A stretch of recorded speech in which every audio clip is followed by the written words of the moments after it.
Yo, what's up, man? Brypen. Hey, man. Brypen with the 38 months. Much love and appreciation. TY, how's everybody doing? Yo, what up, Rice? How you do, Rice? Man. This is crazy. This is crazy. We started right off the bat. Right off the bat. The messages. I'm telling you, this is crazy talk. Crazy talk. Hope everybody's doing well, though. How's everybody doing? Welcome to another Friday. We'll be watching fights of fighters who are fighting in Saturday's fights. It's kind of a badass card, to be honest. Exploring the car with the Raw. What up, man? How you doing? Yeah. Hope everybody's doing well. Yeah, we got hell of a card.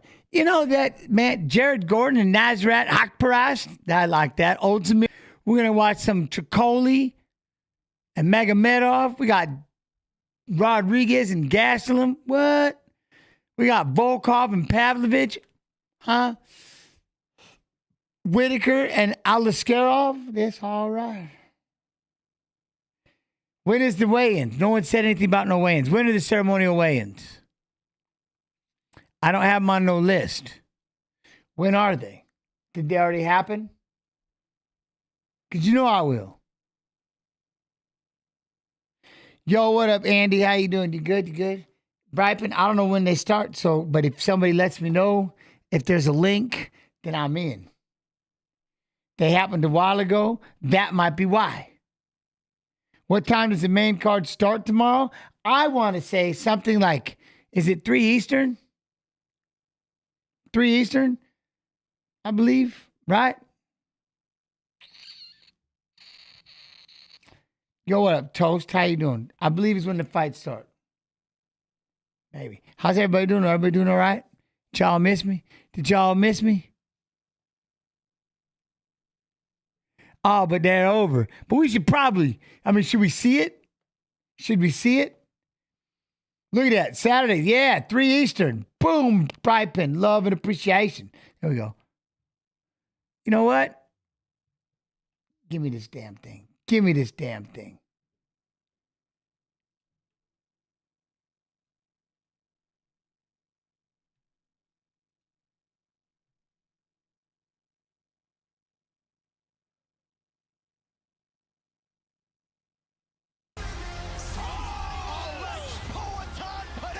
One of the most dangerous strikers on planet Earth. Yuri Prohaska. He is absolutely sensational and a force to deal with. What is that, Jim? What, Jim 140? Hey, Jen, my feeling gains? I'm not even talking about it. I'm in pain. I'm in pain right now. Let's go.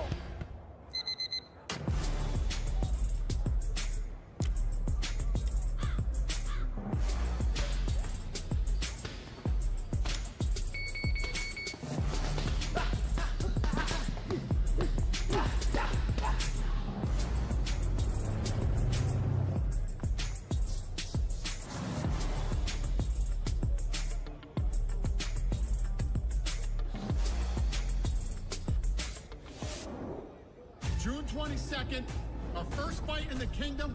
We'll be going to Saudi Arabia. This city deserves big fights. Robert Whittaker.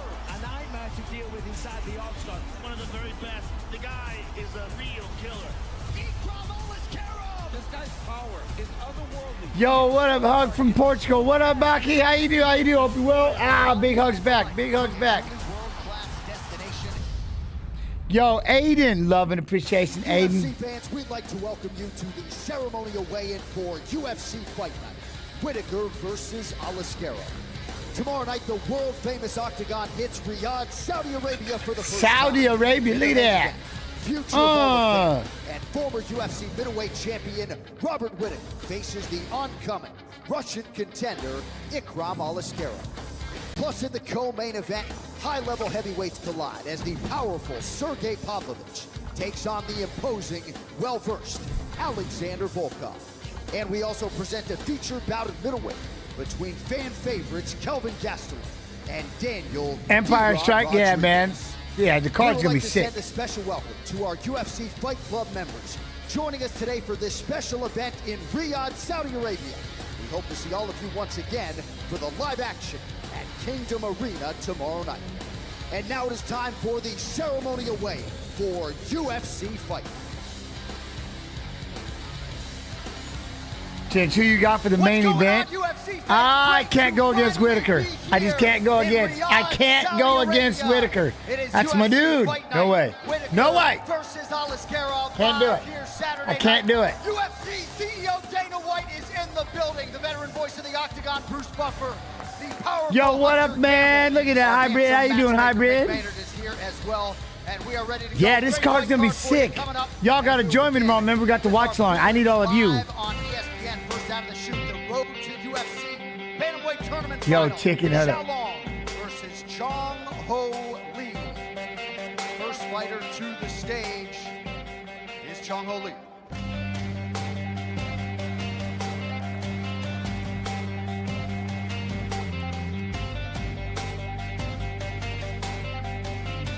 Yo, what up, Fensler? What up? How you doing? How you doing? You good? 136, the official weight for Chong All right, Sean, Ho stop it. Lee. Stop it, Sean.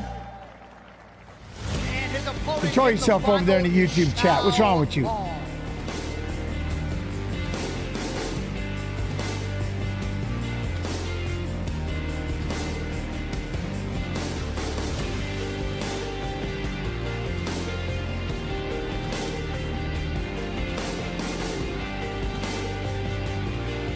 Must be a Facebook crossover. 136. I like the official hair. weight for Xiaolong.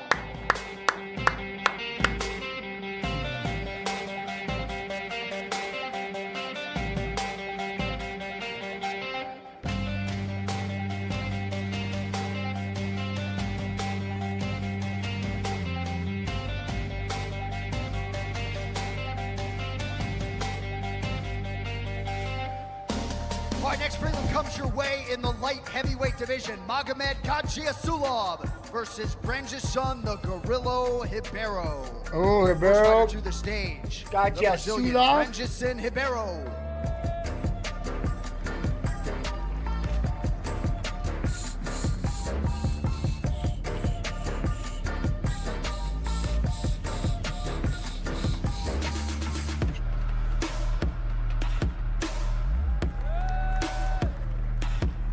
They're being quiet. 205, Quiet official crowd. weight for Brunson Ribeiro.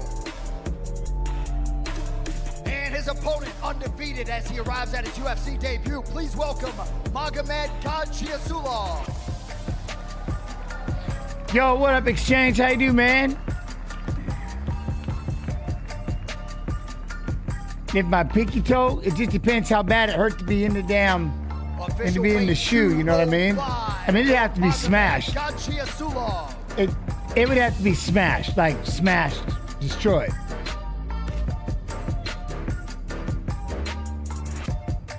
Before you get, yeah, I mean, that's just me. It'd have to be like hanging hanging in the other direction, and you know what I mean, pointing off to the side or something. All right, moving on now to the men's bantamweight division. Mr. Perfect Kyung Ho Kong versus Muin Tajik Gafarov. First fighter to the scale. Ooh, all right, Muin look at that. Gafarov. All right, I like it. Gafarov and Kong. All right. Oh, is it? I have no idea. What is it? PFL? I have no clue.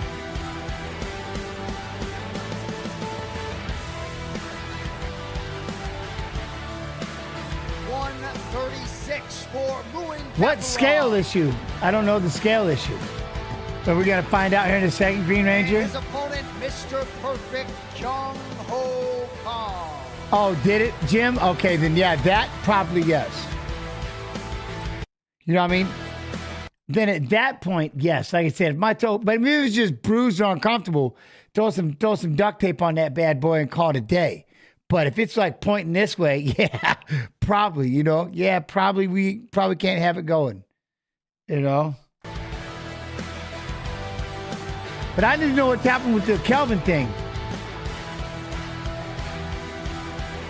Man, the champ fight. There you go. There you go. Yeah, make sure y'all smash that like button. UFC Fight Pass YouTube. Smash the like button. I need that like button to hit. Uh-oh. You did this. Is in the welterweight division. Rinat Gladiator Fakhretdinov versus Nicholas Danish Dynamite. Okay, okay. I like this fight. To the stage, Nicholas Dalby.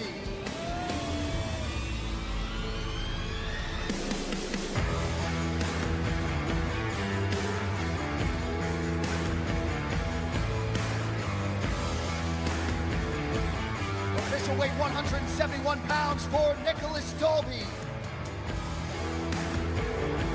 Damn, he's getting booed though. He's getting booed. Yo, what up, Posh? How you do, Posh, man?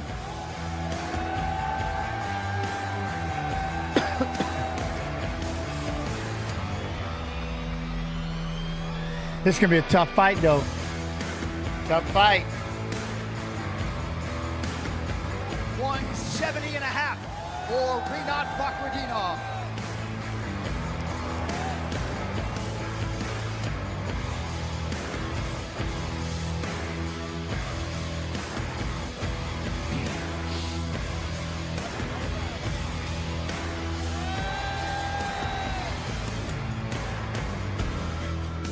I don't necessarily know if it, like I said, it just depends how busted the toe, you know what I mean? If it was, yeah, all dislocated, rolling off to the right and stuff, probably not. First fighter to the stage, set to make his UFC debut here on Saturday night, Felipe Lima. Oh, Felipe Lima making his first debut.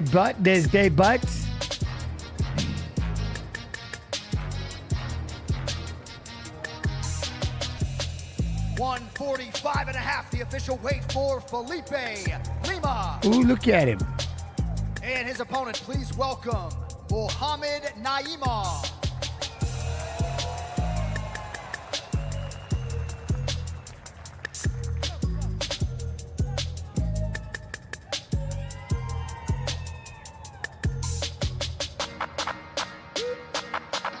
He takes out Aiden, Rinat Fakhretdinov? Yeah. But I don't know, Adam. It just depends, you know what I mean? For Mohamed Naimov. Look at Naimov, though. Man.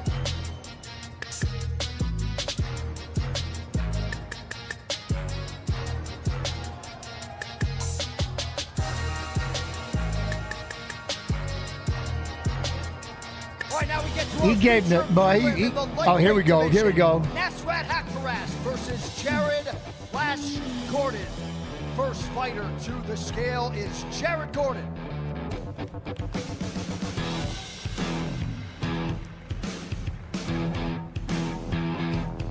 Yo, Silver Vortex with the 2 months love and appreciation. Gents, who you like in your Ortega Lopez? Oh, I love Diego Lopez. Nothing against Ortega, but that's Diego Lopez. I love him. 56, the official weight for Look at him. Jared All right, Flash Gordon. Jared. Nice, Jared. And his opponent representing Morocco, Nasrat Hakparas.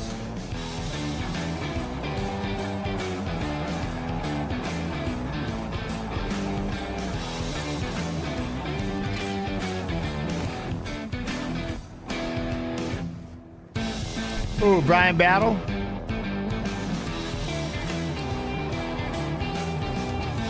.156, the official weight for Nasrat Hakparas. Oh, Nasrat.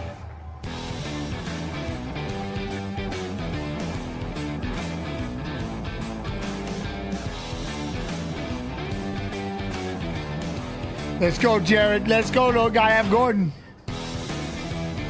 Well, ladies and gentlemen, that brings us to the main card. Oh, UFC Fight shite. Night, live on ABC. First out of the chute in the light heavyweight division, Johnny Walker versus Volkan No Time Oezdemir. No time. To the stage, the number 9 ranked contender, Volkan Oezdemir.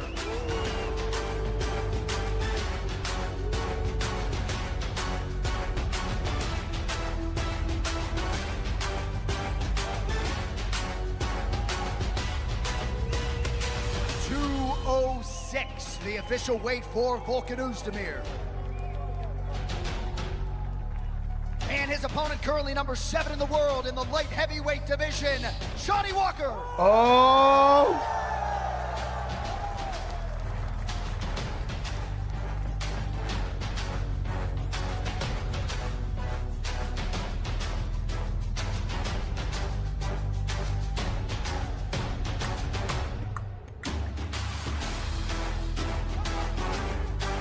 Holy, what the? Official weight 206 for Johnny Walker.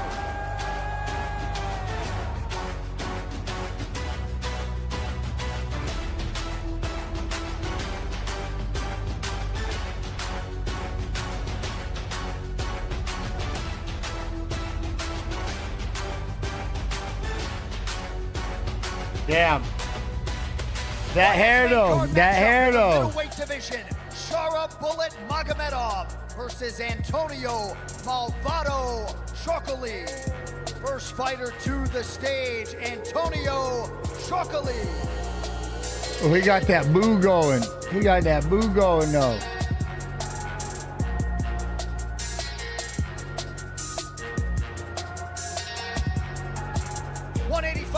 The official weight for Malvado. And his opponent is Shara Bullet Magomedov.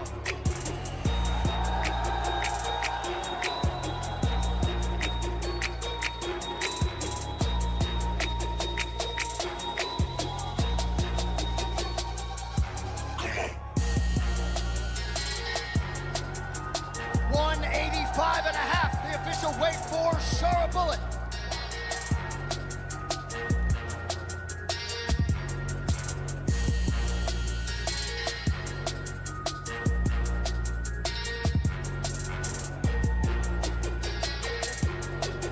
Oh, shh. Ooh. Ooh. Ooh. All right, now we get to a featured bout on the main card, also in the middleweight division. Kelvin Gastelum versus Daniel D-Rod Rodriguez. Is he blind in one eye? The stage, Daniel Rodriguez.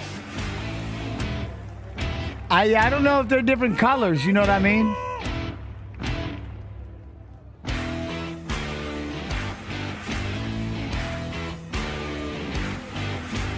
Official weight 184 pounds for D-Rod.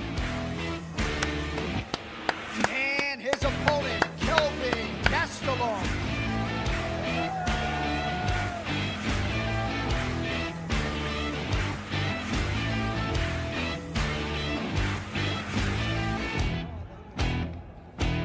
Look at the way he looks. 184 and a half for Kelvin Gastelum.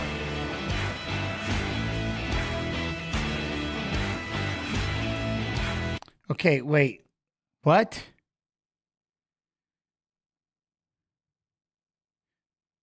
What?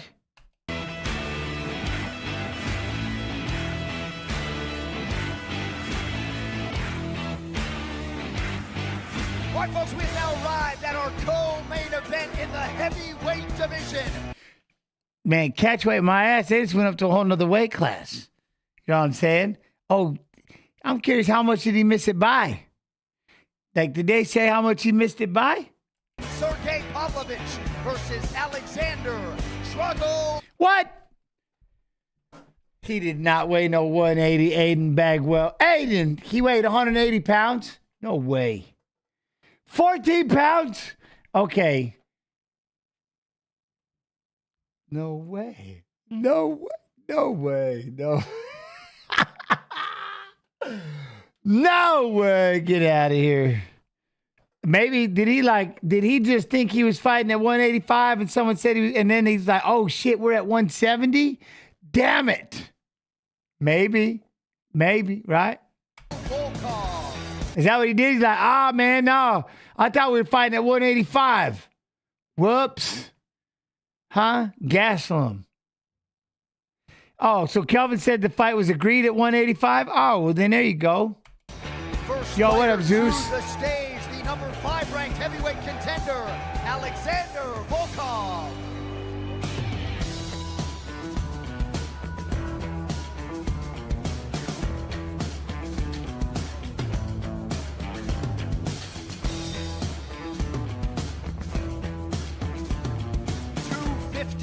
The official weight for Alexander Volkov. I see the picture of Pavlovich getting down with those hands. Wait till you see this. Let's see. Wait till you see this.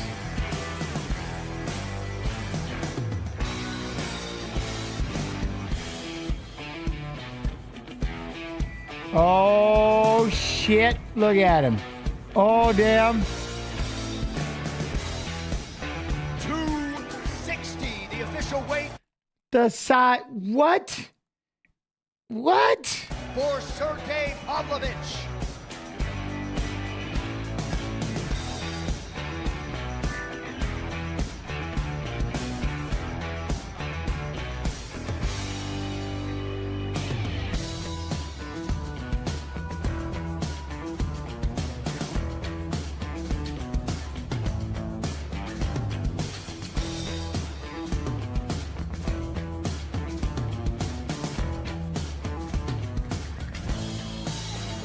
Oh, With that they- backdrop, it is now time to take a look at the men on the marquee, two of the best middleweights in the Ooh, world. Tomorrow here we go, night main in event, Saudi though. Arabia share the octagon in our main event.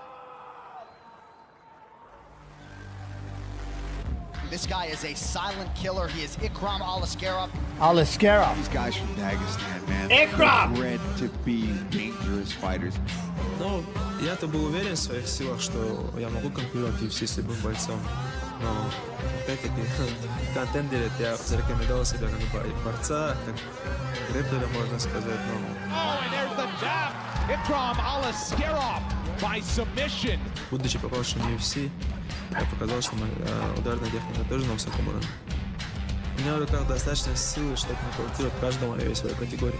Ikram Aliskerov, he's got all the skills, he's got dangerous boxing, he's got incredible wrestling, he's a World Combat Sambo champion, he comes from Dagestan, he's got all the pieces of the puzzle to be one of the best in the world. Oh, goes Alves! Ikram Aliskerov, the real deal! They're gonna have a hard time matching this dude because guys at that next level just cannot compete with him. I mean, this guy can do it all. Ikram Aliskerov has won 7 in a row. I'm with you, Empire. He's something, but this is look at my man though. Boogeyman, but I like fighting boogeyman. Like, I'm good at it. I beat the guys. I love derailing, you know, hype trains. I like testing myself against that. And really, I'm the boogeyman. He's back, the former champ, Robert the Reaper Whittaker. Robert Whittaker is maybe the most skilled middleweight that we've ever seen. He's so good at blitzing in from the outside. His movement is so quick, and this guy keeps getting better. Tonight, he's going to understand why I was the middleweight champion of the world. Down goes Brunson! I'm going out there to take him out. This version of Robert Whittaker is a very dangerous man. I want to show everybody that I'm going to be champion again. я молодой, я очень голодный в этом виде спорта. Я думаю, легко не будет ему со мной. Конечно, главная моя цель будет закончить в первом раунде, как обычно. He's in for a rude shock when we start entering the grappling exchanges. I want to stuff his takedowns and I want to start piecing him apart until he just can't handle anymore. He's fast, he's powerful, and his striking, his laser beam. Why was what? Accurate. I want him to despair. I want him to understand that I'm not here to play. I'm going to take everything from him. And that is it! Robert Whittaker finishes Shakare Souza! Буду надеяться, что я зацеплю его и смогу нокаутировать. Robert Whittaker will not stop me.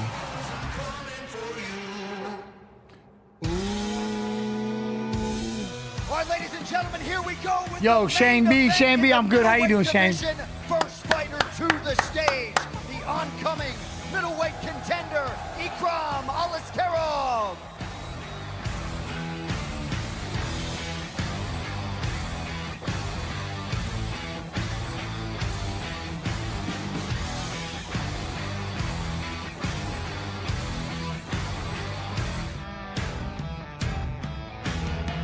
Ikram Mushaka, sir. For Ikram Aliskerov. And his opponent is the former undisputed UFC middleweight champion and the number 3 ranked contender, Robert the Reaper Whittaker. Oh, Reaper. Yo, Atomic Viper, you look at him though. Oh, let's go, Robert.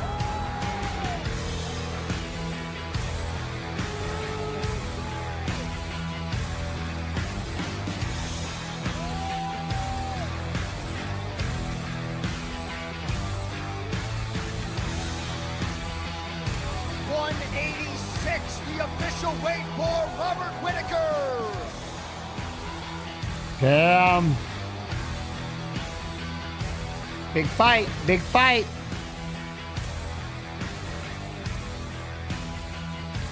We can look down. All right, we step over here and grab a minute with Aliskerov. Congratulations on your first UFC main event. Any thoughts on the eve of the biggest fight of your career thus far? Главное событие в UFC. Какие у тебя мысли за одну ночь до того, как ты выйдешь в эту клетку? Спасибо большое за эту возможность. Да, я здесь, я очень счастлив сейчас быть оказаться здесь, драться против такого. Beloved fighters in the world, the former champion Robert Whittaker, another high-profile moment in a career full of them. Any final thoughts before you dance again tomorrow night? I'm feeling the energy, I feel the He responsibility. just got cut. What? I cannot wait to get in there. I'm primed and ready, and I'm going to put on my best performance. I'm going to go in there and get the job done. Always an honor to watch you do your thing. Sleep well, ladies and gentlemen. There he is, Robert Whittaker. Riyadh, All right, well. Saudi Arabia, thank you all for coming out. Don't forget, UFC flyweight champion Alexandre Pantoja gonna be up here on the stage for a Q&A in about 5 minutes. All right, well, there you go. Well, there it was. I don't know. Did it? I don't. Does it? I don't know. I have no idea. I don't pay attention to such things. Okay, let me get to... By the way, here we go. I forgot about this part. I don't know. But Robert is big. Yeah, tell ya. Robert is big. He's real big. We got LFA Saturday on Fight Pass, 10 p.m. EST. Eternal MMA, 6 a.m. Eastern. Damn, what?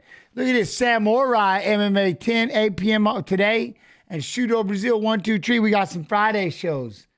Friday shows. Justice. What up, man? Justice, how you doing? So we got Friday shows here on it. I like it. I like it. Now, first up, Jared Gordon versus Nasrat. Let's go. Let's grab us to Jared Gordon. We're going to copy. Make my over here. I'm going to apostate. Boom. Put up. All right, Jared Gordon and Mark O. Madsen competing inside Madison Square Garden. Here's your tail of the tape. Gordon, the 2-1 favorite tonight, is 35. Mark O. Madsen is 39. Gordon with 1 inch in height. Neither man having an issue on the scale. We'll see if Madsen can maximize. Yeah, it's early. It's 3 o'clock, I believe. 3 o'clock Eastern tomorrow. The main card starts. Yo, Future, how you doing? 3 rounds in the UFC lightweight division. Introducing first, fighting out of the blue corner, a mixed martial artist holding professional record, 12 wins, 1 loss. He stands 5 feet 8 inches tall, weighing in at 154 1/2 pounds. Fighting out of Maribor, Denmark, by way of Early fights, early fights. Denmark, the Olympian, Mark O. And now introducing his opponent, fighting out of the red corner, a freestyle fighter holding a professional record, 19 wins, 6 losses, 1 no contest. He stands 5 feet 9 inches tall, weighing in at 155 1/2 pounds. Fighting out of Astoria. Oh, did he, Bertini? Madsen made his own promotion. Jared Flash Gordon. And when the action begins, our referee in charge, Mark Connor. DC, not sure if you came across this week, but Madsen was actually to wrestle in the 2001 World Championships here at Madison Square Garden, canceled because of 9/11, 22 years ago. Wow. And competing here now and checking a major box for the first time in his career. Jared Gordon's grandfather boxed Yo, here what 3 up, or 4 good? times. He was Is from good? Harlem, 38-3 as a pro. Now it's the turn for these gentlemen. Jared Gordon in white, Marco Madsen in black. Well, Madsen's got some serious longevity, if you think about that. Yeah. I was at the World Championships in 03, the rescheduled ones. I wrestled it here in Madison Square Garden, so, and just the enormity of it was amazing. And I know how Gordon's feeling because I know what it felt like to compete here in mixed martial arts. Now, when you're fighting a guy like Madsen, you need good wrestling. So what did Jared Gordon do? He employed my boy, 2-time NCAA champ from the greatest wrestling university in all the land, Oklahoma State University, Jordan Oliver. two-time NCAA champion, four-time All-American, who's been with him all week, helping him train and prepare for what he's going to see in the wrestling against Madsen. Madsen looking good. Nice knee, nice, good, dirty boxing in here. Pace. He's got a crazy pace on Gordon. Good knees to the body. Shamav, what? Never going to be as good as ever. Hey, yeah. It looks like Madsen is just like, I'm going to overwhelm him. Show him what he doesn't expect. And again, this could be the work that he's doing. The what? Illness taking years off his career. Like, yo, you got to mix it up probably. Good low kick by Jared. Madsen has bounced around, spent some time in Arizona at Fight Ready, Extreme Couture in Vegas. Is it? But a lot of time spent in Morocco in advance of this one, and Firas Zahabi among those in the corner. So this is Madsen?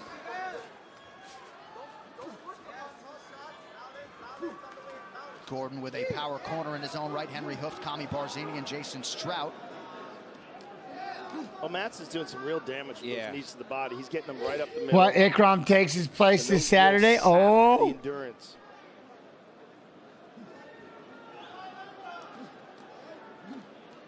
Ripping body. Just really trying to lean on Gordon. Make him carry weight. And Joe, look at the left hand. That's it. I think he's been sick for real. Like, bad, right? He was so busy before then. Now nothing. His weight on your head, and it just fatigues. What? Did Whittaker look thin? He looked big.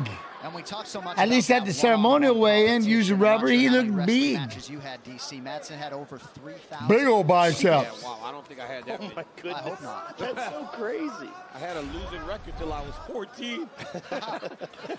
So I could never reach that many because I was only getting 2 matches in the tournament. That was a good right hand by Madsen. Jared slipped a little bit there, got his foot cut in the cage. Right.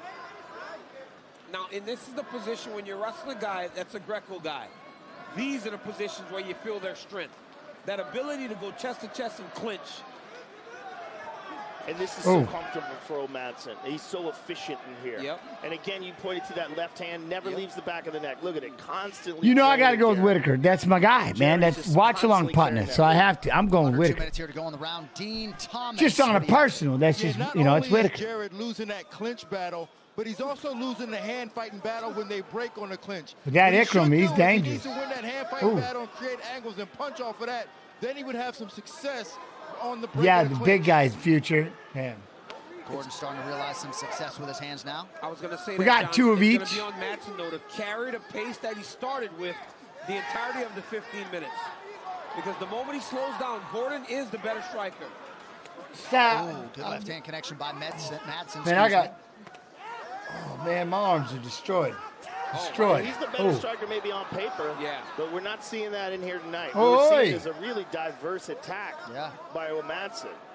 Mixing up well and just constantly keeping that left hand on the back of the neck. He's just hanging on it. Yeah. Jared's got to free that up because this is taxing. Well, the UFC is on Twitch. Sorry, Joe. Right now, 2023 Hall of Famer Jens Pulver live with this, reacting to the fights and chatting with you. Shout out to Jens. Join the most. What? That was all. What? Interactive UFC. We're doing that again. Reacting to the fights and chatting with you. Shout out to Jens. Join the most interactive UFC community at twitch.com/UFC. Madsen's knees just buckled on the. What did you say? Clip it? Because this is. I'm listening to that again. Clip it. Well, the UFC is on Twitch. Sorry, Joe. Right now, 2023 Hall of Famer Jens Pulver live with this, reacting to the fights and chatting with you. Shout out to Jens. I love it. Interactive UFC community at twitch.com/UFC. He said your name. Huh? Madsen's knees just buckled on that uppercut there. I never heard that shout out. I was commenting. I think I did. We were talking. Something. I forgot. Nice shot I forgot though. Yeah, another I nice forgot. elbow or left Lord hook. Water farts on. Oh. Yeah, another nice elbow or a left hook. Oh, the right hand. Oh, with the right hand. Wow, you called it, DC. Bro, you could see it, right? He hit him with an uppercut. That was a statement. That was a statement. 2/3. What? Am I famous? No, just popular. To the side. that dropped Madsen. Tremendous by Jared Gordon. That's a big win. Huge win. Big win, especially for a guy that had such... Yo, Jim, yeah, that's what I'm saying. And to have it happen here in New York for Jared Gordon is absolutely Gents on the Rogan. Hey, man, let's go. Oh, look at that. Look at the right hand. Boom, uppercut, big uppercut. Yeah, he and a little bit. There's that elbow. I don't see the links. Sour, 82, but if it's there, I'll get it. It was an uppercut previous. Yep. I'll find that clip. Thank you. There was one in the middle of the oh, ring right in the ear hole. that hurt Madsen bad, but that right hand around the side just dropped him. It's so hard to generate that type of power from the clinch, too. He's chest to chest. Now I gotta find it, man. The one that stung him before these, because this is the final one, the knockout one. You called it. No, you're good, Sour. 82. Thank you. I appreciate you trying. And oftentimes you don't notice that. There's just one shot that gets through that really buckles a guy. Yeah, but I don't ask. I don't talk. Invitational is back December 9th with the greatest single night of submission grappling ever. The consensus greatest of all time. I hide Gordon that Ryan stuff. faces his toughest opponent yet, Mason Fowler, for the first time in their respective careers. Co-main event, Nick Miragali matching up with Felipe Pena. Also, George St. Pierre joins on commentary for the entire night. You can stream it exclusively on Fight Pass December 9th. So Jared Gordon has been looking for a knockout, talking about it for the better part of a half decade. Lone finish came in his UFC debut. That was June 25th of 2017. Huge knockout for Jared Gordon tonight. To make it official, here's Bruce Buffer. Yo, Mateo, how you doing? Referee Mark Honors called a stop to this contest at 4 minutes, 42 seconds of the very first round. Declaring the winner by TKO, Jared Flash Gordon. That's big. What? When do you get? Yeah, I have it, Monkey C. I have it in the other room. I got to get a new desk, and I got to get a different monitor for it. But I have it. I have this thing. This PC, Monkey, did you see a picture of it? Oh, y'all don't even know. I got this new computer. Oh, man. Alexander Custom PCs. That thing is, I think they have pictures of it. This thing is nasty. It's unbelievable. It's unbelievable. So I still have to work on, I got to get that thing set up. You know what I mean? Yo, you got the Reaper? I'm with you on that. I like it, the Reaper. Oh, you was watching, okay. Yeah, see how fast he was building that thing? So then I'm going to go back up there and I'm going to build. So I'm going to live stream. I'm going to build 3 PCs. One of y'all going to have to get that Little Evil custom PC made by me on the stream. And then you get like a clip of the stream and everything. So like you get a clip of the stream, you know what I mean? You get the PC, the whole deal. That'd be one of 3 Little Evil machines. I know. Once I get that's what I want. I want to get the I want to get that stream. I want to learn how to do it. So I'm going to practice. I'm going to practice and I'm going to practice. You know what I mean? Huh? Alexander Customs PC.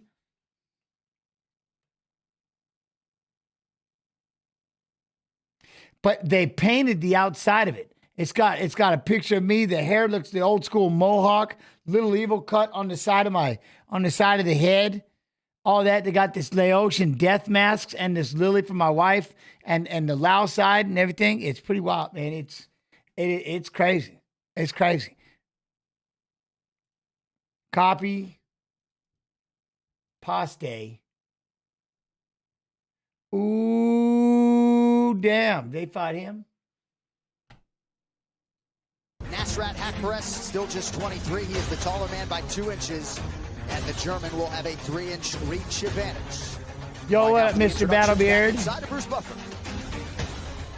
Ladies and gentlemen, Mateo, what this up? fight is 3 rounds in the UFC lightweight division. Introducing first, fighting out of the blue corner, a Muay Thai kickboxer holding a professional record. 10 wins, 2 losses. He stands 5 feet 10 inches tall, weighing in at 100. I think it might be Alexander Custom PCs for support, Germany, but yes, there'll be a support number. And now there will be a support number. Fighting out of the red corner, a jiu-jitsu fighter holding a professional record, 11 wins, 2 losses. He stands 5 feet 8 inches tall, weighing in at 155 pounds. Fighting out of Curitiba, Brazil, Joaquim Neto BJJ Silva. I am not in the game. Our referee. I'm not in the game, but I know they just added like 13 new. They just added 13 new for UFC 5, whatever it is. They just added 13. Was it 13 or 15 new UFC fighters? That's pretty cool. Charge, Keith Peterson. No prelims tonight for the no-nonsense Keith Peterson, who gets his first assignment of the night here. Luciana Andrade, thank you very much, getting us started for round one. Joaquim Silva. Joaquim Silva. Brooklyn Red alongside Luciana. Silva taking on Nasrat Haqparast. Silva is in the pride mode. Haqparast out of the southpaw stance is in white. And this fight could be absolutely electric. Two guys who move exceedingly well on the feet. A lot of power on both sides. Haqparast still in search of his first UFC finish.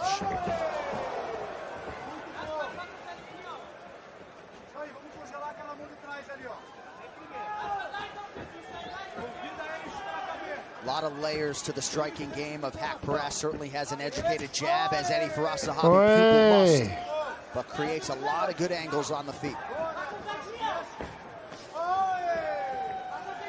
Well, again, John, Nasrat's best weapon will be his left hand against a conventional fighter. So they're probably going to want to start chucking that out there as soon as possible and start landing it. Get his range with that left hand. Both fighters have had some hand injuries in the past. This amounts to a 9-month layoff for Nasrat Haqparast. Broke his hand in the last fight and it had some trouble healing.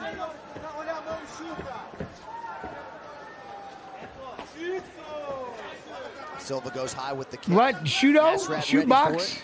Shootbox, they were sick. Silva letting most of the offense go so far, but he's really waiting for a Nasrat combination here. He's waiting to counter something. That's why he's backing up. Ooh. Nasrat's trying to get all the reads on the speed, the timing right now. But he's looking for that left hand. Look at those feints, though. Look at those feints, though. See what I'm seeing from Nasrat. K-Sari, how you doing? He's getting speed, he's getting range, he's seeing the weapons that Silva wants to use early with the pressure and the feints that he's letting go. He's eating some shots, but he's making reads too. He's taking inventory. The guy that does this well, Anderson Silva does that well. He'll take the first couple minutes of the fight, just take his time and take inventory. Shoot the box. Dude, they were killers. Experience so far when I'm watching. They hurt people. Joaquim Silva, formerly with the Brazilian Air Force before he went oh, back up, back up. Didn't go the distance in a pro fight until his UFC debut back in 2015. Silva feints the kick. I like Silva getting busy early, though. That's a key for him. He's got to be firing first, I think. Now that... I appreciate you, Mateo. Hope you well, hope you well. We're seeing here. He's looking to counter too much. He needs to keep going, be offensive, start pouring it on, get Nasrat on his heels. Nice right hand. Ooh. Okay. Hold up. Did y'all see this? Watch this. Now watch this. Nice right hand. So he goes with the big knee. Now watch Haqparast rip this hook. Ooh. Ooh, almost got him. Almost got him. That was crafty. That was crafty.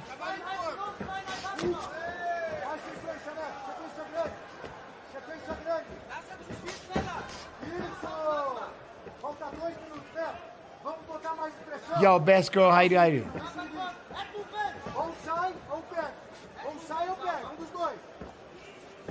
Haqparast in perpetual motion, touches the toes there to the midsection of Silva, who throws a nearly identical strike at Haqparast.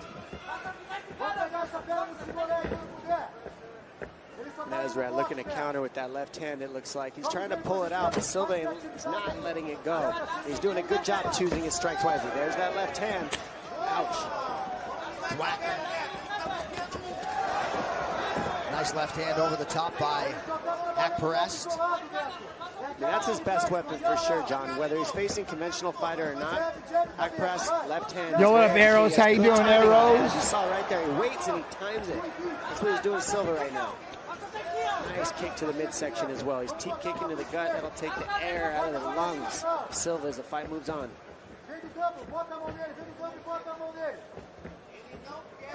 A little swelling underneath the left eye of Haqparast. Yo, Temple of GOP. Silva very measured and focused on the feet. Under a minute now to go in the round. Both of these gentlemen Man, are I can't extremely move my arms. balanced. They're not leaning over their lead leg, throwing their punches. I mean, this is good, high-level, fundamental striking right here that you're watching. Oh, with the Certainly left. not hard to see why Haqparast, as he lands a combination, has been compared to Kelvin Gastelum. He certainly appreciates that acknowledgement. Silva just shook that combination off. Sorry about that. It's been toasty. It's been toasty. And I'm like, man, he's patient. He's getting hit, but he's not overdoing it too much. But he's still, Silva's really in this fight, making it awesome to watch.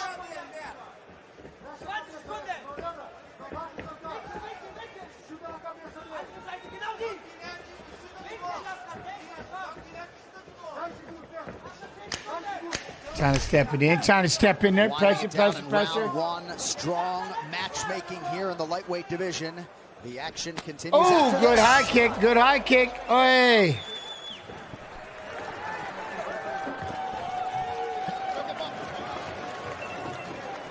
Coach, can you grab the bucket? Oh, fuck. Ati! Ja. Nasrat, saubere Arbeit. Clean work, clean work. Well, I love jiu-jitsu. I always have fun with jiu-jitsu and submissions. Love jiu-jitsu. I love the submission side of stuff. I have fun playing with that, like everything else.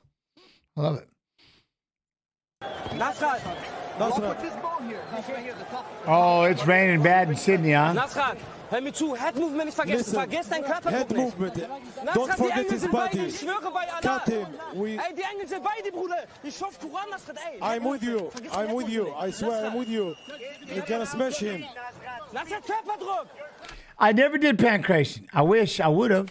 I'd love to have trained it. I wish I'd known more about it back then. But Body yeah. pressure, body pressure. All right, back live in New Jersey. Dom, I remember one part of the message. In the Champ, answer my question. I did answer it. What are you talking about? I did answer it. Mateo, I answered it. Can anybody tell him, besides wrestling and boxing, what MMA style did you enjoy? Can anybody tell him what I just said? Just said? years ago, you said to me defensively, you act in that octagon as if those are swords. Thank you, West Scub. Jitsu. I like it in jitsu. Part of the message in the corner of Haqparast after round one. Well, these guys are playing chess right here. I mean, this is high-level stuff you're watching. This is the highest level of striking right here. No, it's not. It's not a matter of you not being smart. You're just not being patient. You're not just taking a minute to gather the surroundings, get a look at what's happening. What did you miss? Do a little research. Have an understanding. But that's all right, too. You got your answer. It worked. Love to see it because I can learn, too. I mean, a southpaw versus a conventional fighter. So it's just fun to see how they use their weapons each. Nice left hand by Nasrat. I just like it. I liked it. I like training because I was bad at it. There. They're faking kicks. They're faking yeah, punches, right. The they're claw. faking a kick to throw a punch. I mean, high-level stuff here, guys. Well, you're more surprised how quick I answered? Oh, damn! They're faking kicks. They're faking punches. They're faking a kick to throw a punch. I mean, high-level stuff here, guys. And he's look at. Boom! Oh, that's it. That left hand. He was waiting. Oh my goodness! Wow! He was looking for it, and he found it. Better start learning that name. The German is on the map. Wow. Incredible finish. I mean, he was looking for that left hand from the beginning of the fight, patiently waiting, and it landed a couple times, and each time he landed it, it got closer and heavier until it put the lights out of Silva. Wow, that was nice timing. So him and Jared Gordon. Here in his corner, the TriStar pupil, 23-year-old Nasrat Haqparast delivers in a big way tonight. Here's how it ended. And as we see here, he looks, he's loaded, and there it is. Boom! And as we see here, he looks, he's loaded. He reached out. Look, he reached. He's looking right at him. He's just looking right at him.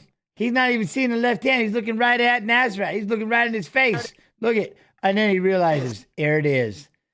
And those hands went boop. Rather than when they start throwing, it should have went boop. It should have been straight. You know what I mean? Huh? Here's how it ended.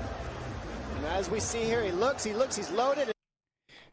Haymaker, that's an overhand. He's looking right at him. He knows exactly what he's throwing. He's looking right at him. What up, Johnny D?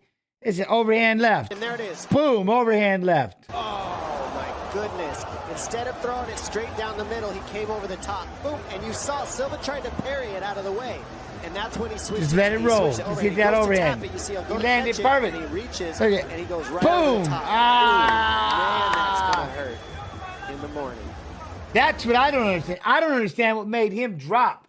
I don't know what made him, boom, drop both his hands, you know what I mean, and reach. One should have been out. Is that GSP? It is. But one should have been out, and the other one's got to go back, right? I don't know what made both hands drop. You don't ever want to do that and drop them both down. It's like when one's out, one's got to be home. Yeah, it's GSP. And the celebration is on for Firas Zahabi, George St. Pierre, and that is a next. Boom! That was fast. That was fast. Level win for Haqparast tonight. The head movement. That's why it's so tough to parry punches. I mean, you got to choose. Do I cover my head? Do I move my head? Or do I parry? Well, that Wrong definitely. choice in that decision there. I mean, he may have made. Go to catch it, and he reaches, and he goes. See that? I just don't understand. He even knows it's coming. I don't understand. I just don't get it. He switched it over, and he goes to tap it. You see, he'll go to catch it, and he boom. He probably thought it was gonna be. Yeah, he probably thought it was gonna be a low shot. Maybe he's gonna punch it to the belly hole. I don't know. But reached outside, man. He reached and just dropped that hand. That right. I mean, as soon as you throw, that right, boom, that hand's got to go up. Boom, boom. Even if you're pairing with the other one, that other one's got to get up. Oh, instantly. One's always got to be home. Right over the top. Ooh, man, that's gonna hurt in the morning. And the celebration. Jens, I'm sure you've been asked, you think the new 303 card is better than the original? I think it's pretty badass. Yeah, I think it's pretty awesome. You know what I mean? I think we all miss, you know, I mean, who didn't want to see a Hamzat and who doesn't want to see a McGregor, you know, and stuff. But I think the way that it is, I think it's great. The card is, you know, the rest of the card is sick. Which is what it really matters, what it really boils down to is how, I mean, just how good is the entire card. And the card is amazing. Like, you got Jared Gordon fighting this kid. It's just nuts. You got Ozdemir and Walker. Like I said, yeah, it's just crazy.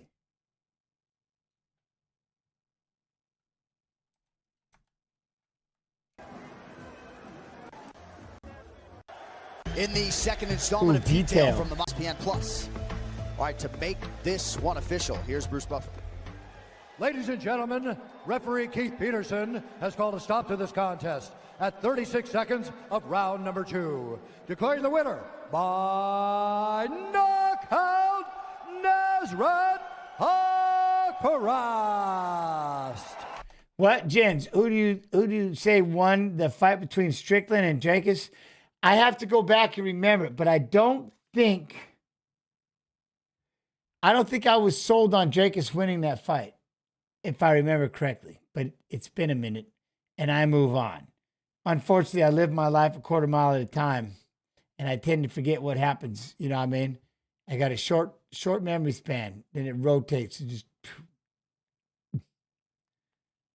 No, but I think DDP threw the. I think it was, if I'm right, he definitely threw the more power shots, right? And Strickland threw the. I think he threw the more. If I'm correct, he threw a lot of punches, but Jacobs was landing the bigger shots, right? Maybe some of that. Either way, it should be fun. It should be fun to do it again.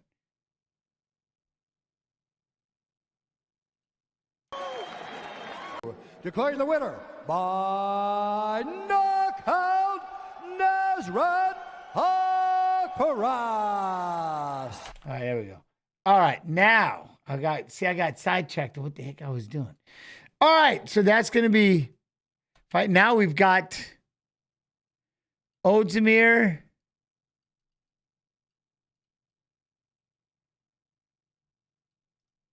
Copy. Paste.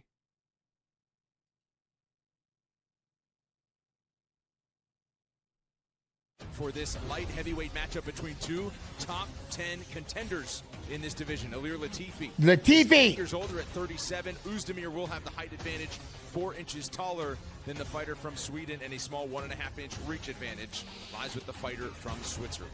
Here is Joe Martinez.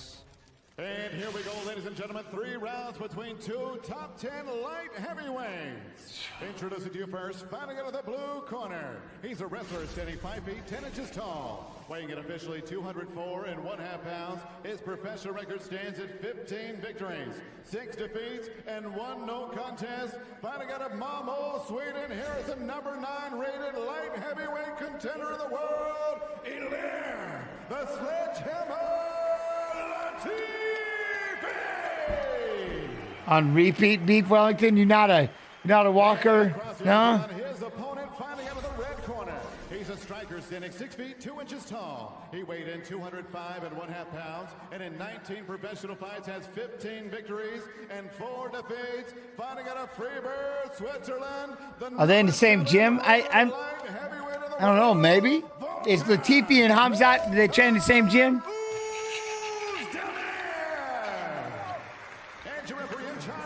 Is Keith Peterson. Keith Peterson will handle the light heavyweights here.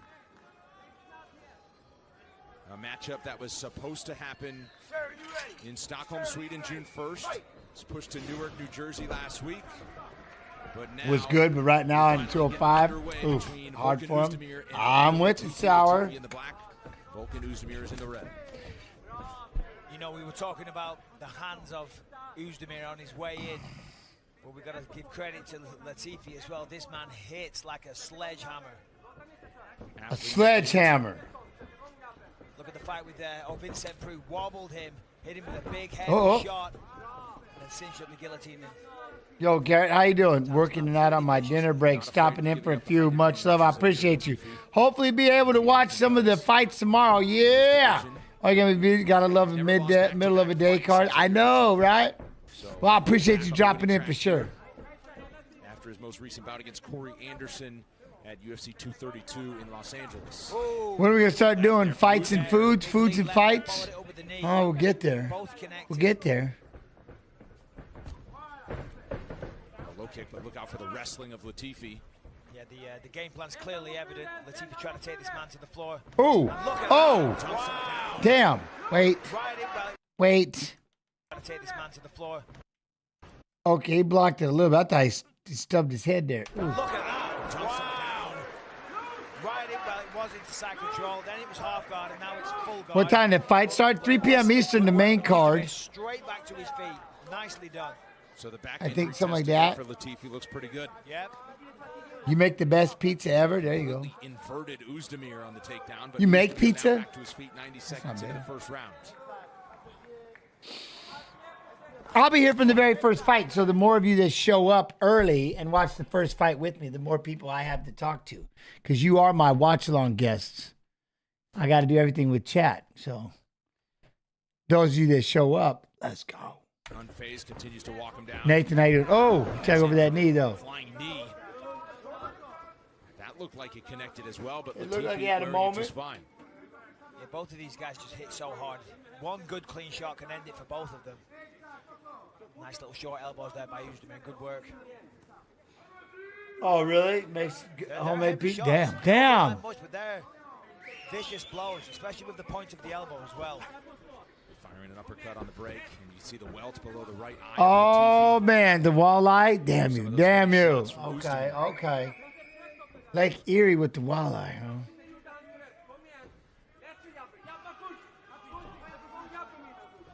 Oh, another knee. Right up the middle. Man, how is Latifi standing up to Yo, those? what? Tomato toast? What up, man? Adrian's thoughts on what? What am I supposed to be thinking about? What'd I do? I forget something? Continuing to mount on the face of Latifi. Oezdemir trying to back him up any way he can. That's old school. That's nice. I like it. Little shoulder bump. Give you something to think about. Well, that welt continues to get bigger. As Oezdemir backs off and resets. Yeah, backs off, take a little breath, have a little shake out, you know. He's doing well. Summertime, though, let's see. He was engaged. He is no longer. He was living in the United States. He is no longer. I'm from Spain. Here it's 6 p.m. It's good for me. Normally I have to stay all night long. Oh, 12 minutes. I know, Sour. You guys get it. It's so bad, right? I feel for you. I feel for you. Good tomorrow, though. Good. I'm a pasta nerd. Been making for 30 years. The dough, oh, no doubt. Damn, really? That's awesome. Your life is going to be calm outside the cage as well. You know, it can't be all madness everywhere. It's going to affect the way you train in the Tomato Toes, you said, hey, Jens, thoughts? What? On what? Both guys doing good work. Oh, watch your balance. You get he chasing at you, doing jump knees, all kinds of crazy shit. Oh, missing with the left hand. Big swing and a miss as Latifi stumbles out of the way. Back and beyond. How you do, back?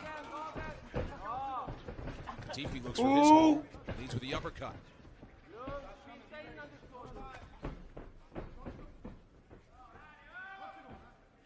Yo, Jens, you think Ikram is a harder fight for Whittaker than Hamzat?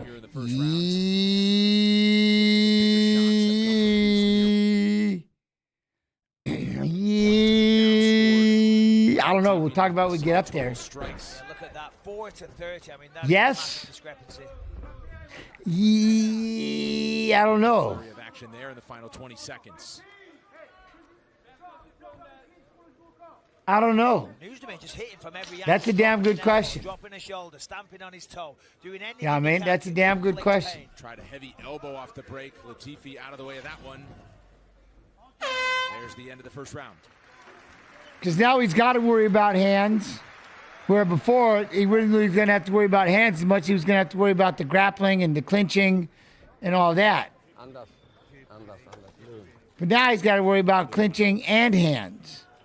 Ikram kind of can do everything. And he's got knockout power. He knocks everybody out. He hurts people. So now it's like, I think it's definitely more dangerous. In the fact that Hamzat's going to ground and pound and catch a submission or something, yes. But now you got to worry about getting one-shotted. Ish, right? I don't know. Okej? Alla dina slag från jabben. Okej? Du vill jag bara slå. Okej? Lugn. Sök inte ibland. Walleye fillets, man, for the sandwiches. Ooh. Var först, Goose. What, are there bots? No, I don't think so. All right, let's take a look at this. Big jumping knee from Oezdemir here. There it is. But that's it. And I'm saying Hamzat can knock you out. He can definitely ground and pound you. I don't know. That's what I'm saying. I don't know which would be the harder fight right now. And then on short notice. In between rounds. Yeah, great cut work. You know what I mean? And then it's on short notice, too. Yo, Nielsen, man, Nielsen. Obviously, the first round I'm doing good. There. He's trying to get the takedown. Wasn't successful, but. Ooh, good right hand. Can't keep taking shots like this. The prelims start 11 a.m. Central, 12 p.m. Eastern, and then the main card is 3 p.m. Eastern. Switzerland, Volkan Oezdemir. And we should be done by 5. Yeah, that's crazy. Good math there. I know you're amazed by that. Don't worry about it. I'm a man of many surprises. Jab to the midsection. That I do know. I just didn't know your math skills. Oh, mate. First time we've seen a low kick there. What? Oh my God, gents! Can you believe what? Can you believe I almost got actual kickboxing fight? Oh, you did? Why didn't you? Did you want it or not want it? Then of course the good old-fashioned right hand, keeping Latifi guessing. Don't want to be predictable in there. Latifi doesn't know what's going to come next. Of course, he's got a little reach disadvantage as well, so that makes. Do we have Facebook today too? Are we on Fight Pass Facebook? Still a very, very dangerous man with heavy, heavy hands. And we know it only takes one. So Fight Pass Facebook. For some reason, contact fell through, but I started working on a cut, but they didn't get back to me. So I don't know. Maybe I was last. Man, that happens. That happens. Oezdemir calm, cool, collected, as he showed against Dom Reyes when he fought the full 15 minutes. Yeah, no, he did enough. Yeah, Shane, those Sunday fights are pretty cool. So far, handling his emotions well, not getting overexcited. I'm sorry about that. I'm sorry about that. The most significant combination for Latifi in this Oi, fight oi. so far was that one. 2 minutes into the second round.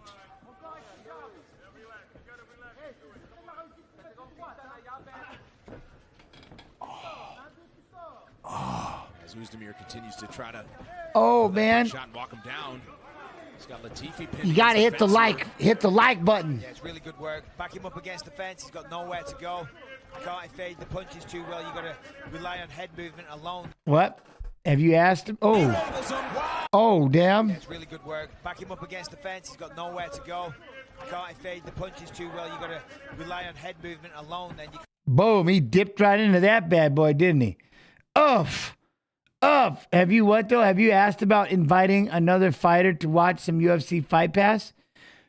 I have guests all the time. Can't actually back up, but that Oh, that was bad. That was bad. Oh, yeah, that knee dropped him. He's following up, though. Seems like Latifi's back with it, but that was another good left. Latifi fires a big shot, but he's back to his feet, at least for the moment. Oezdemir senses a finish, but Latifi's still dangerous. Tries another knee, connecting with the body. ooh. But on Fridays, we're watching Fights of Fighters Fighting. It's just me and chat. And then on fight nights, it's just me and chat. Start to put things together here with 2 minutes to go. Oh, Latifi looking up at the clock there, taking some deep breaths. Well, these will be 2 long minutes. Very long minutes when you got Volkov Oezdemir peppering shots, trying to knock you out, and you're out of breath, and you're looking My at the arm clock, is and you're dying. nowhere near the end of the round. That's not a good feeling. You look up there and you want a little, reassurance. You want to see 45 seconds or 20 seconds. When you Yo, Sean Fitz, you just hit that like button. Much love and appreciation. Thank y'all. Over there on the Fight Pass YouTube, you got to smash the like button. Yep, I said it again. Smash it. Right? Who wins, Walker or this dude? Well, we'll watch a Walker fight. You decide. Well, the head strikes 53-8. You decide. Yeah. Who has been beating up the fighter from Sweden. And it's not necessarily a conditioning issue. It's not because he probably didn't, prepare properly. When you're getting beaten up, funnily enough, it affects your ability to perform. I always say, if you take two guys, two sprinters, two racers, and you make them race. If you're on Twitch, smash the follow button. Yes. Guarantee he's going to go slower than the one that didn't get beat up. I like that. I like that. 8-1 in total strikes unofficially for Oezdemir. Oh, that hurt. Everything really 8-1 in total strikes unofficially. Look at that one hurt. He had to think about it. It's like when you start to lift and you go to hit it, and it goes oh, and you think you're gonna lose it, but then you're able to get it up. That's what happened right there. He had to think about it. Look, he had to think about it. Everything is working. I tell you what, those low kicks Oezdemir. Successful tonight. And so is Volkov Oezdemir. This is a fantastic performance so far, career best. Oh, stiff right hand there from Latifi. Eat that left hand. Eat that left. And another left. Can sense it in no time. You know what? That was now I want you. Now we always talk shit about refs and they do they should have stopped it sooner. Watch how good my man is right here. This ref. Oh, stiff right hand there from Latifi. Oh, hit him clear. Look at no nonsense. Makes a move. One clean one. Bam. He's like, nah, op, and dives in. He knew instantly. He got hit with one clean one. He hit that first one. Ooh, I got to get in there. Made his way in. Didn't let him take a bundle. That was beautiful. Takes his time. And Latifi, though, look at Latifi, his face. Look at him. He is, you out when your face is pressing into the canvas. You are face down. Face down. And no time, takes his time, and gets the finish. Right hand there from Latifi. Oh! Left hand from Oezdemir. 29 seconds left. And no time, takes his time, and gets the finish. Two massive right hands, and Lil Latifi is still face down. That's no nonsense. That's no nonsense. He's getting back up now. He was in a great position to be able to step in and stop that fight as fast as he did. He moved himself into a great position to be like, ooh, Is that good or bad? And he whoop, nope, that's bad, and dove in. Wow. Well, start to finish and top to bottom on his opponent, Oezdemir had it all working en route to a second-round knockout. Showed a lot of maturity, took his time, stayed composed, didn't get overexcited. A wide arsenal of attacks. Look at, they go grab him. Get off there. Get off there. Welcome back to the winner's circle.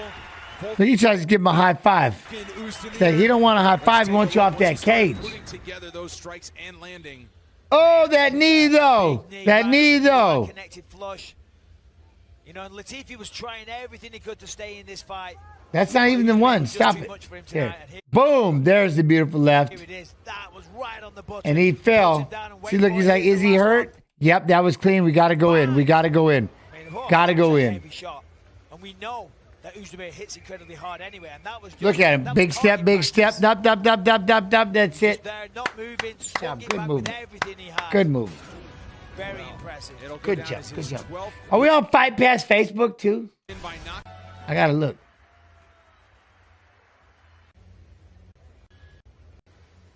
It is live and streaming exclusively on. It's round number 2. Your winner by KO victory, Volkan. No time. Oh, we are AK. Thank you. All right. Well.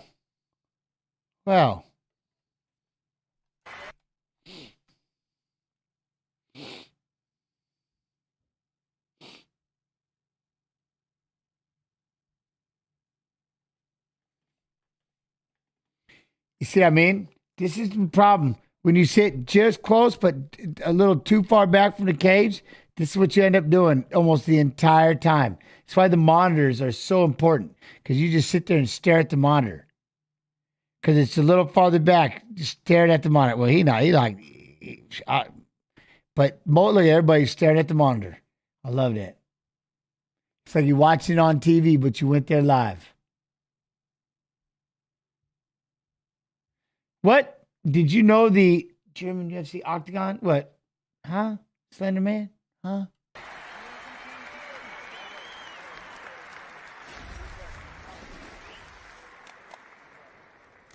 Ladies and gentlemen, I'm here with your winner, Volkan. No. GG though. So, but now his opponent. Are you talking what? A German promotion? Or a fighter from Germany or something? I'm lost, Slender Man. But his opponent, copy.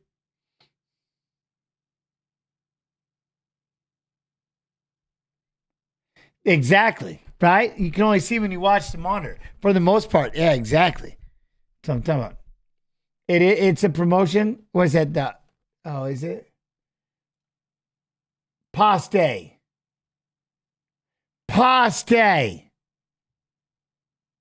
Yo, what up, Omnipolar? How you doing? Big fight soon in Germany in a football stadium with 2 guys. Oh, damn. All right. I mean, I'm gonna ask what it is if I may. Is it that? What's it? Is it the one? It's spelled Octagon with a K or something?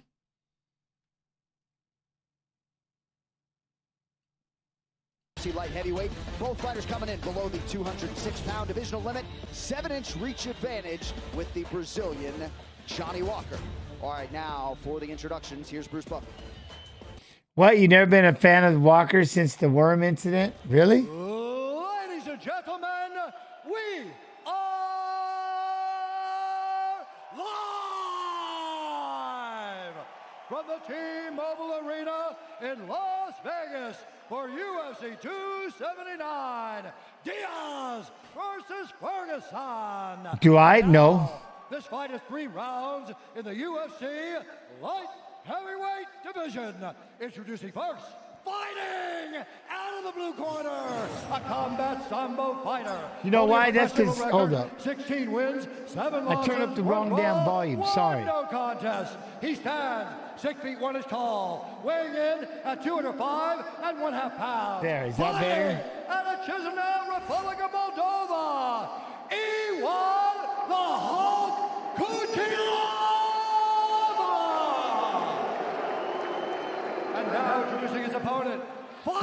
messed up. I literally thought I was turning it up, and I was turning me up. Record, 18 wins, 7 losses. He stands 6 feet 6 inches tall, weighing in at 205 pounds. Misha Fighting Pereira. out of Dublin, Ireland, by way of Rio das Ostras, Brazil, Johnny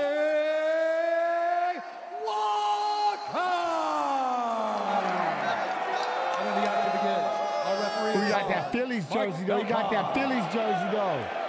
More main card assignment tonight for Mike Beltran.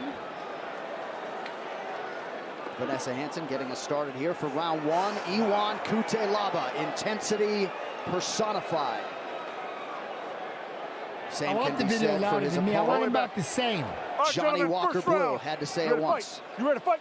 Hal, let's go. All right, tonight's fight clock is brought to you by Timex, official timekeeper of UFC. Timex watches have taken a licking and keep on ticking since 1854. Coutelaba in black, Johnny Walker in green, and we're underway. Early head kick appeared to partially land for Coutelaba. Oh, Johnny Walker went high with that one. Oh, my goodness. Good takedown by Coutelaba. His leg was up. He could have yo, broke his leg. Bumbalina. How you do, Bumbalina? You Like good? that. You good? What a BJ takedown by Penn. Coutelaba. BJ Penn in the house. He's doing tripping him Bam, BJ Penn. like that. Yep, there he is. What a takedown by Coutelaba. Good shots from the bottom by Johnny Walker.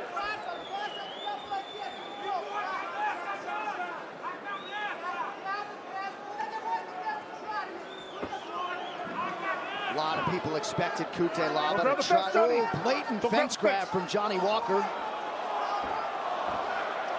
is the No, last place Johnny Walker wants to be.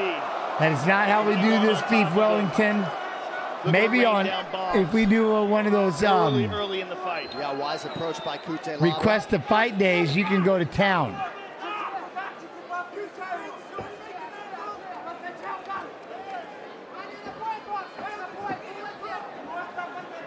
Huh? When I spot AK, I got you. That's good. Good job by I got you. Coutelaba using that forearm on the neck.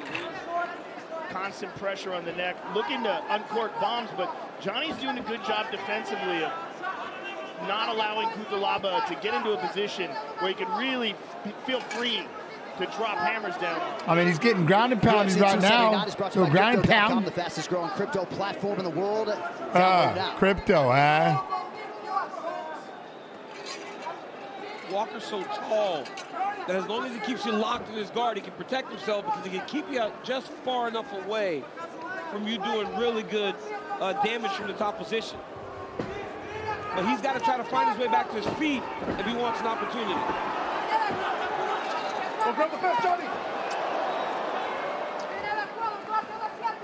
2 stern warnings for fence grabs already. What's your all-time favorite fight Looking to to free up watch? those legs. Move to mount. Oh, he got it. lost it. Oh, Yeah, it's out. Yeah, it's out. His arms past the hips, his elbows are past Max the and hips. Dustin probably pretty much took it, but it was Makhachev and Sarukian. Well, this is the difference, right? Walker's bigger, so he can control from the top and land from the top. But Coutelaba recognized it and got right back up to his feet. Sergey Spivak in the corner of Coutelaba. They tell him sit down. Yeah. Spivak. Sergey start going crazy out here. Nobody will be able to stop. Oh, we're going to leg. We got a leg in. Oh, that's tight. We're going rear naked. It's a neck No, break. we're just going to crank the neck. Crank the It neck. is uncomfortable. Good job by Coutelaba, just attacking the hands. Oh, that's up to the He's neck. on the chin, but he's turning towards it. But now he's got the other way. See, and that's the difference, right? You remember how Jailton set it up? Jailton's level, man, and maybe it's a level of competition also, but the way he set it up left no option but for his opponent to tap out. Right.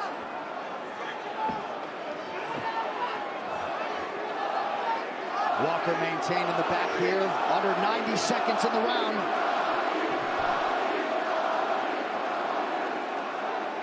And I think these fans are so mad at Khamzat Chimaev that anybody No, he had these guy broke his toe. as from that Is part that of what he the did? He world, broke his they're toe? like, "Ooh," they're cheering for Johnny Walker. because of Coutelaba. It's true. They're mad at Hamzat. Every time they show him, they start booing. We should also say they booed the queen. No, I was trying to keep that quiet. No, we are some barbarians, aren't we? Our people, man. Americans, bro. Johnny Walker constantly working towards that choke. He's got to do something with the arms, perhaps trap one of those arms with his legs. Oh, he got it in. Now it's in. Oh, he's under. Oh, it's tight. Oh, but he wants to do a good job of attacking that top hand. Now he's in trouble. You hear him gurgling. Oh, he's done. He's shooting. Johnny Walker submits to Coutelaba in round 1. No regrets. None whatsoever. Done. Oh, don't hurt your shoulder again, Johnny. Don't hurt yourself, man. Johnny Walker is back. What a moment for the Brazilian light heavyweight here in Vegas. That's a huge, huge win for Johnny Walker. Especially coming off the Jamal Hill fight. Going 3-1 before that. And here's the takedown. Beautiful mat return there by Johnny Walker. Yeah, jumped right on the back. slammed him and worked hard to get this neck. I mean, was constantly on it. All these different angles. Man, when it's your move, it's your move. You know? It's your move. He got that, the wrist and the forearm under the chin, and Coutelaba fought it off as long as he could. But a huge victory for Johnny Walker. No, he didn't. He didn't want to tap it off. Under the chin. It's only a matter of time before they tap out. What? Conor McGregor broken pinky. What is that what it is? Is that what kept him out of the fight? Well, I mean, if it's broken, it's broken. Pinky toe, pinky in the hand. I mean, that's your gripper. You got to have it. The attributes. Just his 3rd career win by submission. And it's a big... Do y'all think, look at this trickster. You guys think Robert winning tomorrow? I'm open. On Coutelaba. I'm open. All right, to make this one official, we sent it inside to Bruce. I'm playing down, huh? Jen's playing down on what? Referee Mike Beltran has called a stop to this contest at 4 minutes, 37 seconds of the very first round. Declaring the winner by submission due to a rear naked choke, Johnny Walker!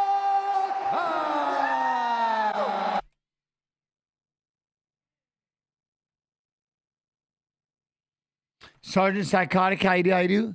All right, well, there you go. So next up, let me see here. Ooh. Rob's in. Rob's like, I'm fighting. What? I'll fight anything. Let's go. Antonio Troli. Copy.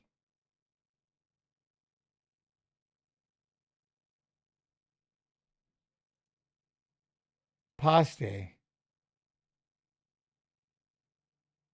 took a what? A hammer to the toe? Crazy talk.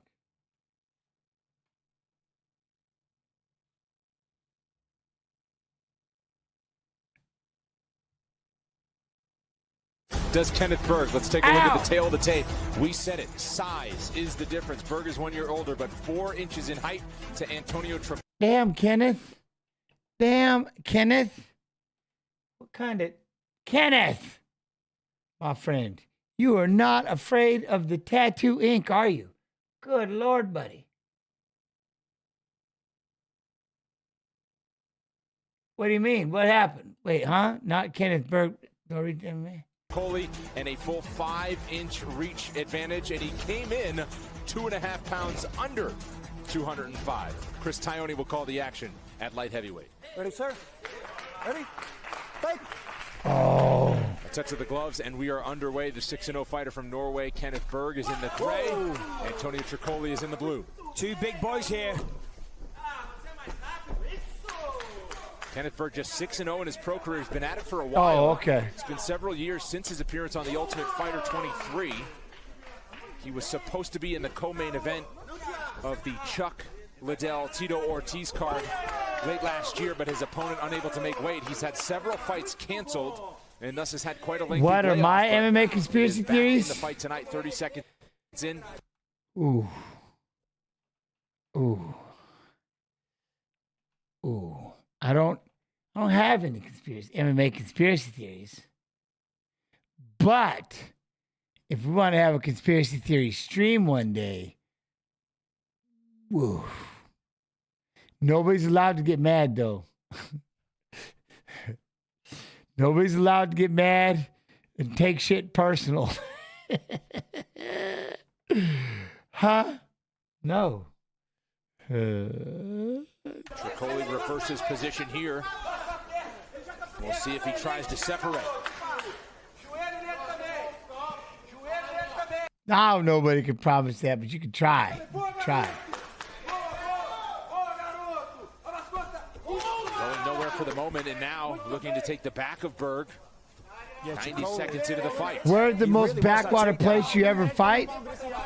Oh, you gotta be careful though, because he's gonna drag it. I was in a barn, and it was like an arena, and they put down like this plastic to over the dirt, and had all these chairs in it and stuff. And we were in a boxing ring, and the ropes were so loose and sloppy, like they just had big loops in them. Like they were, if you got put, I watched somebody go right through the ropes and right out into the back, damn near broke his back. Someone hit a running double and took him right through the ropes, and he shot right through it, out onto the chairs. Boom! About broke his back, and the dude stumbled over the top of him. All the people right there was like a big ass train wreck. It was batshit crazy. You could smell horse shit. It was crazy. We were fighting in like a 4-H barn. I shit you not. It was a 4-H barn, and the ropes were so loose, people just, it was dumb. Once you realize, that's when you realize that the cage, as uncomfortable as it is, it's 100% there for your safety. Even though some people say it might be barbaric or whatever you call it. Hell no. Man, I'm telling you, that cage is there to save you, because those ropes, I mean, unless you get high tech and go pride route like 5 deep and have all the cables tight as hell and all that, I get it. But this thing was put together. I'm not telling you, man. One time we were in a cage and the bolts were pointing inward along the sides. The bolts were inward, like sticking out. Like people are gonna get cut up in this thing. I have been in some backwooded hill, man. Okay, here's another one. I'll tell you one more. These people, evidently, they didn't understand the sun. They didn't understand what they were doing or whatever it was, but they didn't have no kind of a cover, right? And it was an outdoor fight. And the first fight of the day, it was in Washington, and the sun was beating down on this thing. And it was like a black vinyl, like a really dark black vinyl, that plastic hot. These kids started fighting on it, and I was wondering why they were standing there, like they wouldn't come out of the shade. They kept standing like right on the shade, and then they started trying to fight. And I swear to God, thank God nobody got a takedown, but they got pushed up into one corner, and they were fighting and kind of fighting each other for as long as they could. They made it about 2 minutes. And then one of them finally just started hopping and fell over. They both had 3rd-degree burns on the bottom of their feet because the sun was pushing down on it, and they weren't one 3rd-degree burns. They were complete blisters. It came off the bottom of their feet. The fact they stood in there as long as they did, mind-blowing. If there would have been a takedown, that would have been a body just getting stuck to the hot part of that thing. Oh, it was horrible. Oh, the bottom of their feet were gone. Gone. Terrible. It was horrible.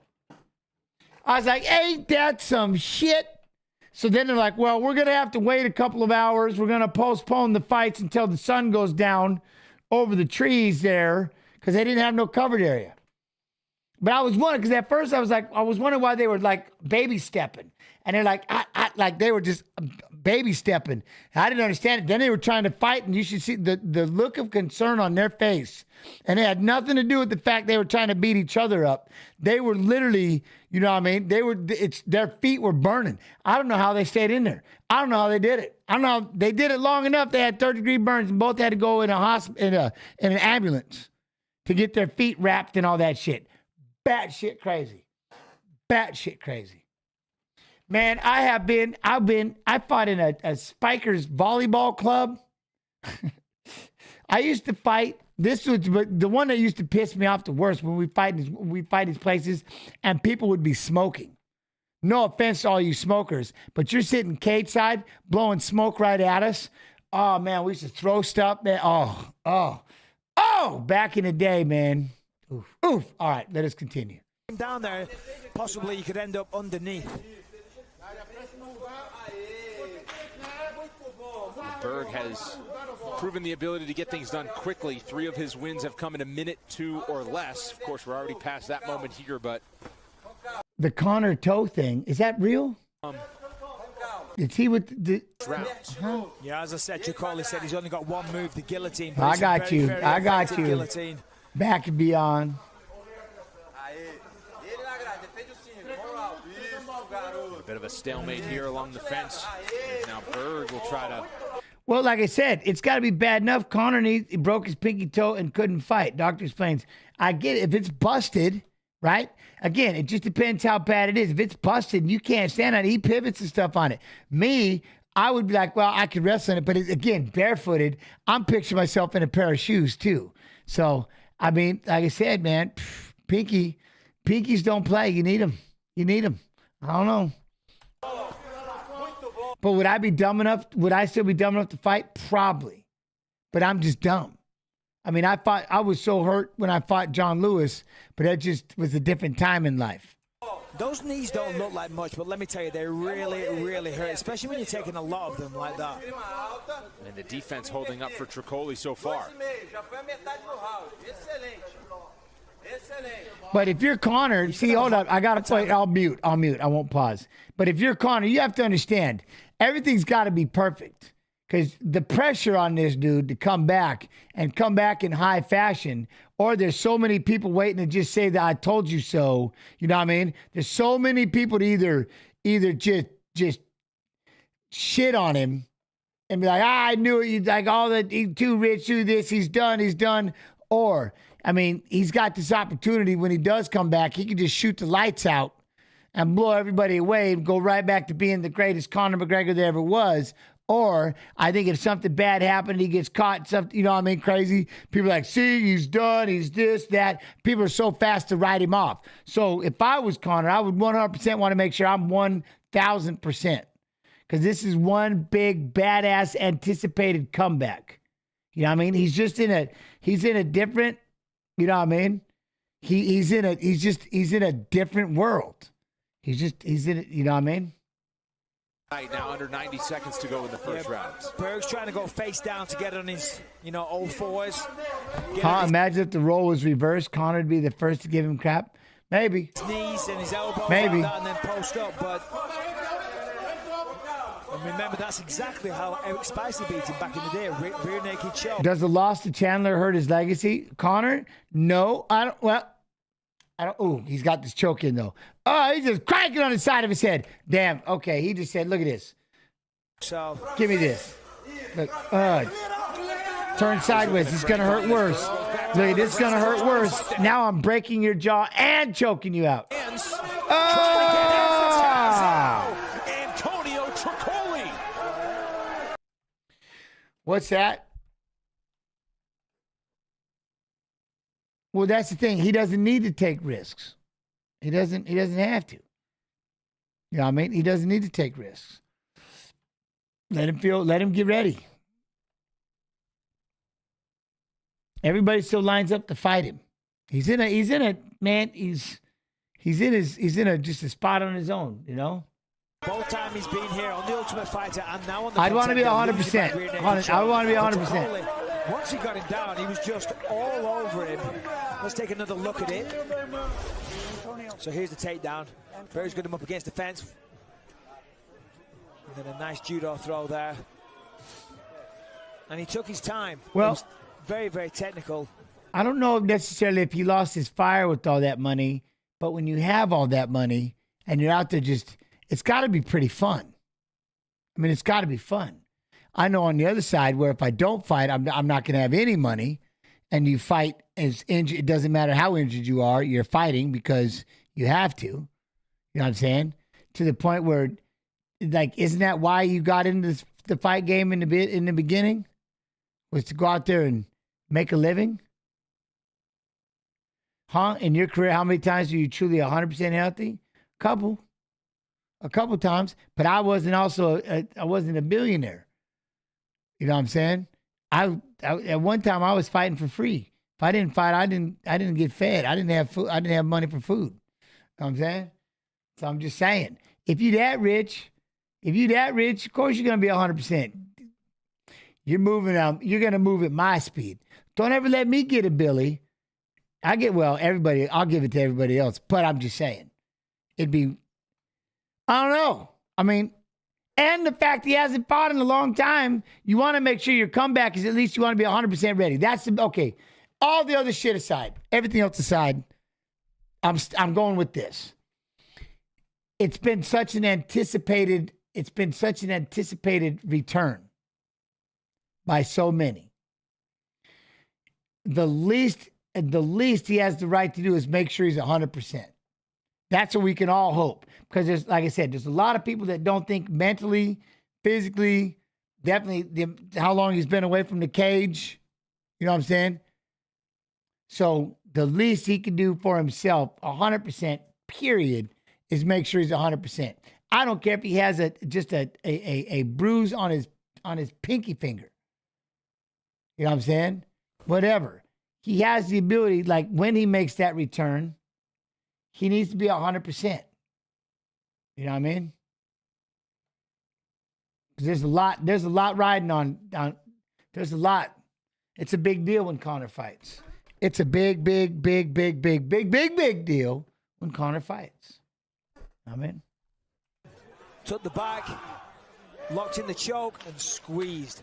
And you could see that Berg was trying to get the hand. He was trying as best he could to get. What? So at what point do you give up on him coming back? Well, here's how I look at it. He fights when he fights. I don't really worry about it. You know what I mean? As far as a promotion, that's a whole nother issue. But as a quote unquote fan or something like that, man, you're gonna fight when you fight. You know what I mean? Fight when you fight. But definitely don't keep doing this. Don't keep saying you're gonna fight and then pulling out. Then that absolutely does start to mess with you. And it does, because you can't do that to the promotion, and you can't do, you know what I mean? You can't do that. But at the same token, hopefully he does it once. You know what I mean? Hopefully he does it once. That hand and escaped the choke, but wasn't able to do so. And really more of a neck crank there? Or? What? You don't think he got other problems? I'm not. That's the thing, Larry Bird. I don't think. Literally. I literally don't think. I don't. Maybe not. I don't. I'm just going to go with what gets put in front of me. You know what I mean? We can all sit here and think about, oh, this happened. We could be chasing, you know what I mean? Yeah, kind of a neck I just don't. Exactly under the chin, but if we ever see him fight again, it showed him when he was training that one day. It looks pretty sharp. I liked it, you know.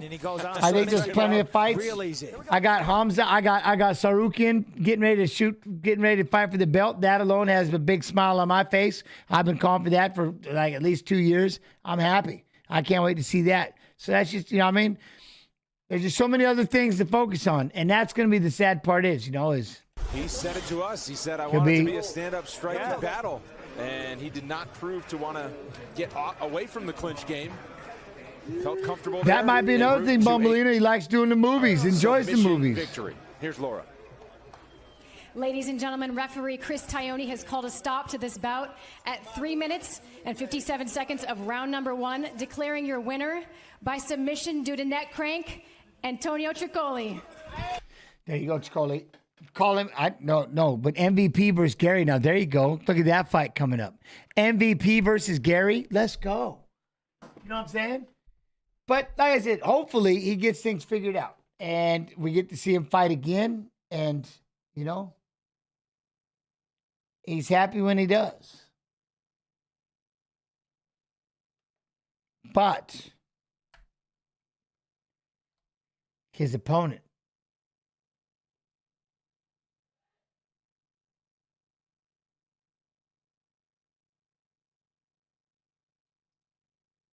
Copy. Paste. Ooh. Here we go. Sketch of the tail of the tape for the middleweights. Shara Bullet. Minus 345, the betting favorite as he arrives at the UFC debut. He's 29. Bruno Silva is 34. 2 inches the gap in height. It is a 1-inch advantage in reach for 345 favorite. 345 favorite. I'm gonna make my way over to Facebook real quick. See what we got going on over there. Let me see what Facebook's doing. Ooh, look at that jacket though.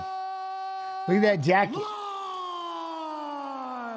from the Etihad Arena on Yas Island in Abu Dhabi for UFC 294, Makhachev versus Volkanovski 2. And now, this fight is 3 rounds in the UFC middleweight division. Introducing first, fighting out of the blue corner, a striker holding professional record 23 wins, 9 losses. He stands 6 feet tall, weighing in at 186 pounds, fighting out of Curitiba, Brazil. Damn, people really going off on that. Silva. They really are. Okay, see, now I paid attention to it.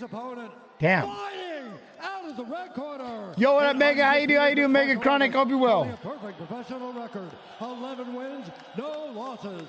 He stands 6 feet 2 inches tall, weighing in at Mike Perry. 186 pounds. Fighting out of Dagestan, Russia, Shara Bullet Magomedov.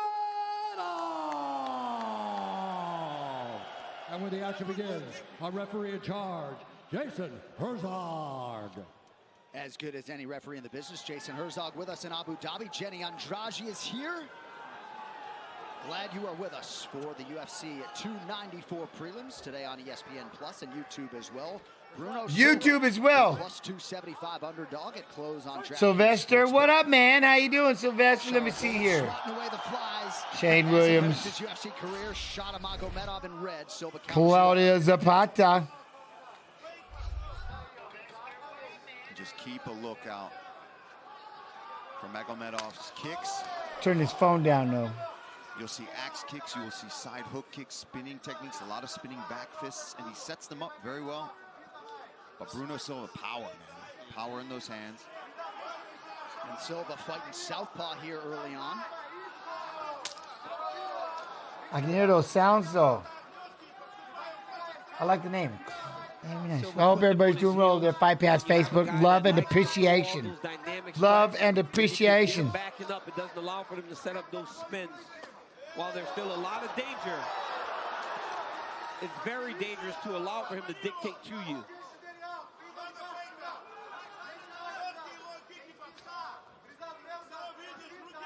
Silva with a pedestrian attack to the body. He's messed with the footwork a little bit early on, giving different looks. Come back, come back. Stop it. Give me that back.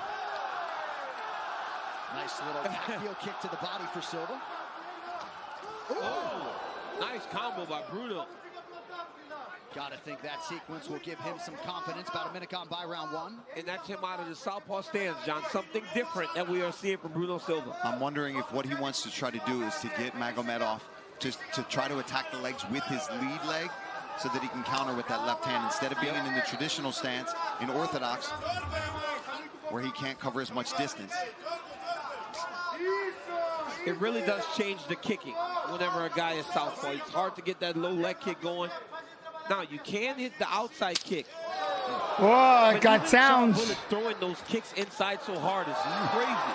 Because if he checks... Oh, oh! Knee appeared to partially get through. Silva in recovery mode, 2 minutes into this one. I'll tell you what got through is that head kick, huh, guys? Out of nowhere. Silva ate that. I got to give credit to that chin. There's a first takedown attempt. I think we're going to see more of that moving forward. He has to. He's getting his legs beat up, too. He's got to at least close the distance, guys. He can't stay out here in this kicking range. Now, granted, he could counter some of these kicks, but he's got to have better timing. Ooh, man. He got away with one there. Look at the outside of his leg already. Right. Oh, man. It's so hard to get that much power on an outside leg kick. Yeah, from a split stance, lead leg.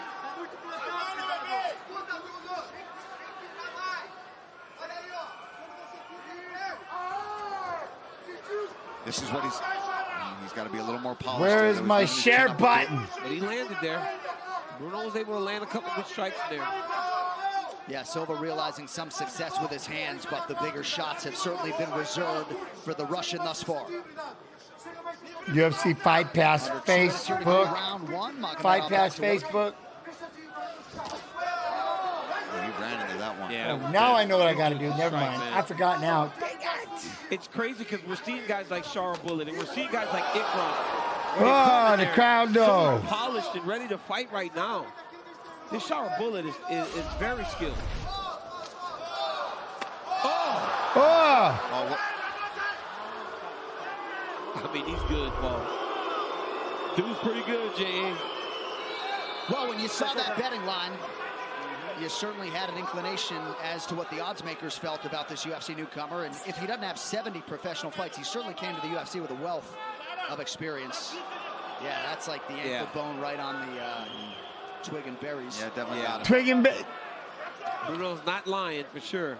Ooh, man, that. I'm gonna find this. I'm gonna find this. Too with that head kick. And Bruno's been in there with the best, right? He fought Alex Pereira. It's very competitive. DC, while we have a moment, we're going to re-rack that head kick for you. Okay. The most significant strike of this I'm looking for the Fight Pass YouTube so I can share it. Just kidding, we're not going to do you all share it? How many of you share it? Share it.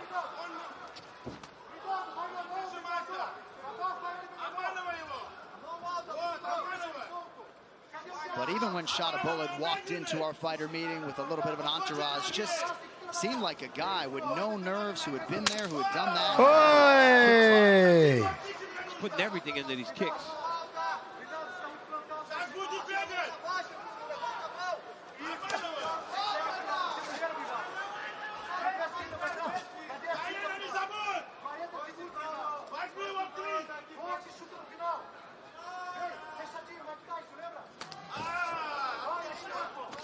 Oh, that got good sound.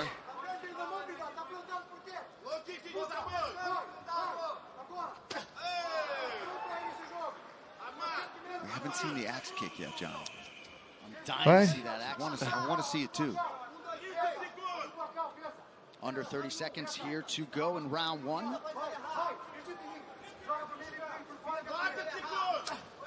Just showing really good patience too for somebody making their debut. Oh, that's a big roll. Now a left. Oh. Spinning attack on the counter from Magomedov. Jab from Silva, body kick from Magomedov. Things are heating up.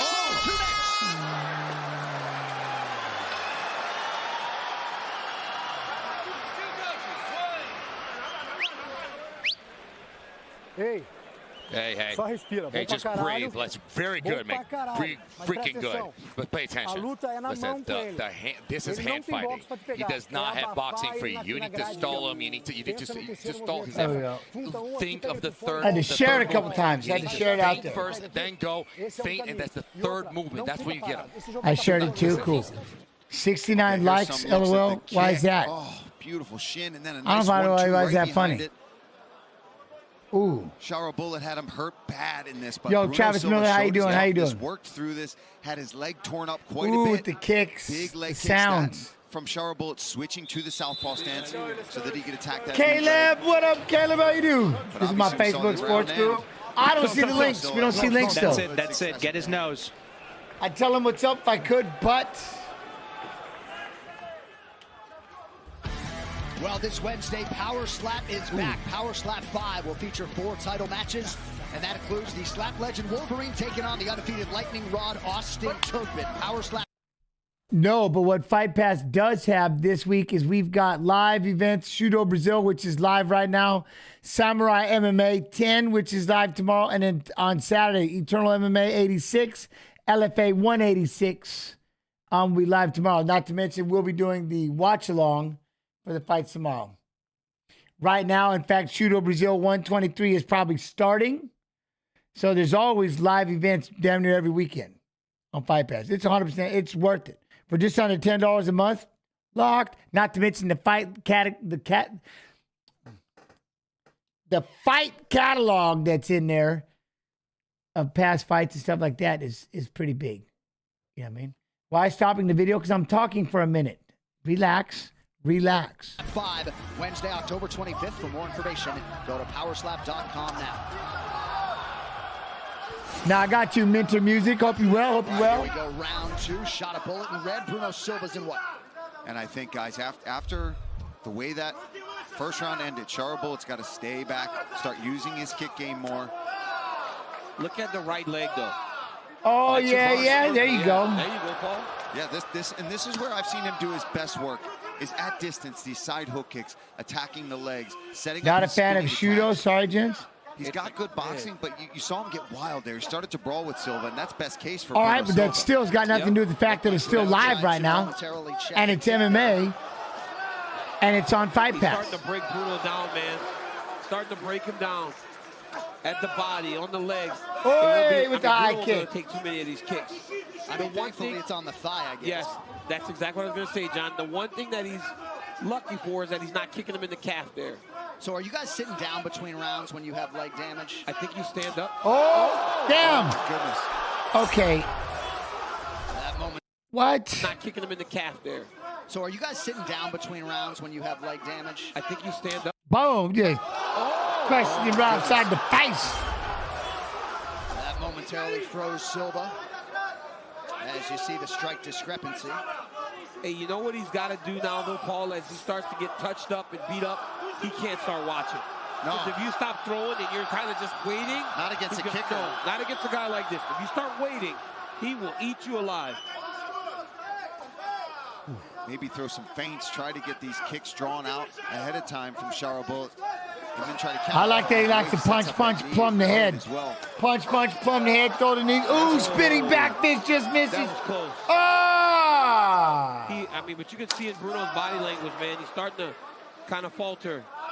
Wait, are we still having, is somebody still having an issue with the pause over there on Twitch? Because when you're a fighter and you're a tough guy, you don't want to get beat up. Right now, he's actually getting beat up. Right. Yeah. Right? And you start to kind of sense that, like, man, this guy's kind of beating on him. It's a new feeling for a guy like Bruno.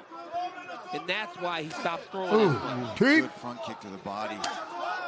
As we said, Goku, what? Zero takedown defense? Been knocked out. That trend. Ooh, in the red? I don't think he needs it. Would appear.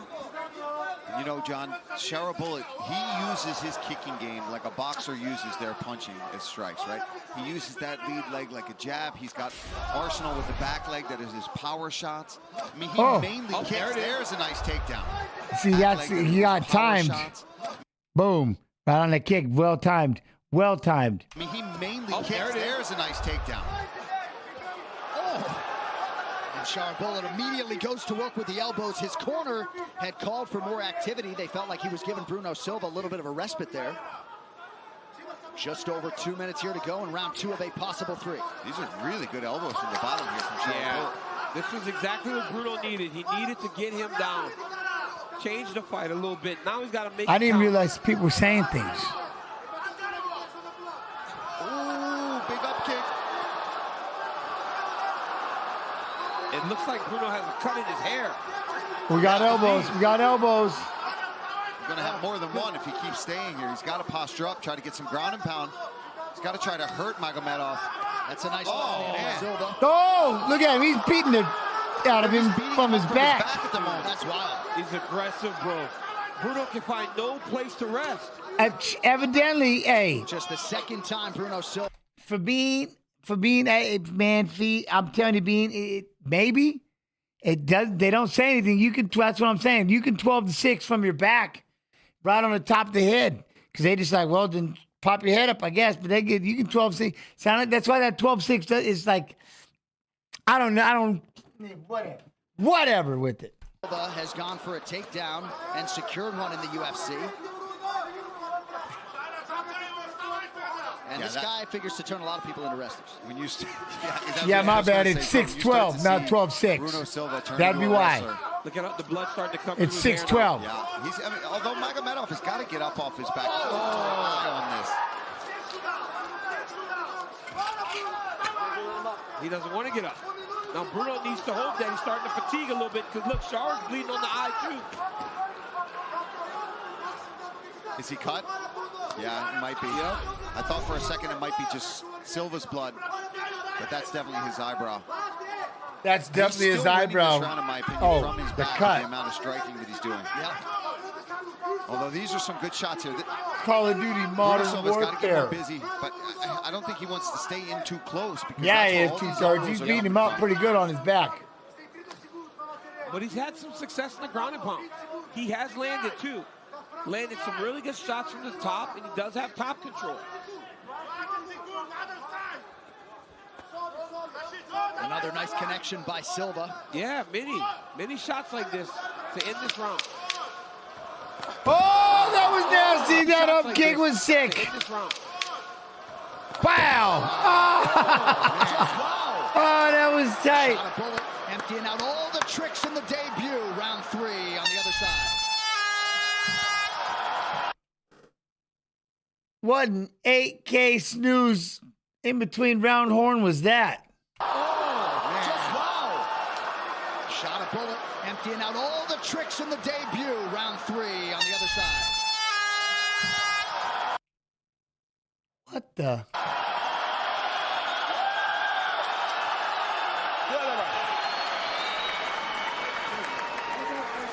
Okay, just close his way. Don't let him come through. Put the ice on his back now. Wash your mouth out. Drink a little bit.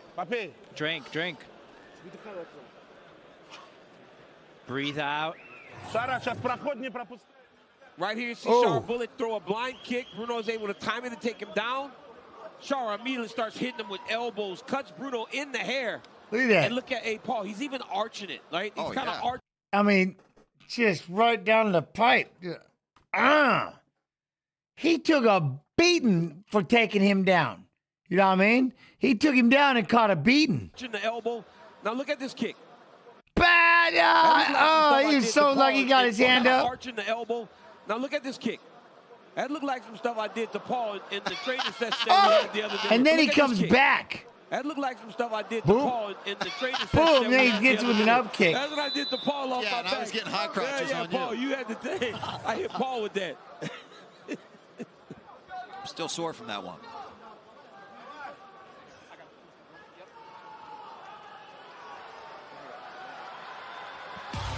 Well, be the first to know about new products and sign up. Yeah, prelims at noon Eastern, main card 3 p.m. Eastern. Scan that there QR code now to save. I'll be here the whole time. Supply. Shop the widest selection of UFC gear only at UFCstore.com.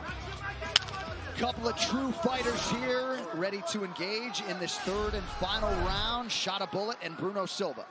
Yeah, that's a fun way to open up this card. Two really good strikers. Oi, good leg kick. Kicks are so nasty, man.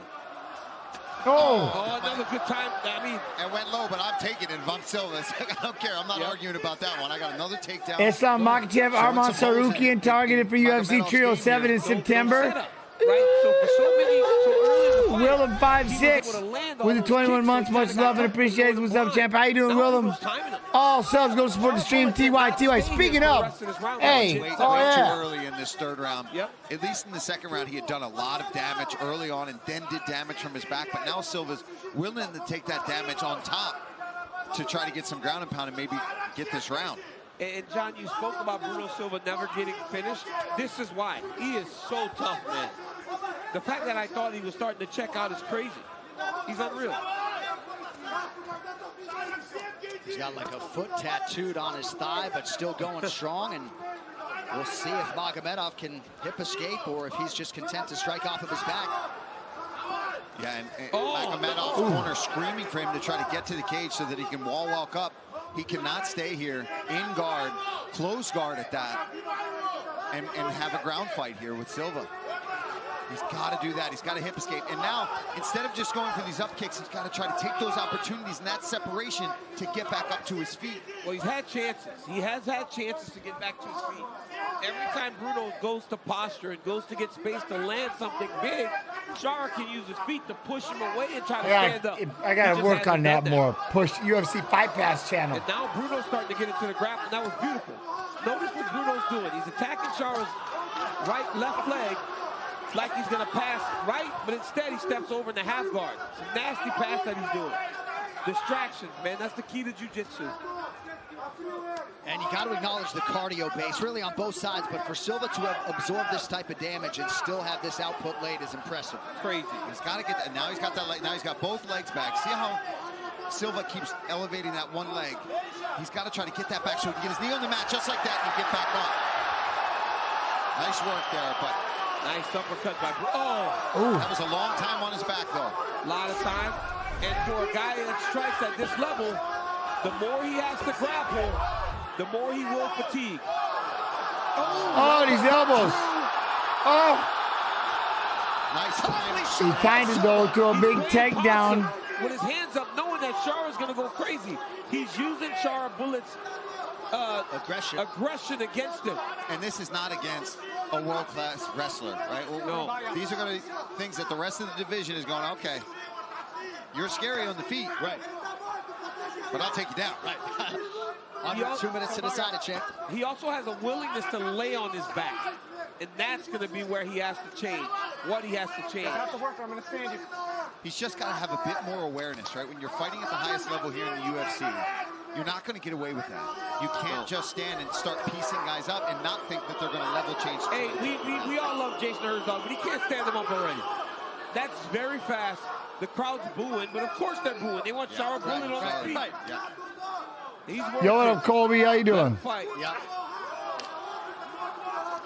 Nice right hand there. That'll bide him some extra time.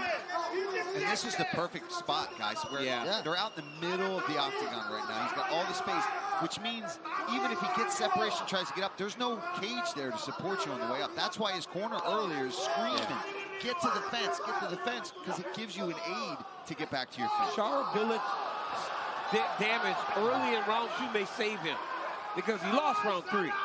But in round 2, Bruno had him down for 2.5 minutes. I just believe that he got beat so bad early in that round that he'll still win.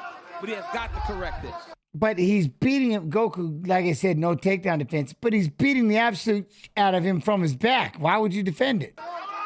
Now, we do have a lot of experience. He's getting up when he wants to. He's beating the out of him. Judges, though, so you just never know with those scorecards.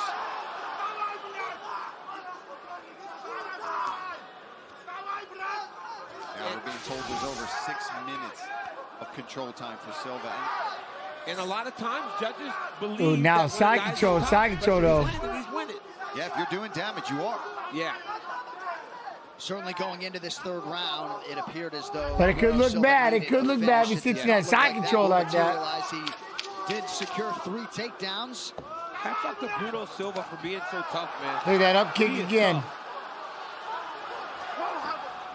Hey, he stopped one and booted him. A punishing strike from Shot. How bad he beat him up, though. A bullet to close it out. What a warrior, Bruno Silva, seemingly in defeat. But Shot a Bullet has arrived.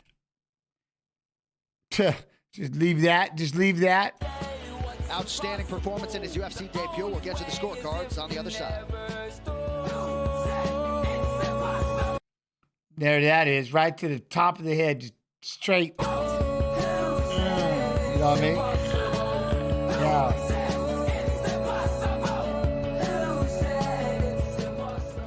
Boots and cats and boots and cats and boots and cats. So all-time great. Kamaru Usman moving up to the... Judges scored this contest 30-27 for the winner. Ladies and gentlemen, after 3 rounds, we go to the judges' scorecards for decision.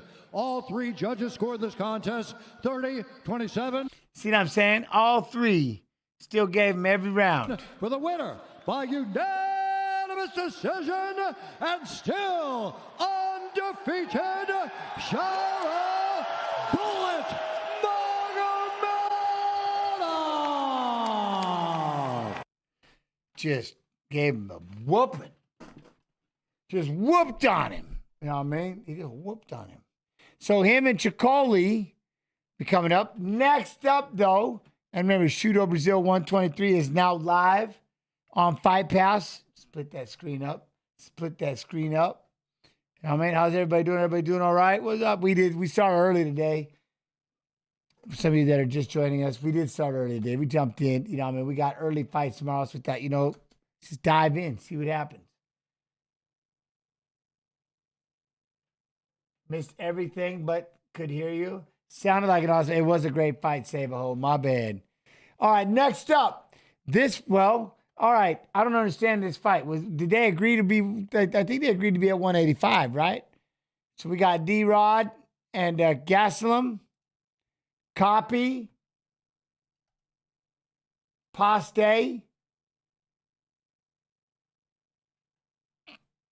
Huh? When is Topuria fighting again? I don't know. I look forward to when he does. All right, let's see how it plays out. D-Rod 34, Preston Pressure Parsons. Preston Pressure Parsons. Say that. D-Rod the 3 times taller man by a fast. couple of inches. He will have a 3-inch advantage. Jens, what? 107 degrees here tomorrow? Are you shitting me? Where's that at? That is awesome. All right, Let's go. I was out at 4 o'clock running in the heat. Not today, yesterday. Running in the heat. As hard as it could be, I'm out there running it, loving every second of it. I'm so happy we have humidity again. Woo! I like it. Regulars back inside to Bruce Buffer.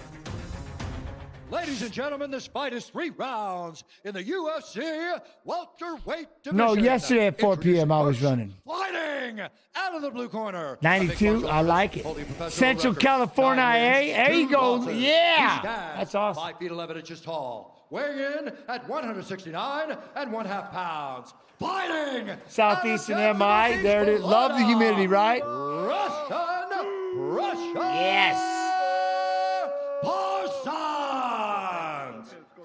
And now I love everything about it. Love it. I love being out there running in it. A freestyle fighter, holding a professional record, 14 wins, 2 losses. He stands 6 feet 1 inch tall, weighing in at 171 pounds. Fighting out of Alhambra, California. Be hiding. Daniel D-Rod Rodriguez. 113 here in Phoenix. Damn. How long? Run 5 miles, but that's crazy.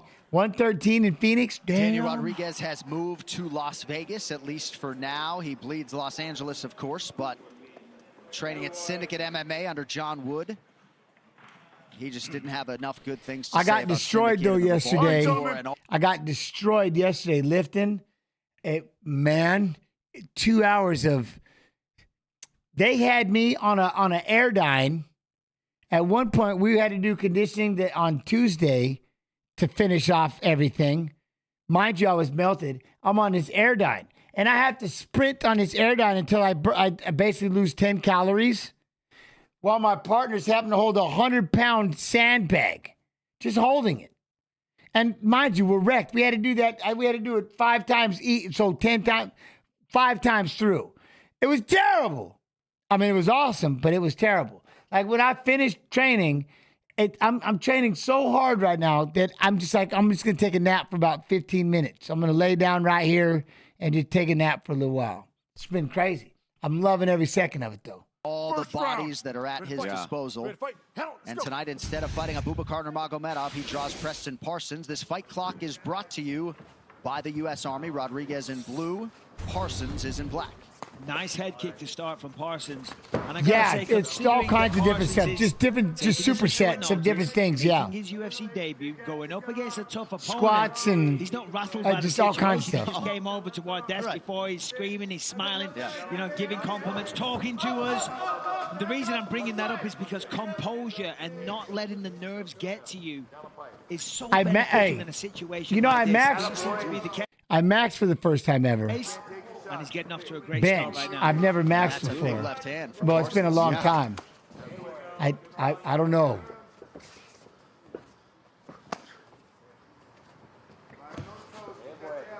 That's what we saw from D-Rod last time. Those punishing low kicks over and over again to the leg of Mike Perry. Piotr was Piotr an interim at one point for the belt? And then him and Sterling, is that right? Sprawl by Rodriguez. Yeah.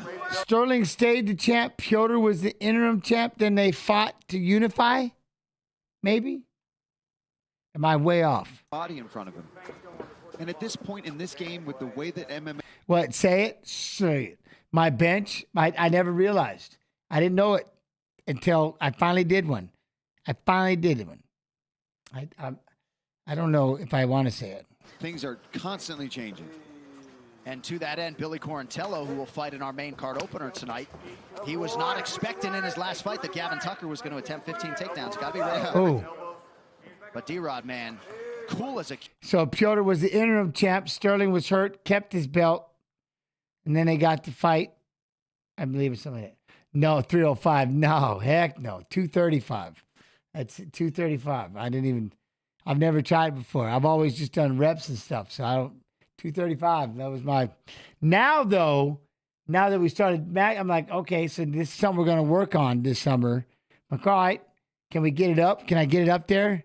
We'll see. I don't know. I won't find out. Preston Parsons, pretty good strength of schedule outside the UFC. Has a win over UFC fighter Ignacio Bahamondes. Also fought Mike Perry in 2015. The Aldo fight was for the undisputed. Okay. Piotr was undisputed. That was okay. good left hand. Chin holding up. Good left straight. Yeah? Okay. Very good. You know, he's going to be excited. Oh, look at this. Landing shots of his own.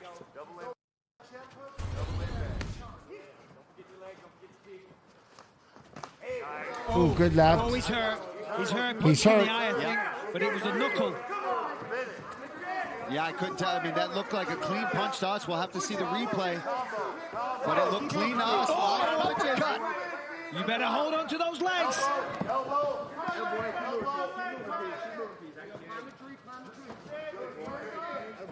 Aldo versus John for the undisputed. Yeah, okay. Looking at this body language, he needs a takedown. Otherwise, this fight's going to be over pretty soon. Another straight left. Parsons is in deep trouble. That's that bad. That's bad. Rodriguez left hand beautifully split. Yo, Tati, Anna, how you do, Tati? Nice right hand for Preston, and he ate another big shot on the way in. Okay, Grandpa. It might be. Real toughness here, but that's usually. I'm not Grandpa yet. What? This ain't Grandpa yet. Yeah, but he's going to be. Oh, look at that. Oh, he turned away. This is it. Yeah, but it's going to be. Boom. Oh, those two shots right there. Ricochets off the fence into an uppercut. Hey. No, I know. I'm just messing with you. I'm not biting. Yeah, but it's going to be. Oh, look at that. Oh, this is it. This is the beginning of the end right there. Defend yourself. And that'll do it. Another one bites the dust. Daniel Rodriguez is coming. Yo, Cobra Ty, thank you. Thank you. So I finally, like I said, I had to have straight teeth once in my life. What candidly he needs to do when facing a UFC newcomer, he improves to 5-1 in the big show. Moving on up, Michael. Very impressive. And he took out a solid problem, and he came in with a good rest, landing a couple of kicks. You know, finisher, 100% finish rate. Boom! That left right down and the. Parsons started fast. Yeah, that started hurting the eye. You know, he had to get that excitement. Boom! Another left hand. But once he calmed down, D-Rod started taking over, chipping away with the low kick. Boom! Another left hand. The left hand, as always, was there, hurting one with one big shot to the eye.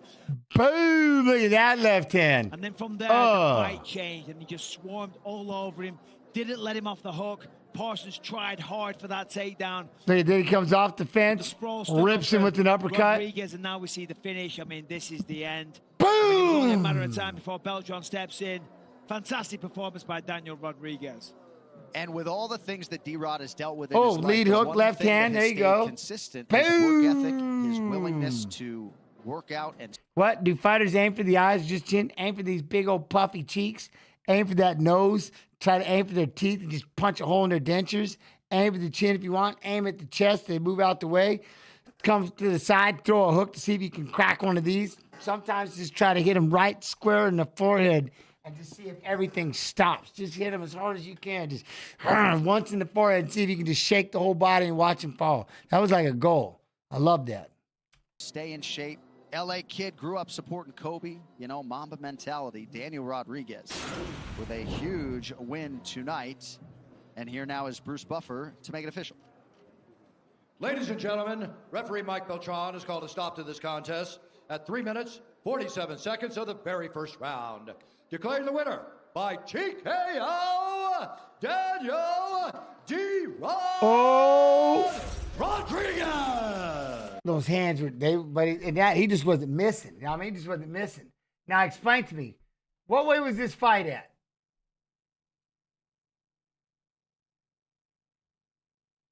They were fighting at 170, welterweight bout. Okay. So does he normally fight at 170?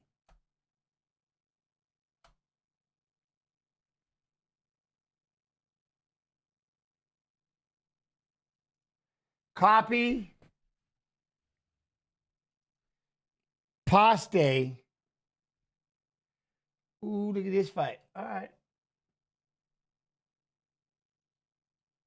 I want to fight for the championship. I want to be the UFC middleweight champion. All right. And I appreciate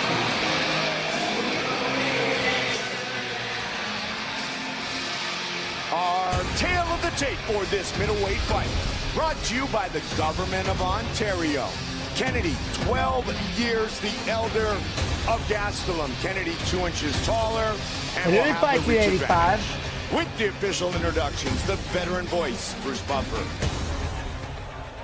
Ladies and gentlemen, this fight is 3 rounds in the UFC middleweight division.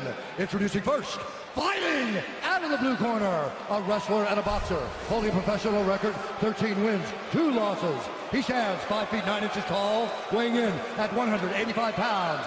Fighting out of Yuma, Arizona, by way of Huntington Beach, California, USA, presenting the Ultimate Fighter Season 17 All right, bye for me. BRB wants to say y'all be good.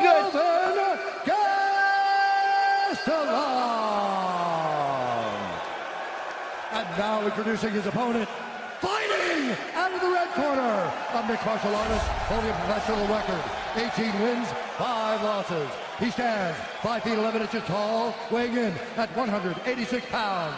Fighting out of Austin, Texas, USA, presenting the number 10 ranked middleweight contender in the world, Tim Kennedy! And when the action begins, our referee in charge, John McCarthy. Big John McCarthy, our referee. The beautiful Brittany, Ariane, Chrissy, Vanessa. UFC 206. 5th time we have been in Toronto. Kennedy. Gastelum. Here we go. Green trunks for Kelvin Gastelum. He is a southpaw. Black trunks for Tim Kennedy, and he's throwing kicks early. Yeah, he most likely would try to stay on the outside with those kicks until he decides to close the distance and take the fight to the ground, because he knows Kelvin's best attributes are his boxing. You see Kelvin very light on his feet, and that's where I think Kelvin could present anybody with a problem. Gears of War 4 for a limited time. Save $20 on Gears of War 4. The game Polygon calls the best looking game on Xbox One. Kennedy the aggressor here. Kennedy landed a right hand there. Ducks under. And he gets the clinch. And this is where size and strength will play a big factor. Tim Kennedy with a knee to the body drags Kelvin to the ground. And Kennedy is a lead blanket when he gets a hold of you. That's a great way to put it, Joe. And he's an elite ground specialist, very good at controlling and submitting people, and loves sapping the strength out of you, loves a grinding fight. Takes particular, yeah, I mean, he's kneeing him in the ass there, very painful. And again, just riding him here. Absolute control, and power, strength. He's so physically strong. Got him fully flattened out here. Kelvin's in a lot of trouble here. Really good start for Tim Kennedy in his return to the octagon. It's been a while. And this style is the style that he used to defeat current UFC middleweight champion Michael Bisping. Yep. Staying on top of him. Yeah, stay on top of him, smush him, control him on the ground. That fight, Joe, was in Canada as well as in Quebec City. And Kelvin here desperately wants to get back to his feet and get out of this. But it's going to be a struggle. Kelvin doesn't have any legs hooked in now. Now Tim's got one more hooked. Hard knee to the thigh. And he gets the rotation of the hip to really deliver the solid knee strike. To see him come around like that. Well, there's a difference between a real middleweight here and a guy, again, who should be competing at 170 pounds and who has competed at 170. Tim would have to chop off a leg to make 170. These are hard knees to the thigh here. Tim Kennedy always seems to have an endless gas tank. He also, you give him a situation where he feels like someone doesn't have discipline. And, you know, he called out Kelvin for being undisciplined and, you know, said a bunch of bad words about him and basically saying that he's lazy and that it's disrespectful to other professional fighters. That's the kind of guy that Tim Kennedy wants to punish. And that's he's what doing it so now. far. Yeah, he's doing it big time. These are hard driving shots with these knees, and Kelvin is in a bad situation where he can't get free.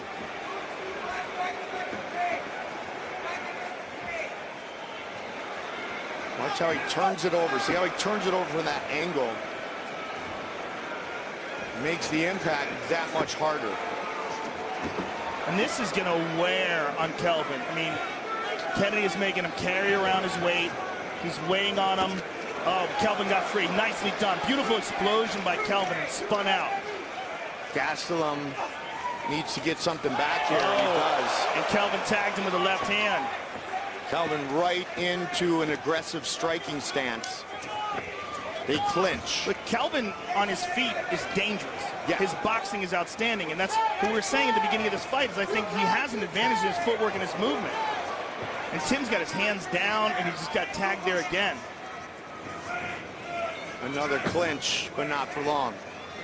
See, out here, this is Kelvin's world. Yep, this is what he wants. Slides in with that jab. He's got a big advantage there. Kennedy taking a look up at the screen. 40 seconds on the clock here in round one. Tim Kennedy has a swollen right eye, Mike.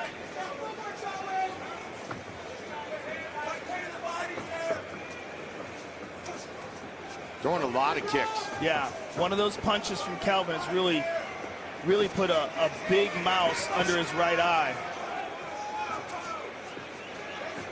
See it right here, Joe. And Kelvin's targeting it. And he tagged him again. Tim spun away, but didn't get hit. These final seconds of the round. Wild punches, though, with his hands down. He just got tagged again. And again, Tim's in trouble. Into the round. He got lit up.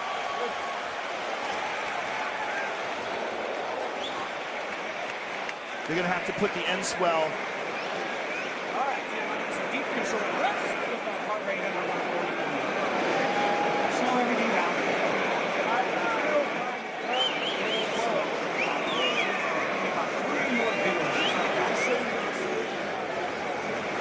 That was great on the cooking him, but we're getting kind of sloppy. I need to settle down a little bit and start picking your shots a little bit. You see?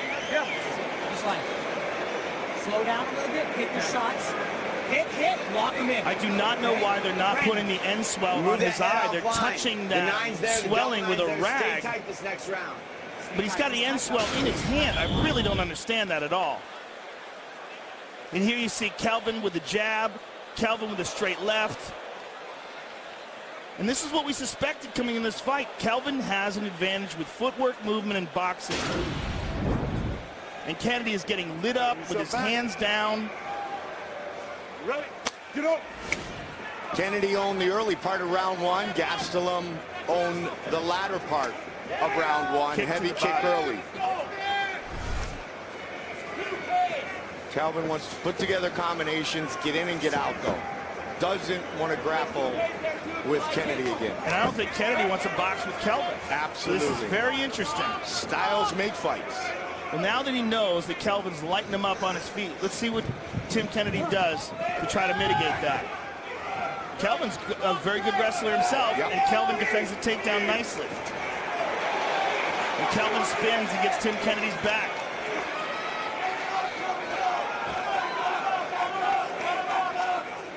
Now it's Gastelum who takes the back of his opponent.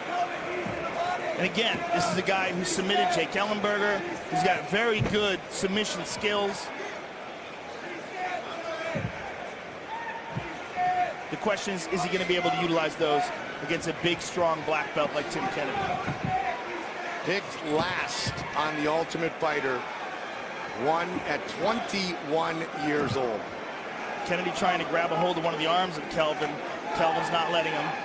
Kennedy wants to reverse his position somehow. He's got a hold of the single. Let's see if he can complete it. Back to the waist. Well, let's see if Tim can drag Gastelum back down to the mat.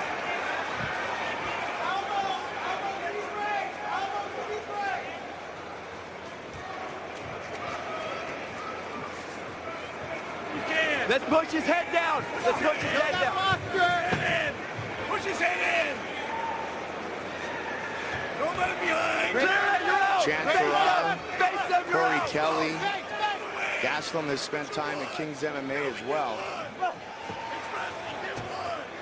Been with Chance for forever. Oh, good shift. And then good punches. Nice. Beautiful right hook, left hand. Tim's trying to dig in. He's firing back, but there's a big difference in their boxing ability, and you're seeing it when Kelvin uncorks these combinations. Kelvin's more fluid, more efficient, faster. And this is the dangerous Kelvin Gastelum. Light on his feet, good footwork. Midway point of the fight. Good kick to the body there by Kelvin.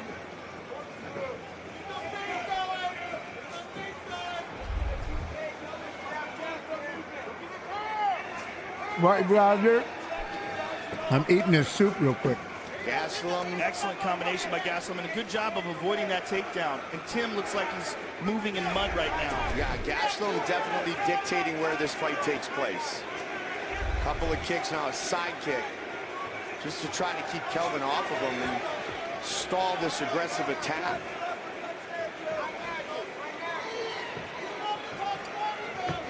Oh, well done. Good uppercut. And there you see the difference in speed, but if Kennedy can do this, this is where he shines.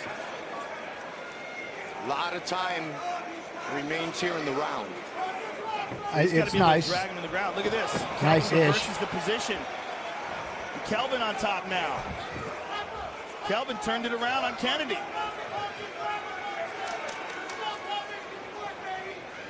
Gastelum beat Nate Marquardt the last time he fought 185. It was a doctor stoppage. Hey! Yeah, he beat him. Yeah, I don't want to be rude. Yeah, I can't, you know what I mean? Mexico City.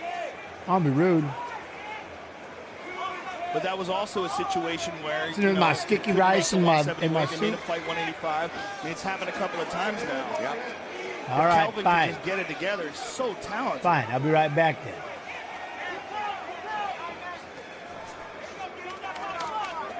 Under a minute now here in round two. Kennedy, like you said, he looks like he's his moving pace through is- mud. Oh, I mean, yeah. he's really exhausted here. Bamboo Slowed soup. down massively. But he's also one of those guys that Bamboo carries a soup and tremendous sticky amount of rice. muscle. I mean, you look at how big he is and how well built he is.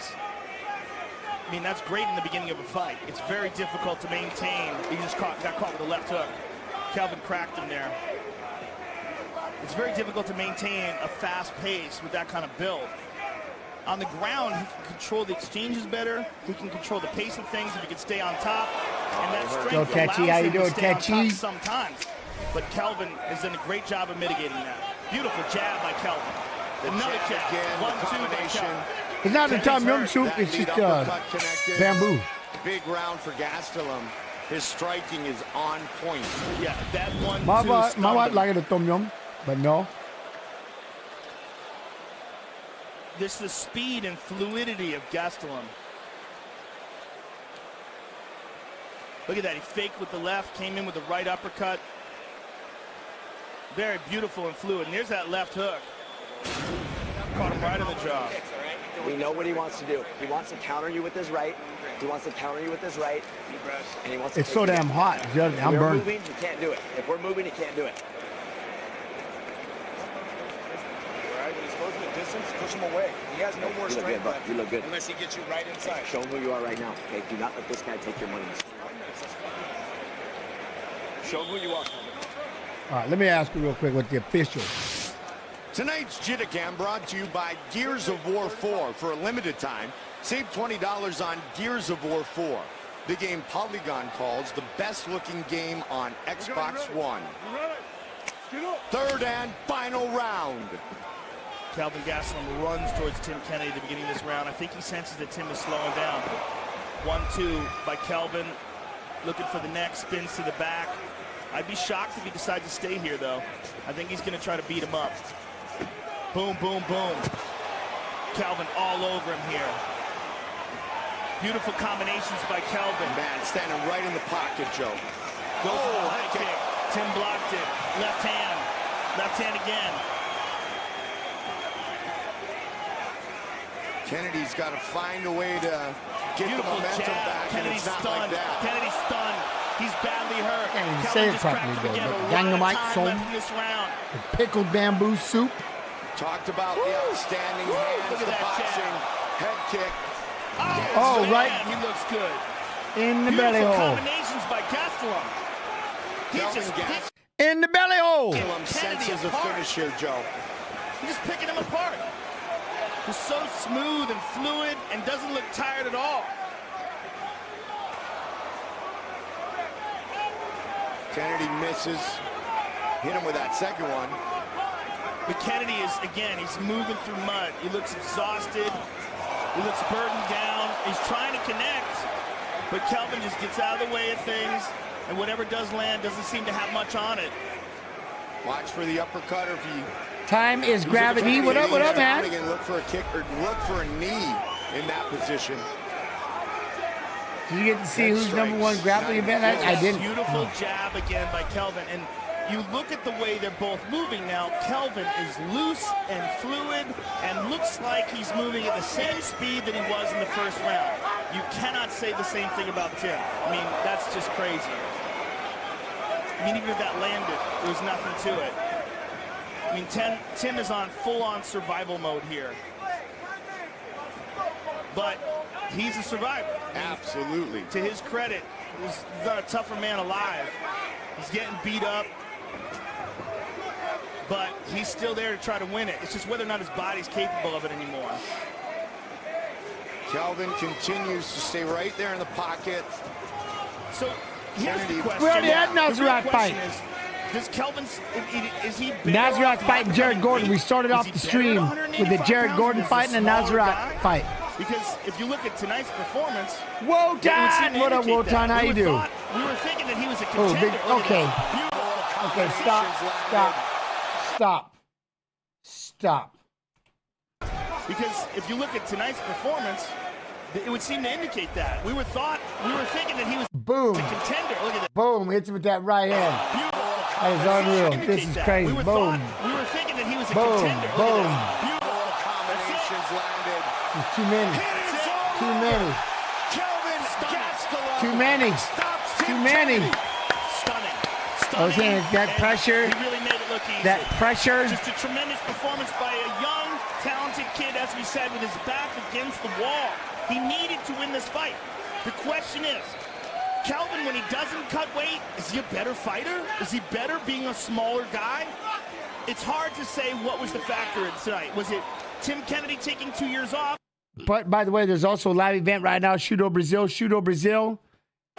Tim just not being prepared for a guy like Kelvin? Who knows? But Kelvin Gastelum looked outstanding Spinning tonight. back fist, the like button. There it is, lazy bed. Make sure y'all spinning back fist that like button.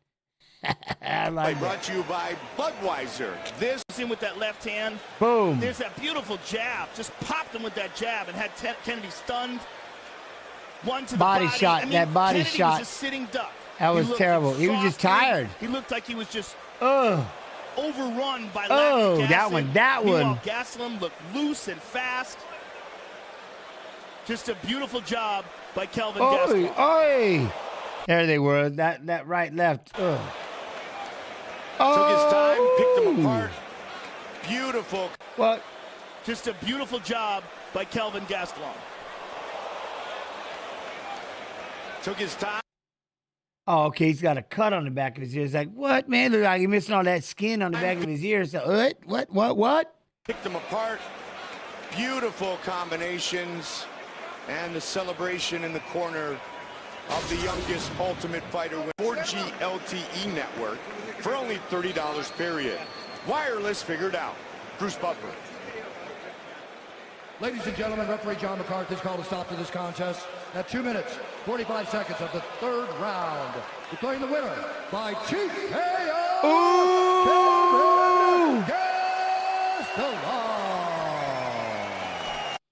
So there you go. You got Kelvin, Gastelum. All right. The wrong damn pause every time. Like, just whatever. So Kelvin Gastelum, Daniel Rodriguez, D-Rod, Gastelum, 185. Are we going to watch Dolby vs. Bonfim? That is not on the list, Nature Boy, but I'll be here from the very beginning. I will be here from the very first fight of the night. I need all of you to join me because you are my watch-along host. Chat is my watch-along host. Jason Shander, how you doing? Chat is my watch-along host. UFC, Sergey Pavlovich is in the next fight. That man is scared. I know this. So now we've got 2 Alexander Volkov and 2 Sergey Pavlovich fights. Then guess what? Yep. We've got 2 Robert Whittakers and 2 Ikram Aliskerov to go. You know what I mean? Yo, what up, man? What up, Doug? Jens, always wanted to ask you about why you don't start a gym up and make champions. You know why? Because I'm a volunteer coach at the high school right now because I love my son, I love my daughter, and I absolutely 100% refuse to miss this time with them. My son is going into his sophomore year, and I will not sit back and wonder where the time went. I will not ever sit back and wonder if only I could have spent more time with them. I will be right here. I know exactly where I've been. I've been a stay-at-home dad for the last 10 years, and with this stream, I've been able to stay at home for the last 5 years and take them to school every single day, pick them up, go to wrestling practice. I'm lifting. Like I said, they got me back in shape. They've got me lifting like a boss because I love these kids, man. This high school team is just but then when they leave, then and only then will I start coaching fighters because it'll be the perfect time. What do you think? Here's the one thing that I am doing right now, which is really cool. I'm recruiting. I've got the best schools. I've got the best schools in Iowa, the best wrestling teams in Iowa. And then they all want to do, at one point, when they finish college, come on. So in 4 years, I'll have these streams. I'll be streaming fights every weekend. I'll be coaching, traveling, raising a whole bunch of these little buggers. You know what I mean? And that way we'll do and then like I said, I won't leave this earth without 10 world champions. So no, we'll put it together. Like I said, it's crazy, man. I've been working out. It's been the training now with these guys. I'm hooked. I'm stuck. My son just got back today. He was in Iowa at he's at wrestling camp for the last 6 days. And, you know what I mean? So I'm glad he's back. But then I've got my little partner, Merrick. He's the one, it's so funny because he's always like, you can lift more, you can lift heavier. And he's like, it's like, I can tell you this, but I don't want everybody to be like, shut up and just press play. I'll tell you, you know what? Here it comes. I'm going to do this, but don't get mad at me, okay? Before we start these heavyweight fights. All right, here's the deal, okay? I was just telling him the other day, when I had to retire from fighting, at first I got nice and bulbous. Said, F this. I just got fat. I wanted nothing to do with shit. I was so pissed I had to retire. I hated the way my career ended. I was unhappy. Hated it. And like I said, because of 8K Snoo, he got me to start streaming. And because of all of you started coming into these streams. And all of a sudden I started becoming whole again. I started like these things that I missed and these things that I was lacking started getting filled because of you. I tell you all. And yeah, Big Girther was born for sure. And then I got the job with the UFC to start running their Twitch streams and then the Fight Pass and stuff. But the reality was, it's because of all of you. You all put me in a position. I no longer had regret. I was no longer sad and upset. You know what I mean? I was okay with being done and retired. Like I said, man, this stream, you all saved me in a lot of ways. So I started getting back into shape. And then at one point, I decided, all right, enough is enough. I remember, well, I won't get into the whole thing, but the doctor was going to try to put me on some kind of prescription med, and I said, hell no. So I lost 55 pounds. I said, damn this. I lost 55 pounds, got down to like 146. And then I started lifting and stuff, and now I'm about 195 pounds. I'm about 190. We'll go 190. And so I was sitting there with Merrick, who I've been working with and coach stuff, and I just told him, I want to thank you. He's like, what? I go, because for the longest time, I didn't train like this. But because of these wrestlers and the fact that I get to be this volunteer, I just want to train with them. I want to lead by example. The first one in there, he's constantly pushing me as heavy as I can, pushing me as heavy as I possibly can. And so now they've got me lifting like I used to.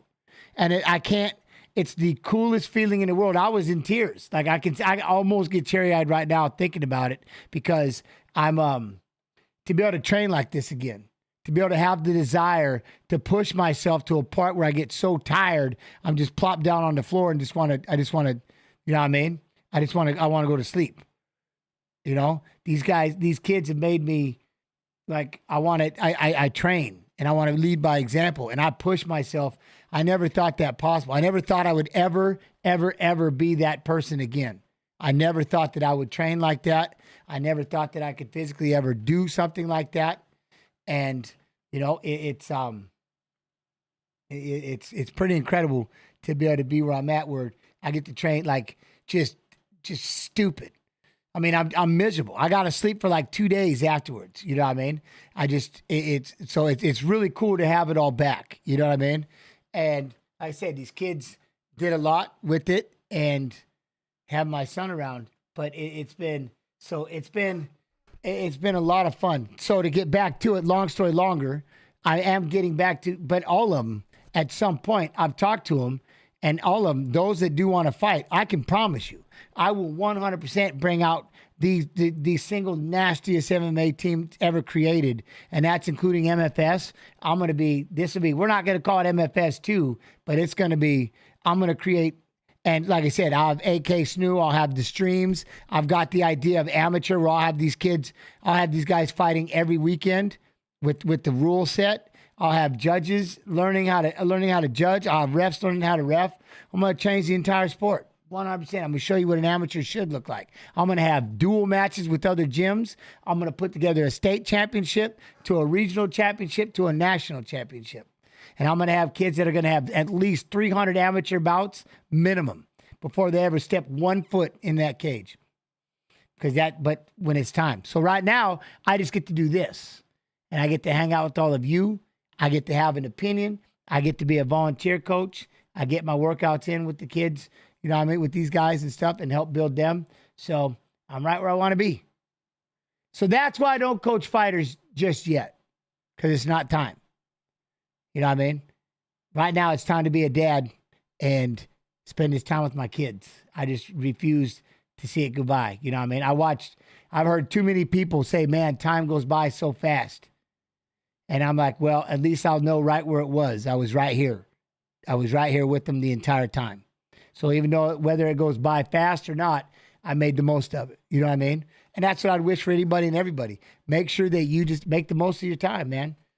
Everybody said it's short. It's just like my career. I have no regrets. I don't ever sit there and think, man, it happened. It went by fast. Man, it was quick. I can't believe it was over in an instant. No, it wasn't. If I sit back, and that's the other thing, because I get to sit here and do this and go back and think about it all the time, and I realize when you find yourself saying, man, that was a long time ago, all of a sudden you slowed life down. You know, everybody always says time moves fast, life moves quick. You ever get into a conversation, you're like, man, that was so long ago. Somehow you just magically slowed it down. You just have to remember that. You know what I mean? So it'd be pretty cool. It'd be pretty cool. Anyway, so that's what'll happen. And trust me, all of this will always be on stream. I will never not stream everything that I'm doing. From when we'll just go from here, we'll be watching fights, then we'll be watching actual fights, and then we'll be coaching. We'll have training classes. We're gonna do it all. You know what I mean? All right. Anyways, I'll shut up. Thank you for that. I had to take that pause. But that is why I'm not coaching fighters right now. I'm coaching wrestling. MMA and the Olympics would be intense. Yeah, like when you see these rules and you see how we're going to be doing it every weekend, like, hey, why can't? Well, we can. We can. You know what I mean? All right, here we go. Let me see. I don't want to do this. Bum, bum, bum, bum. Okay, yeah. And I'm not picking when I do this. This is just how we're going to do this one. Copy.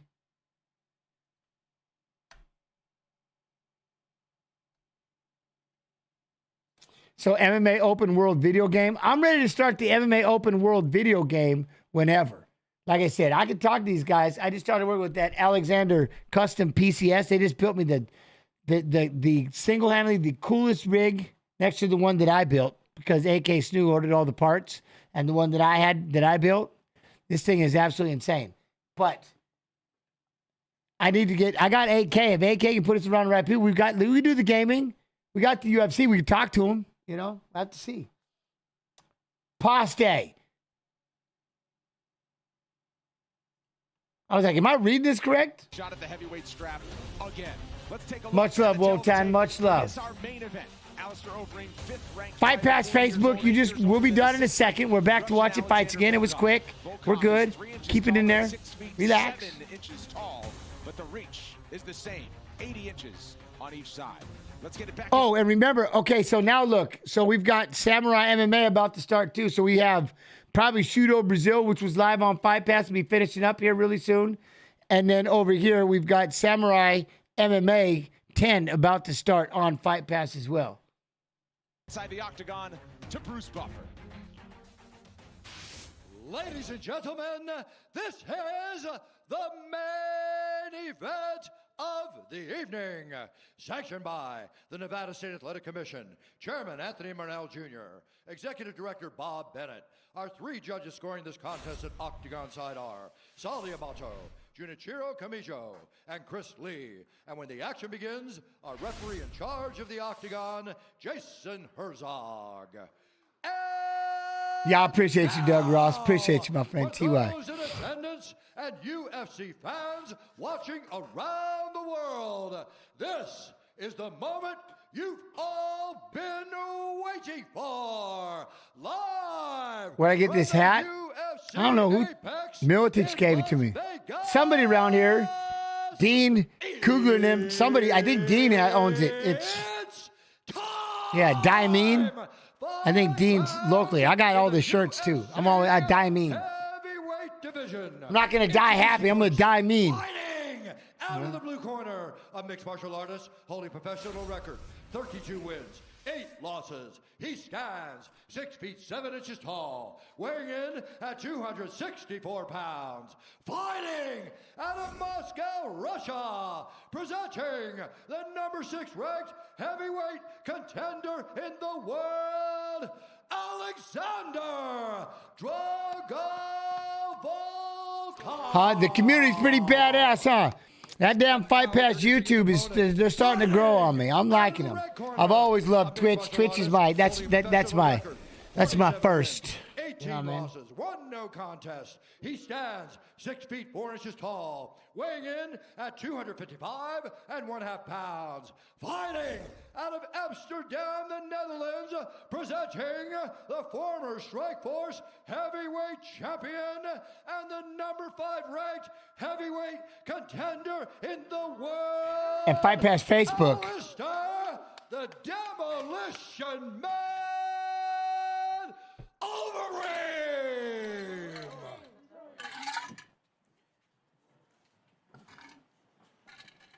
Fighters gone over the rules in the back. There were no final questions from you, Blue. There were no final questions from you, Red. You've already touched gloves. Am I ready to fight? Jason Herzog giving the final instructions. What this was? Really? And Alexander Volkov. Volkov minus 190. He's the favorite tonight as the 6th ranked fighter out of the blue corner. What is on that guy's face? What is he? What is that? Alistair Overeem, who's plus 170 as the underdog. Tonight's fight clock is brought to you by the U.S. Army. 5 possible rounds, 2 large men in the small 25-foot octagon. Wow. Volkov knew that Overeem would do this, right? Shell up on the edge whenever you pressure him. Alistair being a southpaw. That is blasted that leg twice. That he used against Walt Harris so effectively. This fight had been on the radars of each of them. It was scheduled back in April of 2019 when the UFC headed to Russia. But Volkov unable to make the date there. Whoop. A couple of years later, here they are.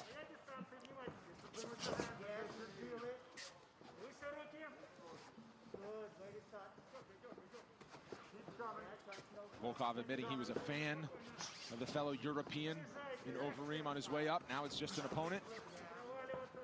Overeem out of the Netherlands, but now trains in Colorado, high elevation, at team elevation, to get ready for his fights. You've seen Volkov improve in the time that he's been in the UFC. He came as a guy that was a world champion before, and he's gotten better as he's fought better competition here in the UFC. And I mean, when they're this big, right, it's 3-4 steps back, and they're against the side of the octagon. That doesn't take much.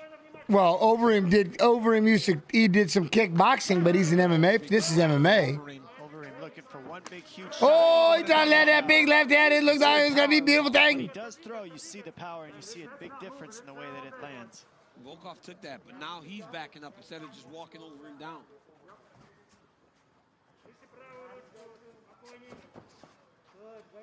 Two power hitters like this is I know, right, Lazy Bed? Pavlovich got a much longer reach. Especially early on here.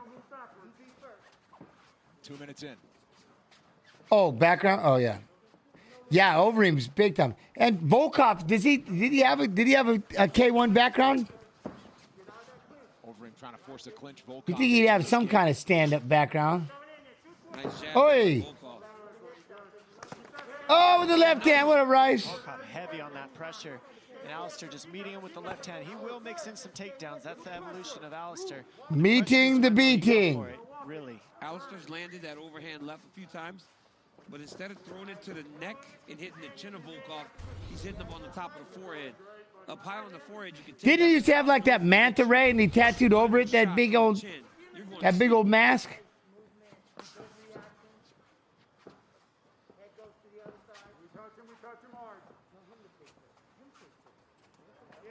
Or am I just making that up? Each fighter patient. How often do we see this? Oh, did he? Okay, see. Okay, see? All right, see? I just let things, I just cite things. Things pop into my head. I don't know if I'm making it up or not. That his opponent carries. The consequences are too dire. All right, I'm going back over to Facebook chat for a second. Let's see what's going on. Fight Pass Facebook. Once I find you, I'll never let you go. He's hurt, and now hammering away. Overeem covered up, and now escapes. Power shots exchanged. I'm not sure if that dropped him or if he slipped on that one, to be honest. But it was like a nice exchange. Yep. Overeem keeping the guard high. That jab finds a home from Volkov.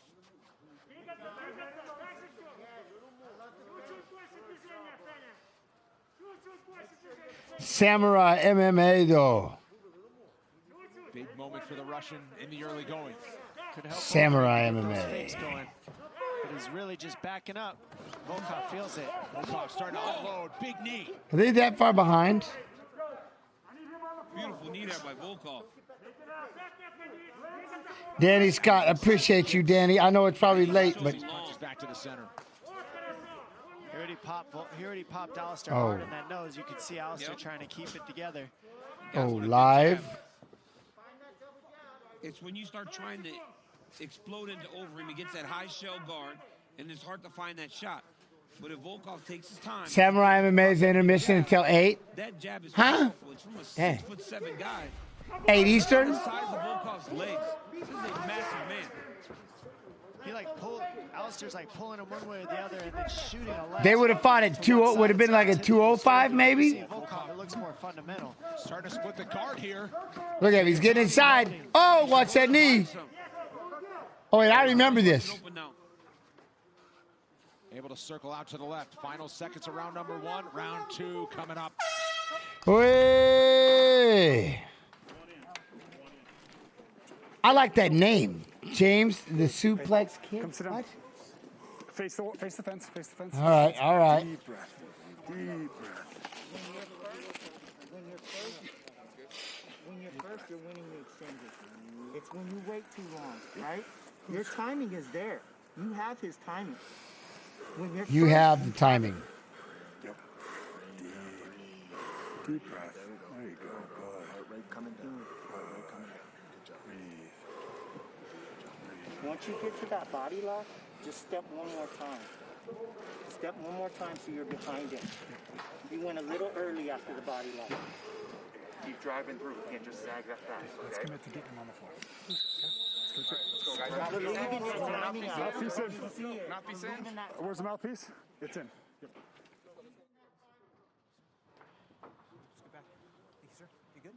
Yeah, let's go back. Thank you. Let's go back. Look at Alistair Overeem as he gets set for the second round. A little bit of damage on the bridge of the nose. A little bit of blood dripping from the nose. Volkov having an impressive first 5 minutes of this one. Yeah, Overeem's gonna have to change something here. He cannot stay at the edge of Volkov's punches. He is busted up early. You can't just sit and let Volkov unload on you. You got to be first on Volkov, as you can see. Volkov's been having to deal with people shooting on him his whole career, and now he doesn't have to deal with that. You're seeing him let his hands go and his legs go, and it's another animal. He looks good, man. This is the best that we've seen Volkov look. He is busting Overeem up with that jab and that straight right hand. Obviously, Volkov is staring down the damage that he's done. Starting to really put it together. Well, let me see. Knows the game plan's working, but Overeem said... What is his name? Don't be surprised if he grapples him a little bit. And that's what Overeem... Yo, what up, Goshen? How you doing? He's done a better job of securing takedowns in these fights. How deep am I diving? Diving deep. Sorry, I'm being quiet for a minute. Who is that? Coming up this ladder, he's trying to take him down, and he has adjusted, and we're seeing it right now with Volkov. He's got a lot more confidence. His hands and his feet are going. What was his name? As offensive as he is in this fight. Well, because again, that takedown threat's not so strong, like you said, Cruz. And so we're getting to see Volkov on full display in this matchup. Oh, wobbles him with the 1-2. What a right hand there by Volkov. Volkov staying patient, but knows he's got a window open here. Oh, together another one. Overeem backing up. Overeem's hurt bad. Overeem's hurt bad. It's about over here. I mean, he's got a big overhead right. Look at how bloody he is. Oh, damn. Rest in peace. That right hand is just so straight and good. Look at this. Laser precision from Volkov, and another shot here from Overeem. Punches like that will turn anyone into an NCAA champ real quick. I mean, when Volkov is just teeing off on you. The one thing I wish he would do is when he gets Overeem hurt, just one big body shot, because Overeem's hands are so high when Volkov hurts him. Oh, he just cuffed him in the ear hole. Body shot because Overeem's hands are so high when Boom. Look at it. Right around the glove. Right around the glove in the ear hole. Boom. hurts him. That's it. That's going to do it. Alexander Volkov. Wow. Statement made. Say hello to a new heavyweight contender in the top 5. Oh, man, look at his face. So how do you say his name? Taylor Wiley? It's on another level with these new heavyweights, DC. It's like insane. Yes, and then there's Alexander Volkov power. Holy cow.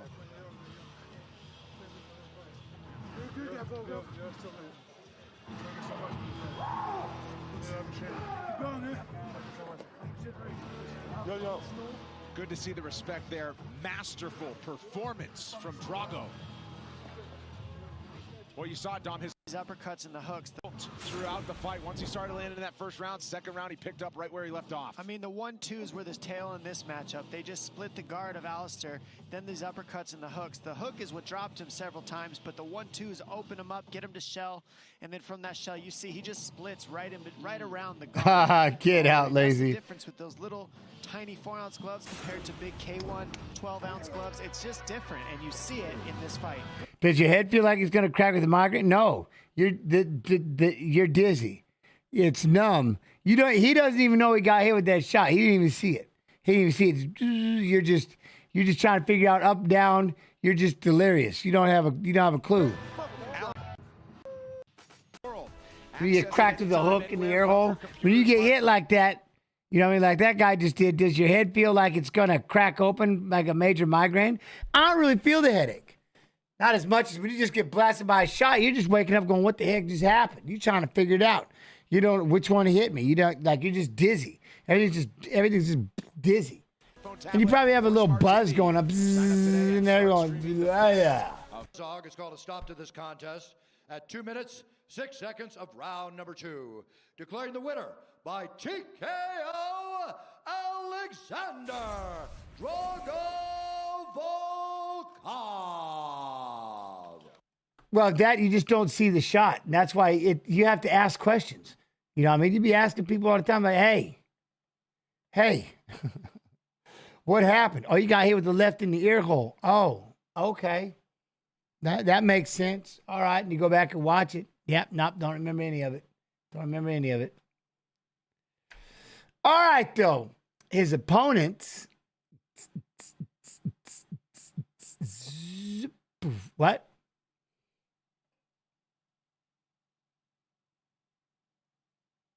Okay, I'm trying to set this up. That's what I'm doing. And I'm not picking on Tui the Shoey. It's just it's a common opponent. All right? But it's not this fight, so don't worry about it. Paste. Whatever he hits, he destroys. He's younger. An inch separates them in height, but the big one tonight, the Russian striker will have a 4-inch reach advantage. With the main event introductions, here's Joe Martinez. What was his name? The one that won that? Who? Volkov? I'm doing good, Lucifer FCS. How you doing, Lucifer? Yeah, Alexander Volkov. And now, ladies and gentlemen, here we go. Live from the UFC Apex here in Las Vegas, Nevada. This is the main event. 5 rounds scheduled in the UFC heavyweight division. Sanctioned by the Nevada State Athletic Commission, the executive director, Jeff Mullen, with chairman Anthony Marnell.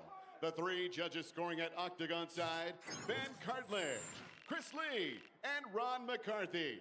And when the action begins inside the octagon, your referee in charge, Mark Goddard. And now, Free dive, Monk. What happened? The judges are ready, and the fighters are ready. Las Vegas, make some noise if you are ready! I forgot what I was looking for. What was I looking up? I got so sidetracked. This mixed martial artist stands 6 feet 4 inches tall. Whatever, I forgot. 262 and 1/2 pounds in 21 fights. His record 17 wins, 3 losses with. That's why I usually have an AK Stu around it. You were looking for this. Okay, thank you. Heavyweight contender in the world from Chicago, Illinois. Here is Curtis Razor Blade. Man, Tatiana is not funny. I was like, why do I have to Google up on my phone? What was I looking for? I was gonna look up something. This mixed martial artist weighed in officially 260 and 1/2. No, I got you. No, I'm with you. I'm trying to think of something. What was I looking up? Just 1 defeat. He is the UFC's number 3 ranked heavyweight contender from Moscow, Russia. Here is. Are you liking that? You liking that Samurai MMA lazy bed? Is it good? Jens, what? You look better now than you did on Tough. Oh, I feel better than I did on Tough. Plus, I'm tan today. I'm not all pasty. I'm ripped-ish. I got a little bit to get rid of, but I'm on a whole nother level of 185 pounds of what? A lot of anticipation. Now I feel good. Thank you. Number 3 Thank you. versus number 4. I've been out running every day, so I get out, and that's how I get my son. I get my son by going outside and running, you know? Have a tendency to get their work done fast and early. What? Did you ever train with heavyweights? If so, what was it like? It sucked. You know why it sucked? Because they would just smash on you. And I used to get really pissed. Like, I had a couple of heavyweights that could move really light, and they would move around, and they weren't jackasses. Then I've had some other heavyweights where they just sat on you and smashed you. And I remember I got out from underneath one of them, come up swinging, kicked them right in the chest. I mean, what's the point? What's the point of just sitting on me and smashing me? The whole idea is to try to keep up with me and learn how to get that balance, learn how to move like a lightweight. You just sitting there playing like a big old, because I was an angry feller. So I yelled, you just laid there like a big old piece of shit. You know what I mean? A POS. What are you learning? You can smash me? Ooh wee. You weigh 100 some odd pounds more than me. Yay. I'm like, where are you getting the movement? And then the same thing we play with gloves. And I'd be like, look, man, really? The only thing I couldn't get out of the way, man, these gloves are like this big. Those damn gloves were they just kept hitting me. And I'd get mad. I'm like, what's the point? Lighten up and learn how to move fast. What's wrong with you? You know what I mean? So I would have, that was my issue about going with heavyweights. So you proved you're bigger than me and you can smash me on the ground? Yay for you. What are you learning? You know what I mean? What are you learning? Nothing. I'm just trying to move around, go light, get some agility. You know? Yeah, nobody? Just me? Am I alone by myself?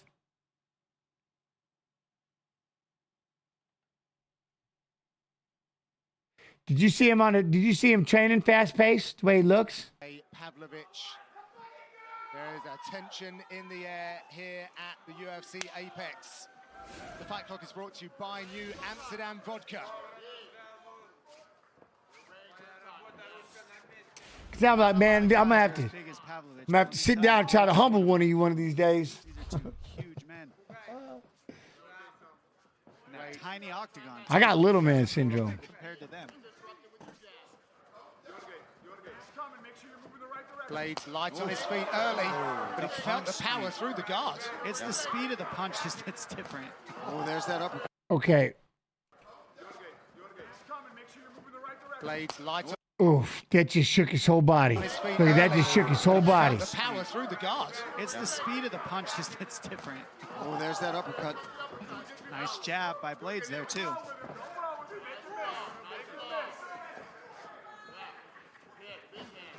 Pavlovich says once I start hitting his chest and punching him, he won't be shooting. Nice jab. Oh, tagged by Blades. Oh yeah, we got a fight on our hands right now. Boy. Oh. I feel like I'm holding my breath. Right swinging though. Oh, yeah, me too. Blades is connecting, but Pavlovich, no doubt, is getting through. Yeah, both guys are landing, and both guys so far eating each other's power, had no problem. No wobbling of the legs yet, which has got to be a confidence booster for both men, but especially Curtis Blades, knowing that, okay, if I can stay in here long enough to exchange, maybe then I can level change, bait him into thinking I want to have a stand-up battle. Yeah, Pavlovich has the #1 active knockout streak in the UFC. Good kick. I mean, what a credential to have. Well, no doubt at this level, if you can't let your hands go and get your opponent to fear your striking, it's really hard to set up your wrestling because these guys are talking about a title shot next. They have to be able to mix everything together. Good leg kick there from Blades. Watch those uppercuts. That uppercut of Pavlovich is so close. Oh, dang. Watch those uppercuts. That uppercut of Pavlovich is so close. Oh, that floored him. And then, okay, now after he drops him, okay, now, really quick, chat. Watch this right hand he misses with. Oh, that floored him. Yeah, the corner screaming for Blades to not just touch, stay there. He's got to move his feet afterwards. That jab of Blades is a huge weapon, and he hasn't thrown one calf kick yet, but it is there. Blades has felt the power of Pavlovich early. What up, Shane? Yeah, if he can circle out, moving backwards and popping that jab, get him to come in all frustrated and get cracked, for sure. Oh, that jab is strong. Oh, wow. He's on skates. Uh-oh, he's on skates. He's up. Why is he not even trying to shoot? That's what Blades needs to do here. I can't believe he's just standing and exchanging with Pavlovich. Pavlovich seemingly he's going for a Blades. Didn't work. He tried to reach out and grab it. Can't do that. That working American top team being put to use for Pavlovich. The hand speed of Pavlovich is just too much right now. Oh, that right hand. Just quicker. Oh, right hand. Accuracy, too. That uppercut's squeaking right Oh, there. it's the jab. Yeah, that's landing heavy. Very nice. Oh, Blades, look at the clock. And with 2 minutes left, that's not what you want to see. You want to see a single leg or something if you're Blades. Anything but the bro. clock. He can't. He's out on his feet. That's it. That's it. That is the left hand that gets it done again in the first. The record-breaking Russian does it again. Damn. Another first-round knockout for. What is on skates? You ever see it where they look like, we call it like they're stilted? They get all wobbly. Their legs get all, and they're just shaking all over the place. That's what you call it. When you get hit so hard, you start your legs get. I call it stilted. The legs get all stilted. They just start falling. They're just trying to get their balance. That's what it means by he's on skates. Sergey Pavlovich, unbelievable the power this guy possesses. And he took his stanky leg. You know what I mean? Yeah, right. The stanky leg. time. He started to land the shots, and it's the speed wobbles. It's not just one punch, walk off, knockout power. The speed wobbles. Or if you've never skated before, when you're trying to just catch your balance, and you can't even, you know what I mean? And you're just that's together. Listen, this man can definitely threaten for the heavyweight title, no question. Now, he has a lot of skills he'll have to deal with against the champ, but look at this jab. Look at how he uses the fundamentals to set up the power shots to get the finish. Another one, the jab, and then that long four, which is an uppercut up the middle, and it's very long and rangy the way he lands it right there. This right here. The jab is what sets everything up. Okay, if he would have caught himself right there, he'd have been stanky lagging. He was on skates, right? When you're on skates, right here. Right there. And then the look, jab if he'd have caught it. himself, but then stand back up and all over the place, but he fell on those. That was a bad. Yeah, you see what I mean? Everything up, that's boxing 101. And then you see here the finish. Look at this uppercut. It looks like an overhand, and he just twists it right through the middle of the guard. Beautiful, beautiful punch. And his accuracy is what's there, plus the speed and the power. And that's why when he's asking for a title shot, it's something people got to listen to. He's a real challenge for this division. Well, the right hand sent Curtis Blades tumbling. The left hand sealed the deal. And the Pavlovich corner liked that very much. See. Sent Curtis Blades tumbling. The left hand sealed the deal. Where is he from? Where does Pavlovich corner with? Because is this not Mako? Right here? Is that not Mako? That's a wrestling machine right there from Iowa. But that's Mako. Pavlovich corner liked that very much. Big win here in Vegas for Pavlovich. We'll make this one official when we come back. Oh, who do I have? Oh, I got Sergey. Okay, stop. I'll find you something. Give me a second. Damn it, you guys. Yeah, I'll read some things off really quick for you, okay? Give me a second. By the way, though, did you guys, hold on. I have to pause for 1 second. He died, so June 20th, he passed away, 2024. Taylor Wiley, an American actor, sumo wrestler, and mixed martial artist. He was from Lae, Hawaii. I know I butchered that name. What, L-A-I-E? Lae, Hawaii, and was American Samoan descent. He was from UFC 1. From UFC 1. He passed away at 56. From UFC 1. May he rest in peace.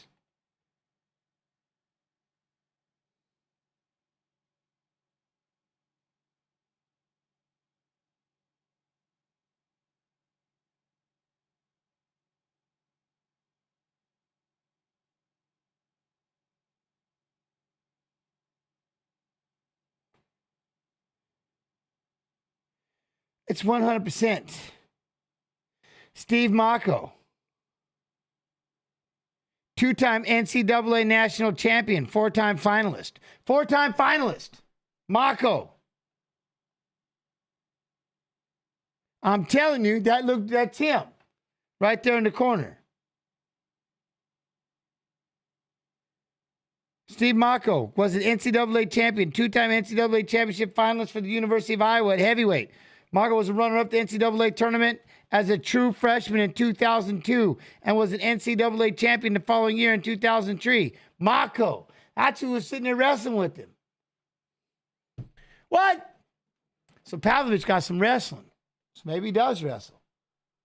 Oh, man. All right, let us continue. We got a lot of fights left. Copy. Paste.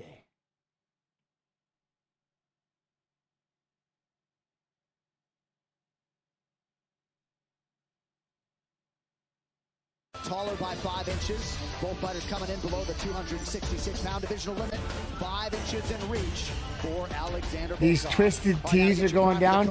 Are those alcoholic beverages? Ladies and the tea beverages? This is the co-main event of the evening. This fight is 3 rounds in the UFC heavyweight division.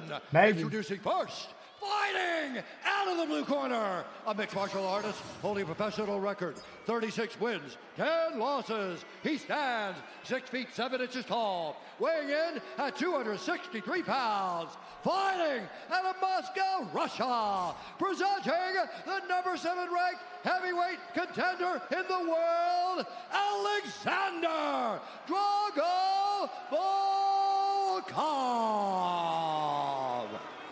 And now, introducing his opponent, fighting out of the red corner, a street fighter, holding a professional record, 15 wins, 5 losses. He stands 6 feet 2 inches tall, weighing in at 265 1/2 pounds. Fighting out of Western Sydney, New South Wales, Australia, presenting the number 6 ranked heavyweight the Dragonfly jacket. in the world, Ty Bam Bam the Dragonfly jacket. The action begins. Our referee in charge, Berg. Stop. Go back.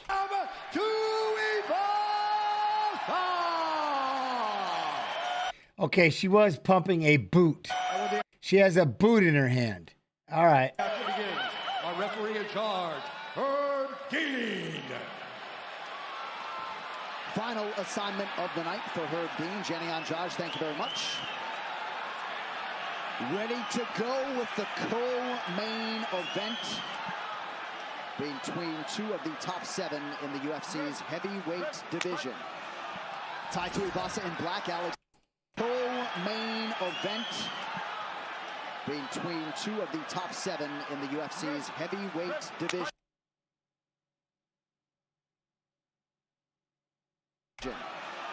Tai Tuivasa in black, Alexander Volkov in white, and we are underway.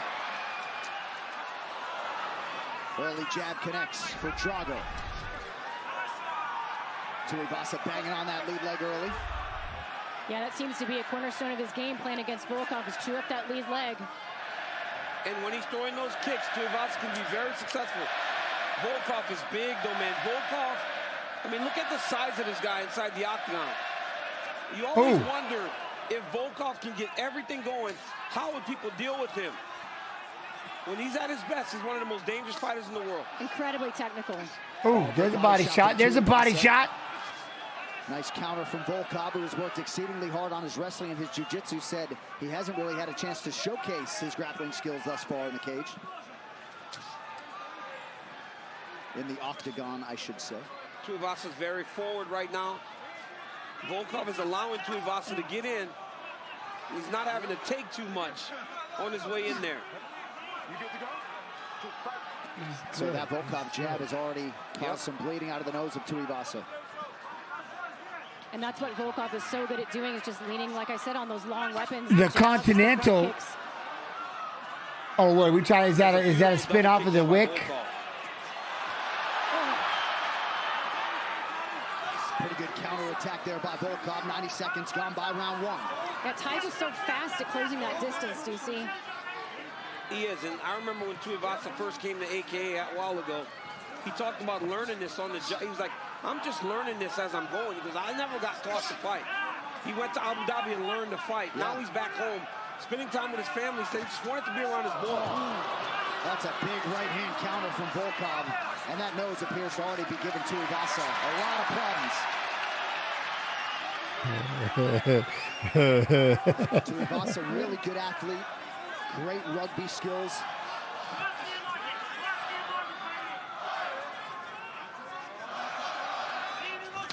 Oh, nice right hand by Volkov. Volkov landed a nasty counter right in there. Because Tuivasa's kind of loading up the leg kick.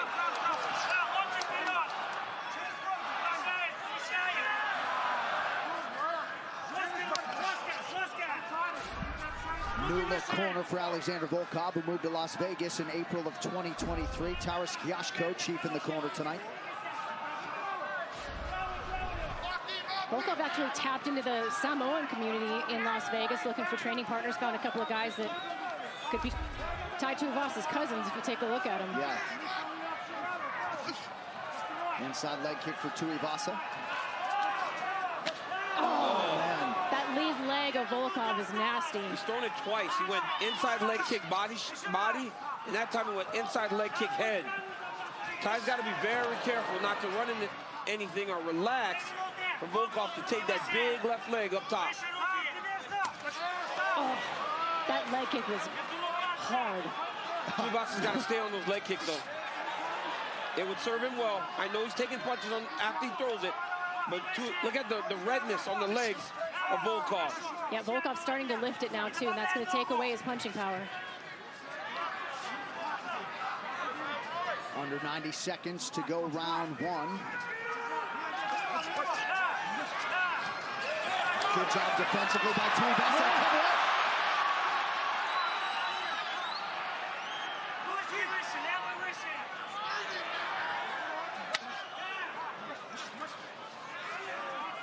Tuivasa's making him fight, though. Volkov is constantly, like, aware because Ty's just right in his face. Volkov's doing a good job of not throwing anything too much or too hard, but he's got to find a way to get Tuivasa off of him. Volkov has invested in the body early in this fight. Ooh, UFC 5. Did you see the new 12 guys that came out? Right hand. Oh, guillotine. There were 12 new fighters that came out for UFC 5. Nice elbow from Volkov. There's another one. Ty returns fire. 30 seconds to go in the round. Nobody. Tuivasa's got to just make it to the end of the round here. Volkov hurt him bad on the counter right hand. Ooh, kicked him upstairs and threw a jab to his face. Or right hand, sorry. Those kicks, man. You've not seen it yet, Gary? Oh, hey. All right. Ooh, jab. Ooh, big right hand, left hand. There we go. Oh, beautiful combination late in round one. Oh, my goodness. Volkov. Oh, damn!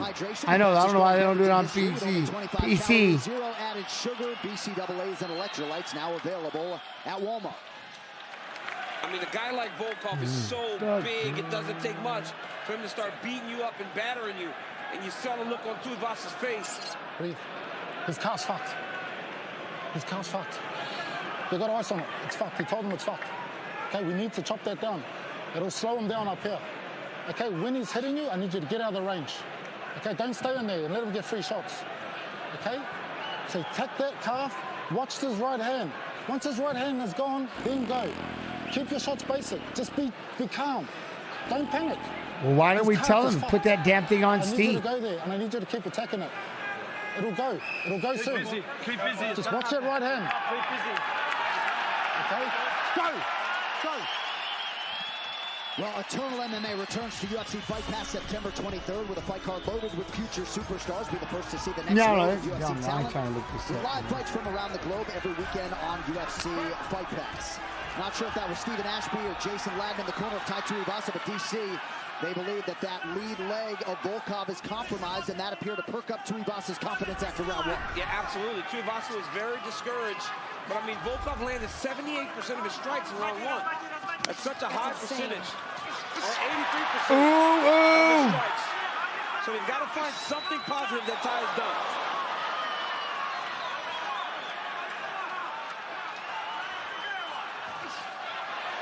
Oh, Volkov's leg is beat. Oh, man.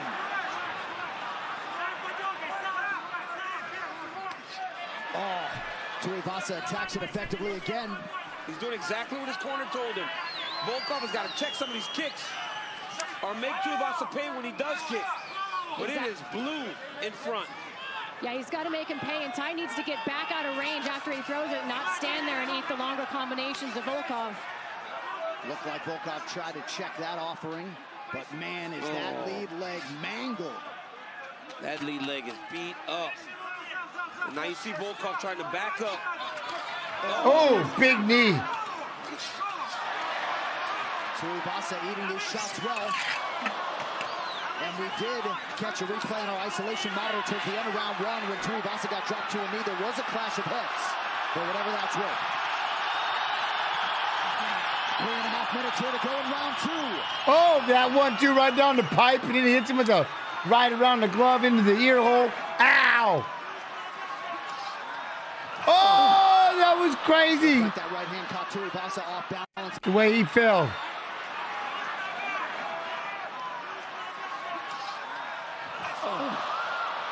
Looked like that right hand caught Tuivasa off He balance. punched him right in the belly hole. He punched him in the belly hole. Remember tomorrow we start early. 11 o'clock Central, 12 p.m. Eastern. Tuivasa looking to leverage a hip or so, it appeared. Main card starts at 3 p.m. Eastern. Underhook looking to not stay flat onto the canvas, but Volkov looking to set something up here. It looks like he's trying to go to a I don't think he's laughing. I think he's got a big old mouthpiece. Good job by Tuivasa getting back to his feet. Oh! Man, these guys are going at it. They're swinging, man. But this is the type of fight that Tuivasa can win. He cannot be technical with Volkov. Volkov's winning the fight, but he's allowing Tuivasa a chance by fighting this type of fight.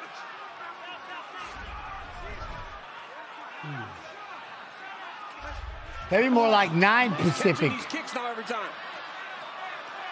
Where they playing from? Saudi. With the ground and pound. And he's got him mounted. Volkov's got a posture. Tuivasa's got to find his hands to a hip. Right, Saudi Arabia, yeah? Or give his back. Saudi Arabia. Man, I wish I could see that one. That'd be cool. Volkov so heavy on top here, doing a good job grapevining the legs of Tuivasa so he can't buck or roll. Yeah, he should when they cover up. Look, when you cover up like this, and he's got that reach, he can just reach right around the hands and put it right in the ear hole. Boom! He can hit you with hooks you're normally not used to getting hit with, because he doesn't have to be that close. Just hook it around the glove. Boom! Right in the ear hole. You do it. Volkov. Arm triangle. Try to step off. Yeah, I'm very pumped. I'm very pumped for tomorrow's fights. There's a lot of good fights on this card. It's going to be crazy. From the bottom. He should be using his hands to push the hips of Alexander Volkov to try and shoot. And I have to have you. Otherwise, there's no one for me to talk to. And then it'll be a quiet stream. I'll just sit here and watch fights the whole time. I won't say nothing. Beautiful job by I can see him just do this. Ooh. Maintaining full mount. Ooh. 1 minute to go, round 2. Oh. And now that he's not grapevine, DC, like you say, he's got to start pushing on the hips, creating some sort of space. You can tell that. Thank God at night after. There you go. See? Got to figure the positive. But Volkov's doing a really good job of just controlling him. Oh, we're doing this right now? Look, he's putting Ezekiel up here right now. He's going Ezekiel. He's going Ezekiel. He's trying to get that hand at the front. He's trying to get that hand at the front. If you can get the hand on the neck. Oh, there it is. Alexander Volkov, by submission, his first since 2016, called his shot in Sydney. When he was able to get that arm across the front of the neck, now you start to create enough pressure to get your opponent to tap. The Ezekiel. Not a very common one. I mean, he took so much damage on this lead leg, but got smart with it, started to counter the kick and catch the kick. And then once he got on top, you could see the work that Volkov had been doing in terms of the grappling, landed a lot of damage. But this right here, you could see the fist to fist. The other fist of Volkov is right now pushing on the carotid artery of Tuivasa. Not a very common choke. We see a lot of guys from Eastern Europe, though, pull it off. The big Tuivasa. See how the arm on the backside, that's what's choking off that side of the neck that you can't see, that the right arm over there choking, the glove is right here, and he's shoving the fist into this side of the neck. So the biceps, the arm is choking off this side, and he's shoving the fist into this side. Straight choke. Not a very common choke. We see a lot of guys from Eastern Europe, though, pull it off. The big boys like It's to a do blood choke. That was amazing. It's a fast one. Well done. And for those two gentlemen, their lives are forever linked. Certainly it stands. Referee Herb Dean has called a stop to this contest at 4 minutes, 37 seconds of What's his name does it from his back when they mount him? round number 2. Who is that? Declaring the winner by submission due to You know what I'm talking about. choke, Alexander Volkov. His name is escaping me right now, but Olenek or whatever. He does it from his back.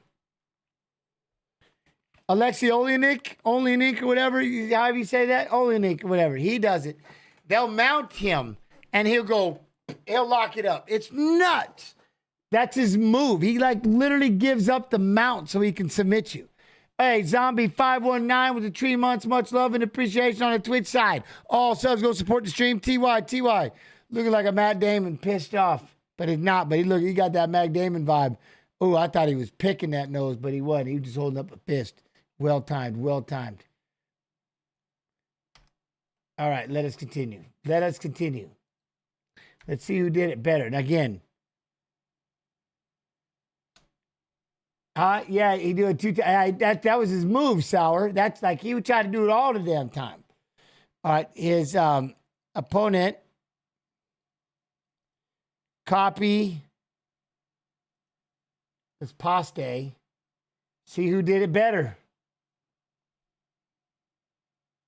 Heavyweight tilt on the fight card tonight. Tai Tuivasa 29.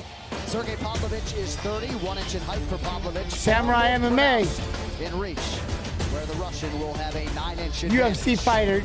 Woodson, right? Woodson right there. Damn, man, my brain just fires off. Ladies and gentlemen, this fight is 3 rounds in the UFC heavyweight division. Introducing first, fighting out of the blue corner, a mixed martial artist holding a professional record, 16 wins, 1 loss. He stands 6 feet 3 inches tall, weighing in at 255 pounds. Fighting Alexei Olenek. Presenting the number 5 ranked Thank you. UFC heavyweight contender in the world, Sergey Pavlovich.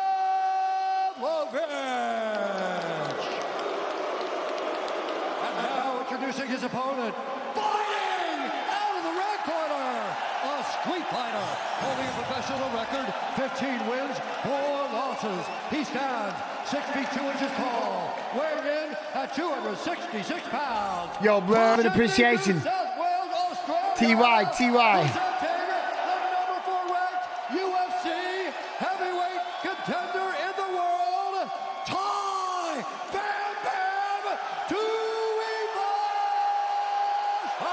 Bam. And then the action begins. Our referee in charge.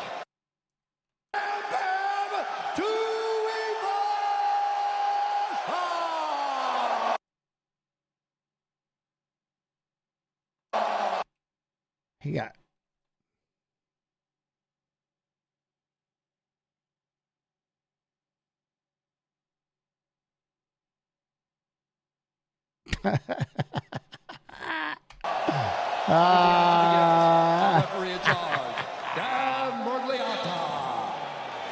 AK with the long hair, you had that long drip going, you had that long drip back there. Holland and Stephen Thompson. Thank you, Luciana. Sergey Pavlovich. All right, you ready? 16 and 1. All right, gentlemen, let's go. Fight. Take it on Tai Tuivasa. This fight clock is brought to you by proper number 12, Irish whiskey. Buckle up, Tuivasa in green, Pavlovich in white. Well, a nice show of respect there at the start, but that's it until this fight finishes. I think both men recognize the danger that each one possesses. But Pavlovich hits like a monster. But Tai's dangerous when he's hurt. Early knockdown for Pavlovich. Tuivasa covers up, trying to work his way back to his feet. Yeah, Sergey hit so hard. Sergey's getting fit. If Tuivasa's smart, he would try to clinch. But he'll keep swinging. Knockdown for Pavlovich. Oh, my word. Tai's... That's it. Do it. How about it? Sergey Pavlovich, 17 up and 1 down. That's what I mean. He has so much belief in that power that he's willing to just throw caution to the wind. But it's not just belief in power. That's crisp, precise boxing. He picks his shots. Devastating power. It's amazing to watch him and his approach. I mean, that was guns a-blazing the entire time. Look at the face of Tuivasa. But it's clean. He's not brawling. He's not swinging. They're straight shots. They're crisp. They're technical. Jab. Jab. A jab set him down. A jab. And then Pavlovich swarms. Right here. Tuivasa tries to swing big and misses, and then Sergey makes him pay. And once you are getting hit with those types of punches multiple times, it's over. Well, it's common opponent. We have to. And he just jumps on Tuivasa and gets the finish. Common opponent. Another Sergey Pavlovich washout. Unbelievable. There's a lot of politics going on, but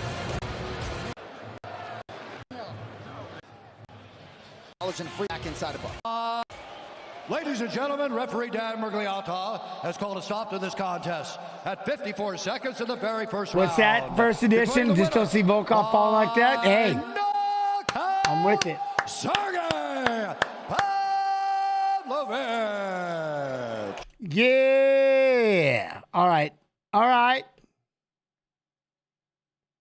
Next up, how's everybody doing? Hope everybody's doing all right. Everybody doing okay? Y'all good? Everyone good? All right, let's go. Here it is. Bottom, bottom, top, top. That's how we top, top, bottom, bottom. No. Copy. Paste.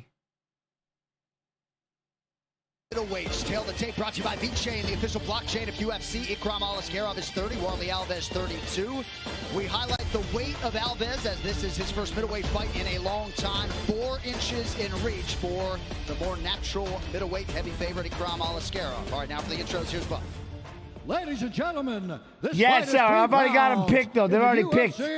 Middleweight the division. boss picks them. Introducing first, fighting out of the blue corner, a kickboxer holding a professional record, 15 wins, 6 losses. He stands 5 feet 11 inches tall, weighing in at 185.5 pounds. Fighting out of Rio de Janeiro, Brazil, presenting the top Brazil 3 middleweight winner, Warley Alves.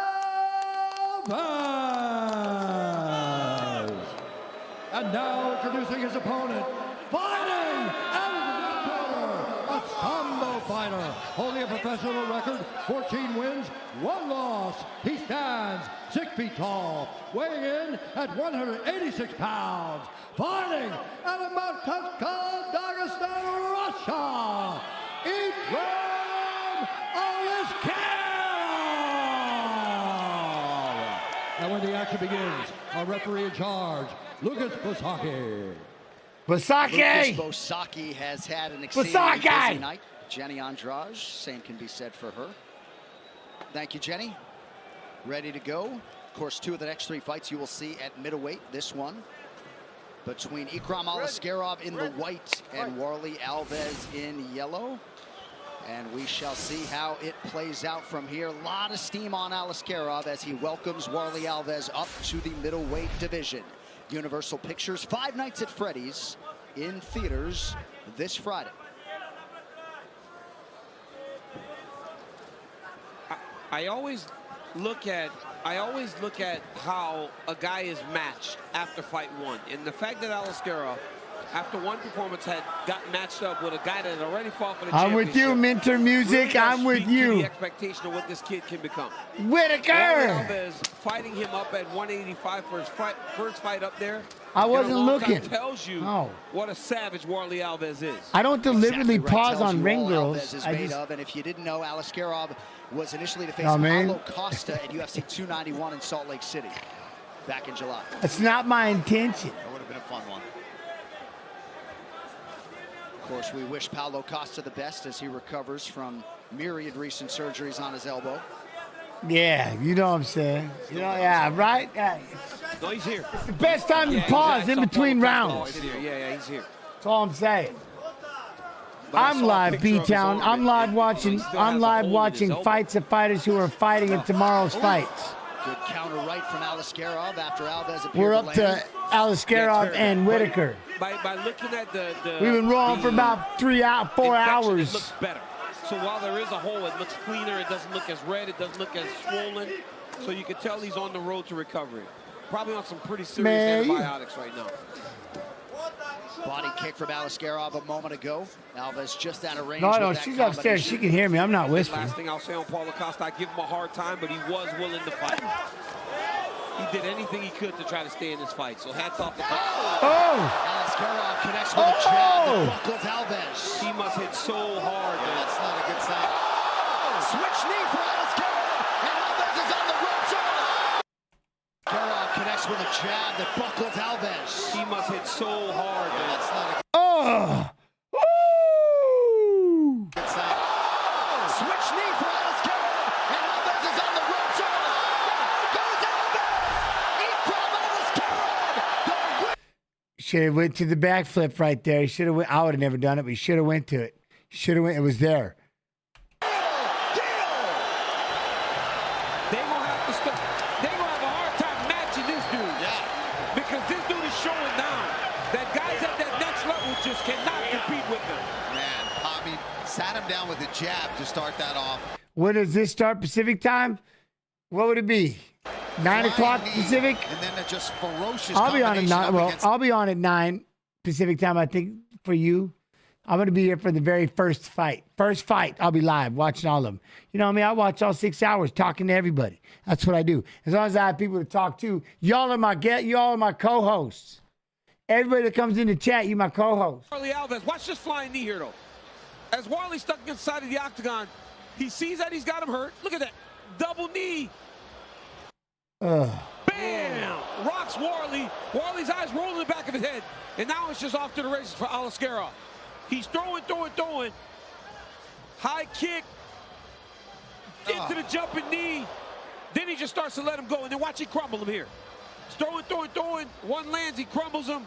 I mean, if you're anywhere out of the top 15, you have no chance against this dude. They got to start matching him up real tough. Ikram Aliskerov embracing. Here is Bruce Buffer.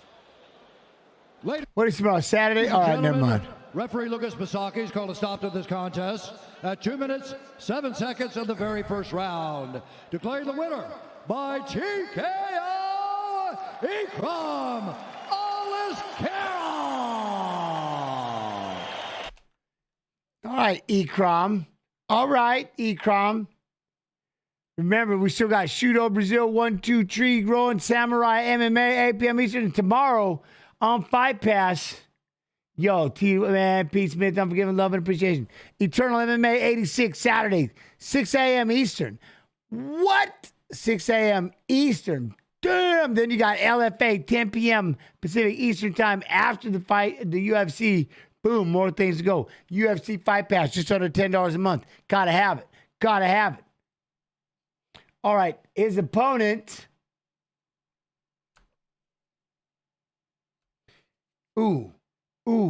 His opponent.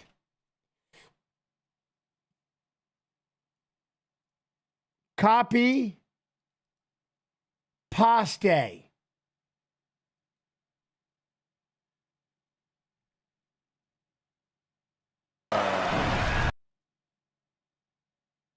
This featured bout in the UFC middleweight division. Let's get you the tail of the tape.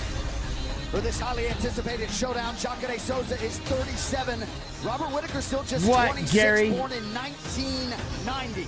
Jacare 1 inch taller, he weighed in 186 pounds, 185 and a hook for Robert Whittaker, who will have a reach advantage of 1.5 inches. All right, now for the official introduction. Right, Zombie? Ladies and gentlemen, this fight is 3 rounds in the UFC middleweight division.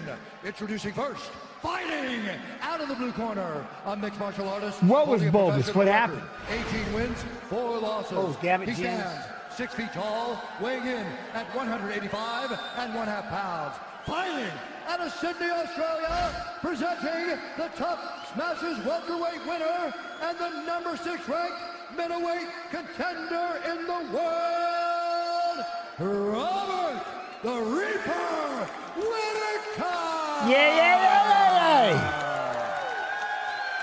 And now AK with the, look at AK with the flex. 8K with the flex. White watch band flex and get it, AK. Huh? Wait, do you get a percentage of subscribes for Fight Pass? No, subscription, that's like follow. and a notification bell on Fight Pass. It's free. You just subscribe.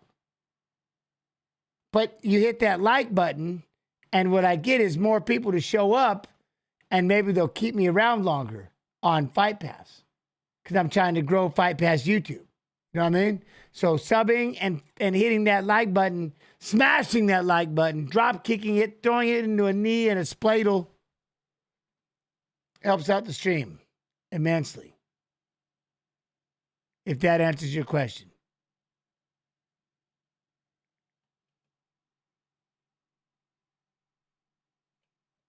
Introducing his opponent, fighting out of the red corner. A mixed martial artist holding a professional record, 24 wins, 4 losses, 1 no contest. Yes, I do that. 6 feet 1 inch tall, weighing in at 186 pounds, fighting out of Rio de Janeiro, Brazil. If someone buys a Fight Pass in here with you, is what? No, I know what you're saying. Yes, I get paid to run this stream from Fight Pass and the UFC. So if I do a good job, I get to keep my job. You know what I mean? So that's why I try to do a good job, so they want to keep me around. So the support of subscribing, hitting that like button, attending, grabbing a Fight Pass, you know, things of that nature, then yeah, of course, that keeps me employed. Because if nobody was in here, they'd probably fire my ass in about 5 seconds. You know what I mean? They probably would let me go. So that's my job, is to build, and build. You know what I mean, Gary? So I appreciate it. Like I said, I love and appreciate all y'all just for your time. It's all your time. Thank y'all for your time. I love doing this. So the longer I can keep this going, like I said, you can help me, help you. Just share. Keep it out there. You know, blow it up. Share it. Tell people. Just make it a bigger community. No, of course, Gary. Thank you. Presenting the former Strikeforce middleweight champion. Well, if they stop, if they replace me, like, all they got to do is just show fights on Fight Pass, and more people watch that. It's just having someone that talks. See, I'm kind of annoying. And the number 3 ranked middleweight contender in the world, Hanano Jacare Sosa. When the action begins, our referee in charge, Mario Yamasaki. Mario Yamasaki, our referee for this one. Jacare Souza's popularity has soared over the last several years. And you love that. You love this fight with Kevin Holland in, huh? Cool line. In 2017, the wait is now over. Jacare Souza in black. Robert Whittaker is in white. Number 6 versus number 3 in the UFC middleweight division. Watch for the quick hands of Robert Whittaker. He's at his best when he doesn't reach and lean over and try to hit you from a far point away. When he gets his hands, he throws very nice, quick, crisp punches and then exits. And already you could see Jacare trying to press him up against the fence. Nice work there from Whittaker. Immediately get back to the center of the octagon. The New Zealand-born Robert Whittaker moved to Australia at a very young age. And a lot of people think if an Australian is going to break through and win a UFC title, it could very well be this man, Robert Whittaker. Jacare closes the distance, lands a right hand over the top. Whittaker brings exceptional quickness to this division. You're seeing it already. From his feints and throwing his left hand, getting back to his distance, to that escape from the fence right there. Moving up from welterweight, coming to middleweight, he brought power, but also he brought speed with him, and has been very effective so far. 5-0 at 185 pounds in the UFC for Whittaker. And you see him dropping his hands low. That's not a lack of respect for the striking of Jacare. He's keeping his hands low so that he can immediately stuff and get underhooks and defend possible double-leg takedowns of Jacare. Jacare loaded up on that right hand, just out of range. We'll see how early Souza will shoot. This is one of the more decorated grapplers to ever step foot inside this octagon. 5-time jiu-jitsu world champion, and he closes the distance here. Yeah, scary is an understatement for Jacare on the ground. Yeah, you retired just in time, bro. I put my arms around him yesterday at the weigh-ins. I told him I only did that because he was so dehydrated. I'd never touch him.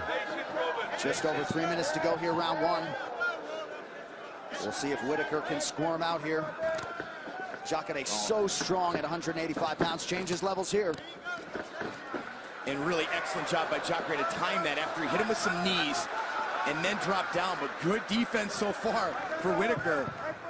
Really had to improvise there in that scramble, but he's back up and Jacare on top.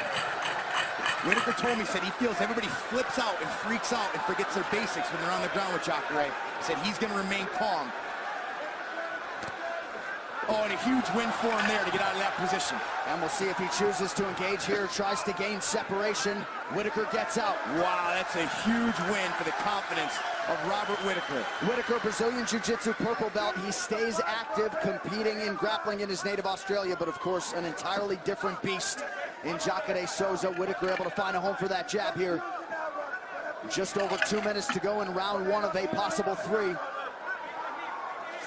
Ooh, kind of love that in there. He hit him with that. He's got to be careful. If Jacare can get that timing, he may level change. Is Jacare retired now?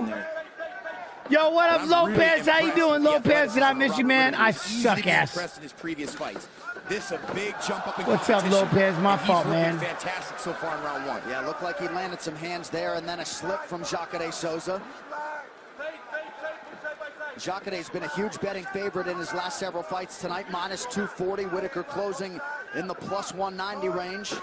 I want to see if Jacare starts to look for combinations. I think he was very fixated, you know, on getting the takedown, winning this fight on the ground. Now it's time for him to get Robert Whittaker to respect him on the feet as he eats a nice uppercut there from Whittaker, who he did sneak in, I know. Damn it. Nice stick and move there by Robert Whittaker. Just over a minute to go here in round one. And you got to think the Whittaker corner is encouraged. Jacare with a big right hand, and that one landed. Oh. Ooh, another one. You're loading up. What after the Kevin Holland? Did he fight again after Kevin Holland? Yo, Torch Rain, how you Rain? Whittaker did a nice job getting the hands up. Well, Whittaker getting out of the way, though. He's getting out of the way, popping that jab and moving.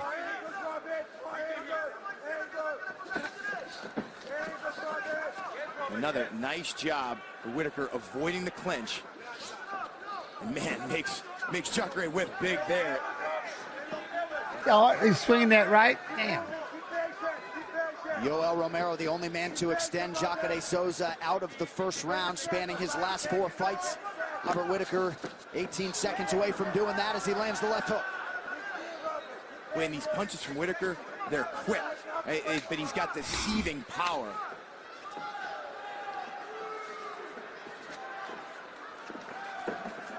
Whittaker pressing forward. Combination.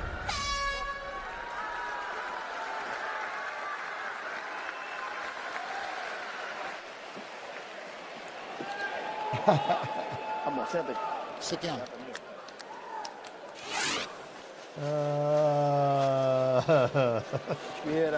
Breathe, come on. I'm going to say one thing. It is getting so viral. I'm going to say one thing. I just want to see. I don't know. Can I do it? Can I do it? You have to start. Busy on your footwork. Move left and right. Go both directions. Go both directions. Pick your hits. Keep stinging. Long term. Sting. One hit at a time. Oh, you just took it, clack-a-lackety. Breathe. Oh, that's exactly. Oh my God, you guys! I told you, it is so damn. It's just dumb how viral that thing is. Oh, you look it. I love you. I love you both. Now they got it. Oh yes. Oh, I love it. Just about ready for round two here. Jacare Souza, Robert Whittaker. It's all hands on deck tonight. I can't believe how viral that thing is the other getting. members of Come our on, broadcast man. team, analysts Daniel Cormier and Dominic Cruz. DC, your thoughts on round one? Great round for Robert Whittaker. He did a fantastic job of staying away from the side of the octagon, being the guy that was first to the punch. Jacare needs to not follow as much right now. He needs to accept that he's going to spend an extended period of time on his feet. Set traps, cut off the octagon, man, I'm going to crack. I'm sorry. And start to punch in combination. Once he gets some respect with his hands, the takedowns will become a little bit easier. He does need to find a way, though, to get Robert Whittaker. Oh! That was a crack. Damn. Easier. He does need to find a way, though, to get Robert Whittaker to the side of the hand. There's a big right hand by Robert Whittaker. Huge right hand. Down goes Jacare. There's not much that can be said because Whittaker's doing his job. He's keeping it standing where he should. He landed the right hand, so now pay attention to the educated left hand of Whittaker. He's landed it 2 times. He's looking for the overhand left. He's unstilted. He just collapsed quick, but he's unstilted. Or the 2-3. Look, he's swinging back. Going to be his weapon of choice. Jacare has to look for the takedown now. Beautiful combinations by Whittaker. And you can get more from it's unbelievable. Cruz on the It's unreal. Post-fight show. A window of opportunity for Whittaker, who wisely allowed Souza back to his feet. Very smart of Robert Whittaker. His feints, there it is. He heard him again with we're stilting. Very smart of Robert Whittaker. Right here, look at him. His feints, his quickness, he heard him again with that uppercut. Yep. Jacare is on wobbly legs. Yeah, see? Have a tremendous upset. Wobbly legs, Whittaker skates, keeps this up. stilts. Oh, this ain't gonna help. Oh, head kick from Whittaker. Jacare able to eat it. He circles towards that right hand now. He's still shaking cobwebs. He's not all there yet. Whittaker's done an exceptional job of feinting and then being quick. As much adversity as we have seen Jacare Souza experience. Yes, this is now I hide on UFC TikTok, so most people don't know. I keep it very, very, very, very, very small, and it's everywhere. Like what? To go around to just over 3 minutes. Oh.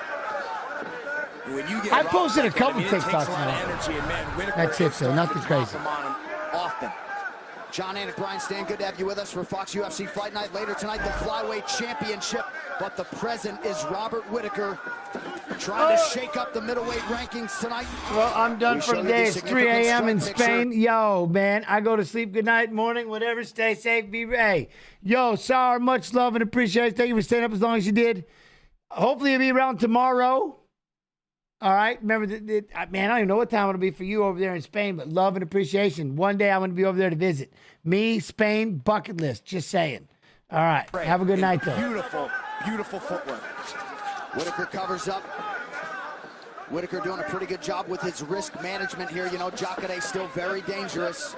He is fighting an exceptional. I don't TikTok other than me and my manager, we send each other stuff all the time on TikTok. It's kind of like just then every now and then I started posting the video. Whittaker being very tactful in his approach here. I'm streaming or something. I have like 1,000 followers, keeping it nice and small. Appreciable swelling around the right eye of Jacare Souza. Oh, Torch, I'll be doing it. I'll be doing it. There's just not been a lot of diversity in what Jacare's thrown. Beautiful. Big right hand, wild left hand, no knees or front oh! Damn, see, that's the other thing. When you got the cobwebs. So not only you on skates, stilts, whatever, wobbly legs, but you just aren't making, like, you just don't have the sharpness that you used to have. You know what I mean? And you'll lean into something like this. Boom! Boom! Look at him. Stilted. See? Stilted. Whittaker trying to get the ground and pound going. Oh, bad. Whittaker pouring it on now. How is Jacare Up through the legs by. And that is it. Robert Whittaker has done it. He finishes Jacare Souza in round 2. Souza telling the referee he is okay, but a star breaks out tonight. Robert Whittaker.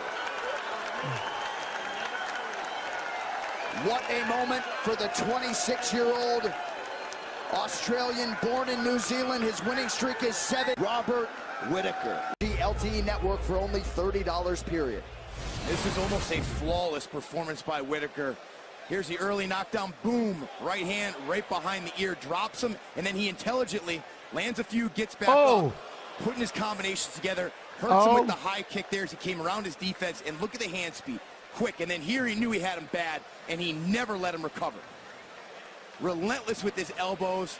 Jacare would turn away. It was a little bit of an odd time. He could have stopped it anywhere here.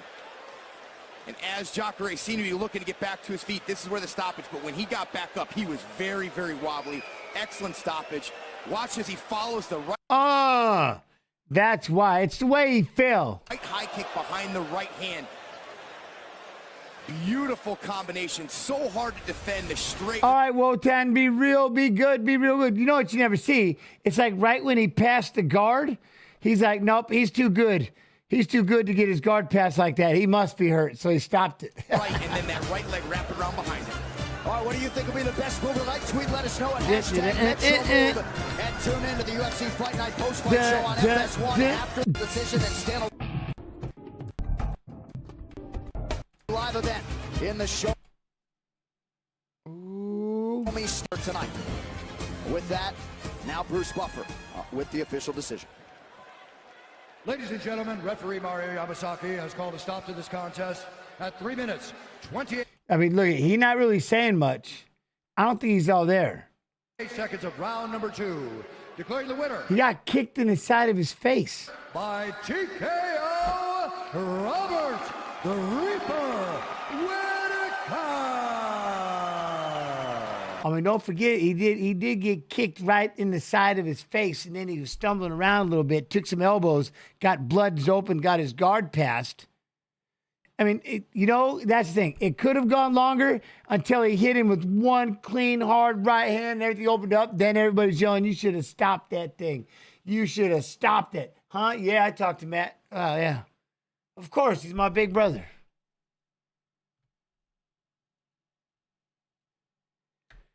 He was just over there in Montana. Montana? All right, well, his opponent.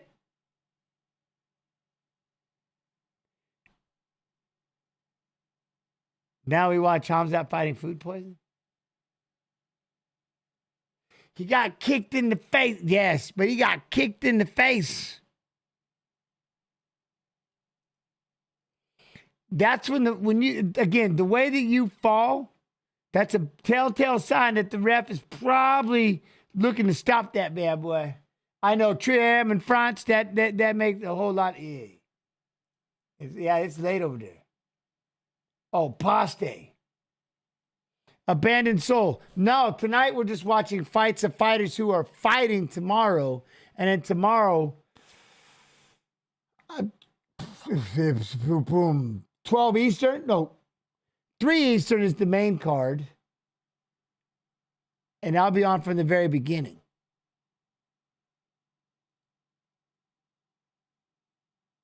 Let's get to the tail to tape for this one. Second of 2 straight here to begin the night in the middleweight division. Bill Haas is 34. He's your plus 160 underdog at close. Ikram Aliskerov, 30 years of age. But I'll be here from the very, very first fight. The main card starts at like 2, yeah, 3 Eastern, and then, but we'll be 12 Eastern. The whole thing starts, right? So I'll be here from 12 Eastern. That's what it was. Thank you, man. I was all messed up, man. Look at first edition got me all. Yeah, you go. You got me. You got me. This fight is 3 rounds in the UFC middleweight division. You should get a what? A streaming channel? You're a natural? You're on it. The UFC is my channel now on Twitch. They gave it to me. And I have Jens Pulver, but I got Jens Pulver Twitch. Twitch TV / Jens Pulver. But then I got just the Twitch and then UFC Fight Pass YouTube, which everybody needs to go over and hit that like, smash that like button over there on UFC Fight Pass YouTube. They're what keep the lights on. First, fighting out of the blue corner, a Sambo fighter. Yeah, the sumo was until I got my first ever strike, copyright strike. And that's when I was like, well, can't do that ever again, saying I run the UFC Twitch stream, and if I get booted off mine, I can't stream on any. That's why I stopped streaming on mine, because evidently I got a copyright strike for sumo I've been watching for 3 years. And then it's like, well, that ain't good. So that's why I stopped doing the Jens Pulver channel. And then I just over here. I know. But then I'll start gaming on this one, unless maybe I'll just use the gaming. I did find a way. Yeah, I'm doing the watch along tomorrow. Yes, I'll be here from the very first fight with all of you. I do watch. There is a way to watch them again, but it's the long version. We'll get it figured out. Yeah, I mean, we'll get it figured out. But I got a game because I got that new computer, and this new computer is just for gaming. So I can't, you know what I mean? So I have to start streaming a lot more video games. Did you get a copy strike? From singing Miley Cyrus songs? No, but I was so damn good. It sounded so real, right? I'm surprised I didn't. Yeah. No. I got a copyright from watching sumo. What games do I play? Well, I want to get back into Sea of Thieves as soon as I get AK Snoo going. I play a lot of Fortnite because I just can't help myself. Fortnite is just maddening to me. But I want to start sailing. You know what I'm saying? Rice, you gone? Be real, be good, be real good. Be good, Rice. All right. He stands 6 feet tall, weighing in at 186 pounds. As soon as I get AK Snoo back, it's time to sail. But Alexander Custom PCs made this computer. I'll show you this thing. It's got pictures of me with my mohawk. It's got all that stuff. It's got the Laotian death masks on it. It's got the lily for my wife on there. It's the shit.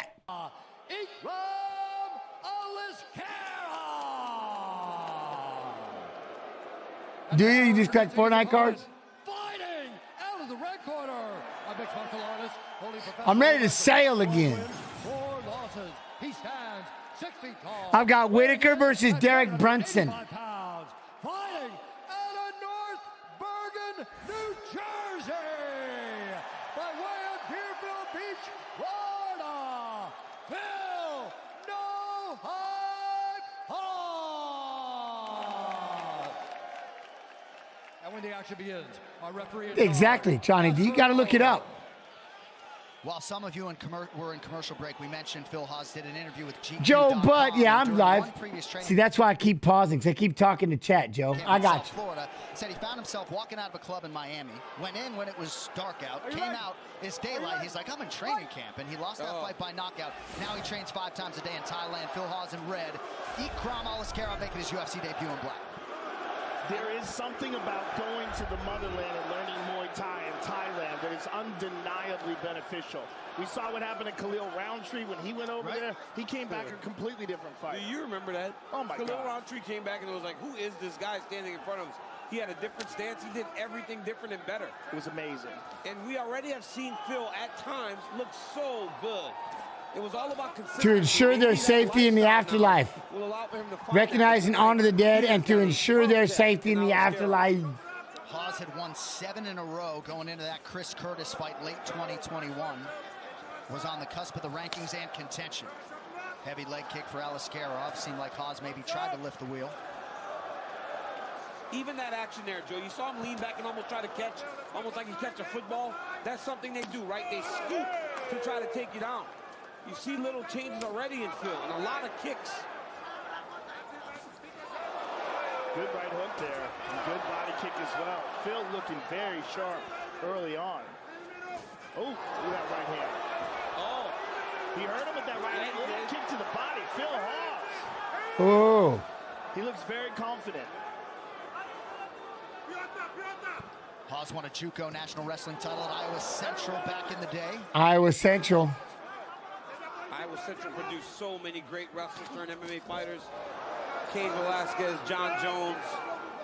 That lead right hook is an excellent weapon. I beat the kid that I wrestled from Central. Kick. Boom! Ooh, there it goes again. That is a hard body kick, folks. Look at the red on Aliskerov. Oh, they're exchanging here. And one thing that was a bit of a knock on Phil early in his career was he was a bit... Oh, gotta be careful. He was a bit safe. He doesn't try it seem like he's fighting safe now. And Aliskerov just hurt him. Okay, hold on. Look at the red on Aliskerov. Oh, they're exchanging here. And one thing that was a bit of a knock on Phil early in his career was he was a bit... Boom. Okay, that had to hurt him a lot more than, you know what I mean? That hurt him a lot more right there.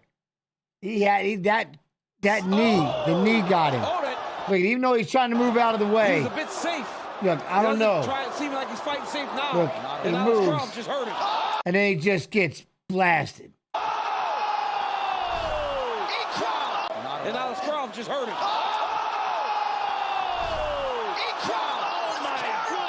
Turns the lights out on Phil. Oh my goodness. Wow. That 1-2 was was nasty. Oh my goodness. Hey, I think, cold. Joe, I think that was the lingering from that head kick. Yeah, there. See, like he's that, the head kick. and it just doesn't affect you. If you watch the way Phil was moving out to the head kick, to take a clean 1-2 like that and put him out. That's one thing. When you have that fuzziness going on in your head, you don't see the punches, right? You're not as sharp. You kind of dizzy, and you can get. That's why it's always the next shot that hurts you. It was such a perfect right hand. Is Dalby winning tomorrow? Take another look at it, but my goodness, maybe we can see. Maybe, right? Aliskerov Maybe. say something. He's a very confident. He told me it was gonna look good. Here it goes. So we'll see. Oh, there's the 1-2. Oh my good, perfect 1-2 on the point of the chin. Perfect. But I think you're right, DC. Like how this landed. I mean, that is absolutely perfect, though. Perfect right hand. Yeah. But I do believe Right you're from right. the I think side. the kick earlier hurt him as well. Yeah, there was sort of a delayed reaction from Hawes after the head kick. And let's listen back to the finish. Show the kick.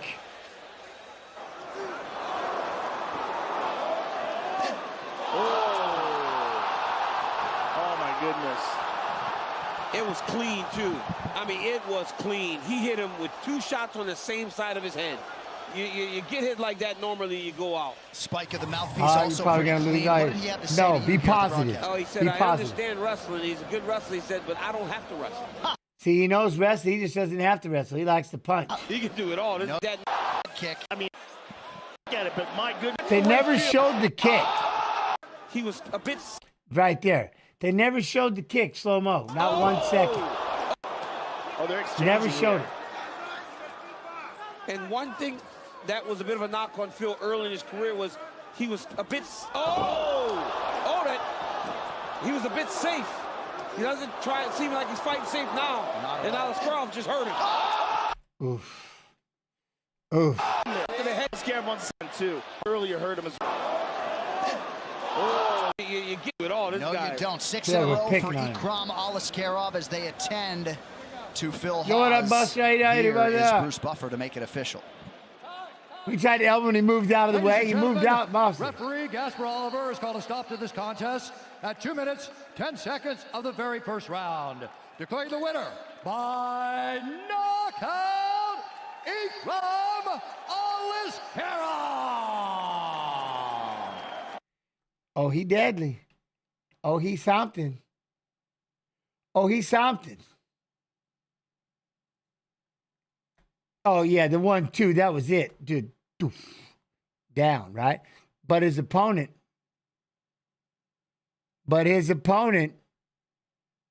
is the one, the only.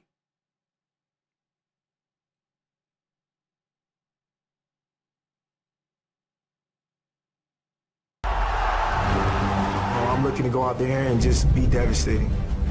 Derek Brunson is coming off of the biggest win of his career with an amazing left hook knockout of the great Uriah Hall. Derek has won 5 fights in a row, including 4 by KO. All right, well, let's see what he can do here. Martel, the tip for the main event is. Get this Jens guy out of here. Why can't Hamzat do these? Or Patty? Real fight. Reese? You can't even spell. Get you out of here. What's wrong with you? What the hell is Fightrees? Huh? You can't even spell. You can't even insult somebody with that. When you go insulting somebody, you can't start misspelling it and shit. That just makes it so bad. When you start misspelling and shit, like, really? Man, you need to do better, as they would say. That was horrible. You can't even, man, it was so messed up, I couldn't even read it to be insulted. I'm feeling bad for you every second I'm reading that going, golly, this son of a buck is what? Dumber than my damn shoes. You know what I mean? That's crazy. You got to do better. You got to do better than that if you're going to make fun of me. At least spell correctly. Make the sentence make sense. All broken up and shit. Sponsored by Budweiser. This Bud's for you. Robert Whittaker will be 26 next Sean, month. don't start. Derek Brunson will be 33 in January. Brunson 1 inch taller, 100. Damn it, Sean, you're kicking off some good names. Stop it. Where you been? You just coming in here. Stop it. 85 pounds for Whittaker, 186 for Brunson. Brunson enters the octagon with a reach Yeah, it was on YouTube. advantage of 3.5 He inches. just shot over All right, now there. to get us started for the main event, here's Bruce Buffer. What? Twitch SB, when are they fighting? What do you mean? Ladies and gentlemen, this is the main event of the evening. Sanctioned by the Professional Boxing and Combat Sports Board of Victoria, with Chairman Bernie Balmer. Our 3 judges scoring this contest in octagon side are Ben Cartilage, Anthony Mitriou, and Charlie Keach. And when the action begins, Hey, you know what? He, low key, like, Hamzat would be an awesome guest. He'd be awesome to have as a guest. I don't know about having him do a whole watch long. Like, would he want to talk for an entire 7 hours? I don't know. That's why we usually have him just do the main card. Because it's a lot to talk for 7 straight hours to just chat. That's a lot of talking. It's a lot to do. I don't know if he would do it. See, y'all make this. Maybe he would. Maybe he wouldn't. You know how few do? Suck it up, Buttercup. Somebody was made for this. This guy. I love doing this. I can sit here for 7, 8 hours talking to chat. Huh? It's not an easy thing to do. At all. Especially when you get that one little that's got to come in. But that would be cool to have him as a guest. That's fun. Like I've said, I've had plenty of guests on these watch-alongs. They've all been great. And interviews with Patty before, so I would love it. Charge of the octagon, Herb Dean. Now, for those in attendance and UFC fans watching around the world, live from Melbourne, Australia. I commentated Cage Warriors. Time! 5 rounds in the UFC middleweight division. Introducing first, fighting out of the blue corner, a wrestler holding a professional record, 16 wins, 3 losses. He stands 6'1" tall, weighing in at 186 pounds. Fighting out of Wilmington, North Carolina, USA, presenting the number 8 ranked middleweight contender in the world. Who is Jens? Your host. Me. Brunson! You can't ask who is Jens. You're looking at him. Right here, me. I'm Jens. It says, I believe it says it right on the damn list. Never heard of them. Well, once again, you probably never heard of them, but yeah, that Neve heard of them. Once again, huh? I can't even, huh? The number 8 ranked middleweight contender in the world. NEVEHERDAODDEM.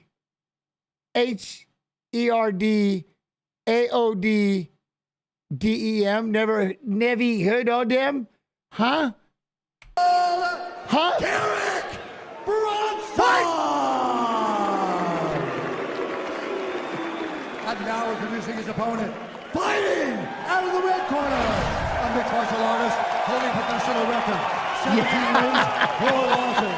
He stands Beef Wellington. weighing in at 185 You're lucky pounds. I noticed the Fighting name. out of Sydney, New South Wales, Australia, presenting the Tough Smashers welterweight winner and the number 7 ranked middleweight contender in the world, Robert the Reaper Whittaker. Tatiana, GG, Toddy. GG.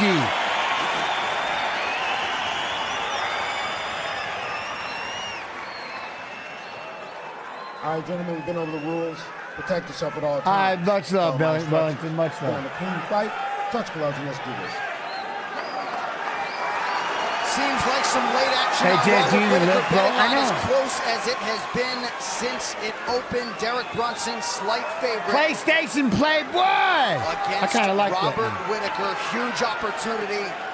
Look at there's a lot of ketchup all over the canvas so far in this card. For these middleweight hopefuls tonight, Derek Brunson is in white. Oh, there's a whole bunch. He is the southpaw Robert Whittaker. We'll show you some different looks. Comes out orthodox. He is in black. Oh, man, like the tabs have been getting it. Whittaker has to be expecting that rush. Ooh. Beautiful head movement straight away from Whittaker. Good takedown defense as well. We've been diving pretty deep. We've gone pretty old school. We've been pretty old school. We're 4.5. Yeah, we a little over 4.5 hours in on this dive. Nice straight right again. Fell just short, but certainly nice lead uppercut as well. And that drew a nod from Derek Brunson. And now Brunson finds a home for his power left. When did this fight happen? Anybody know the date of this fight? Come into play here. Brunson in on a single leg. Whittaker doing a good job of controlling the wrist. You can feel the tension in this building. These middleweights have put together 2+ 2016 years of fine work to set up this opportunity. TY, thank you. Torch, thank you both. Thank you. Nice job by Brunson to get his hands to the target there. Oh, good work from both guys. Brunson swarming. Oh, look, he's swarming. Look, he even tried to throw that. Okay, did you see it? Did you see? Watch this. The target there. Oh, good work from both guys. Brunson swarming. This is where he's dangerous. Whittaker knows it. He's trying to find space in the octagon for him, trying to land a short elbow.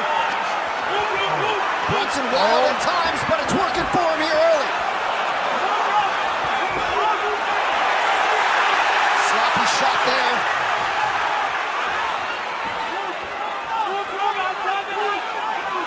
Whittaker's got to get his back off the fence. This is where Brunson's dangerous. He will continue to throw until you go down. Good work so far from Whittaker, but keeping distance. Good takedown defense as well. Whittaker looks a little wobbly. Joe, good knee to the midsection. Joe that's why I like. If he can survive this opening stanza, John, it puts him in good stead for the rest of the fight. I ain't gonna lie, man. I love these chats. I appreciate y'all. Thank you for picking on me. Yo, what up, Go? How you doing, Go? This is nuts right here. 2.5 minutes to go in our opening round of a possible 5. And Brunson's last 4 opponents have fallen victim to that pressure. Whittaker survived that early flurry.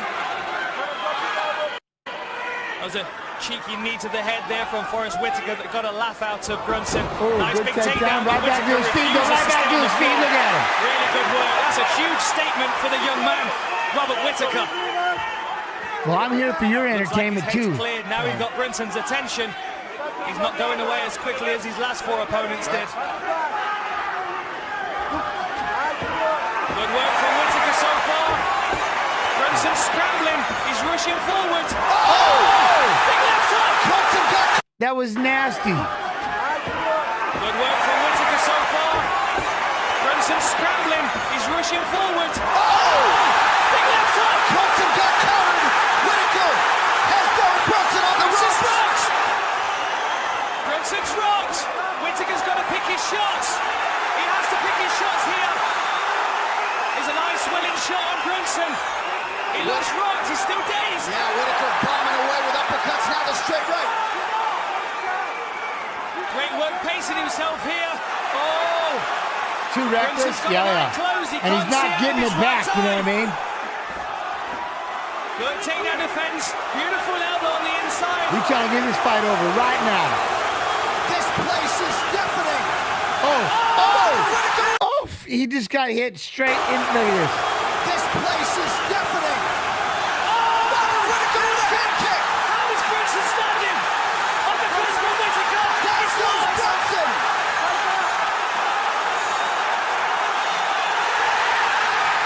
Robert Whittaker. This place is going batshit. Whittaker has knocked out Derek Brunson in the first round. The crowd are on their feet.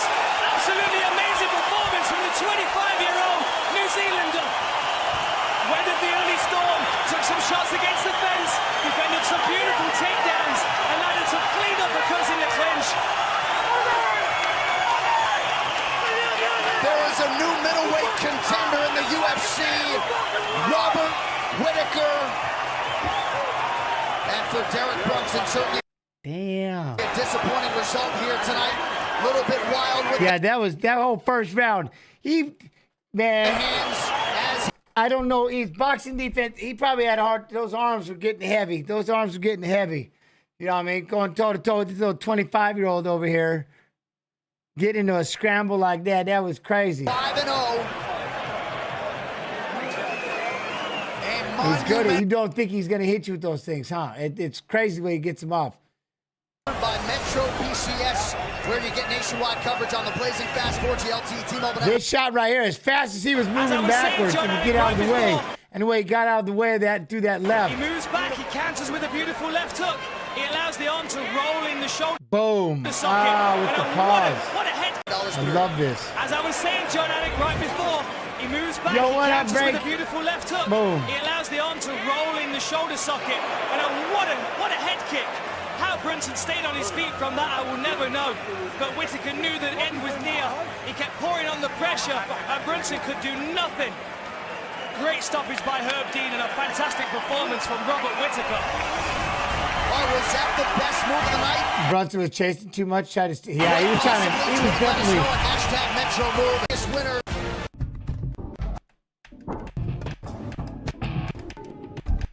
Sixth straight win overall for Robert Whittaker. Fifth straight at middleweight. A perfect 5-0 since moving up to 185 pounds. Fight Pass Facebook.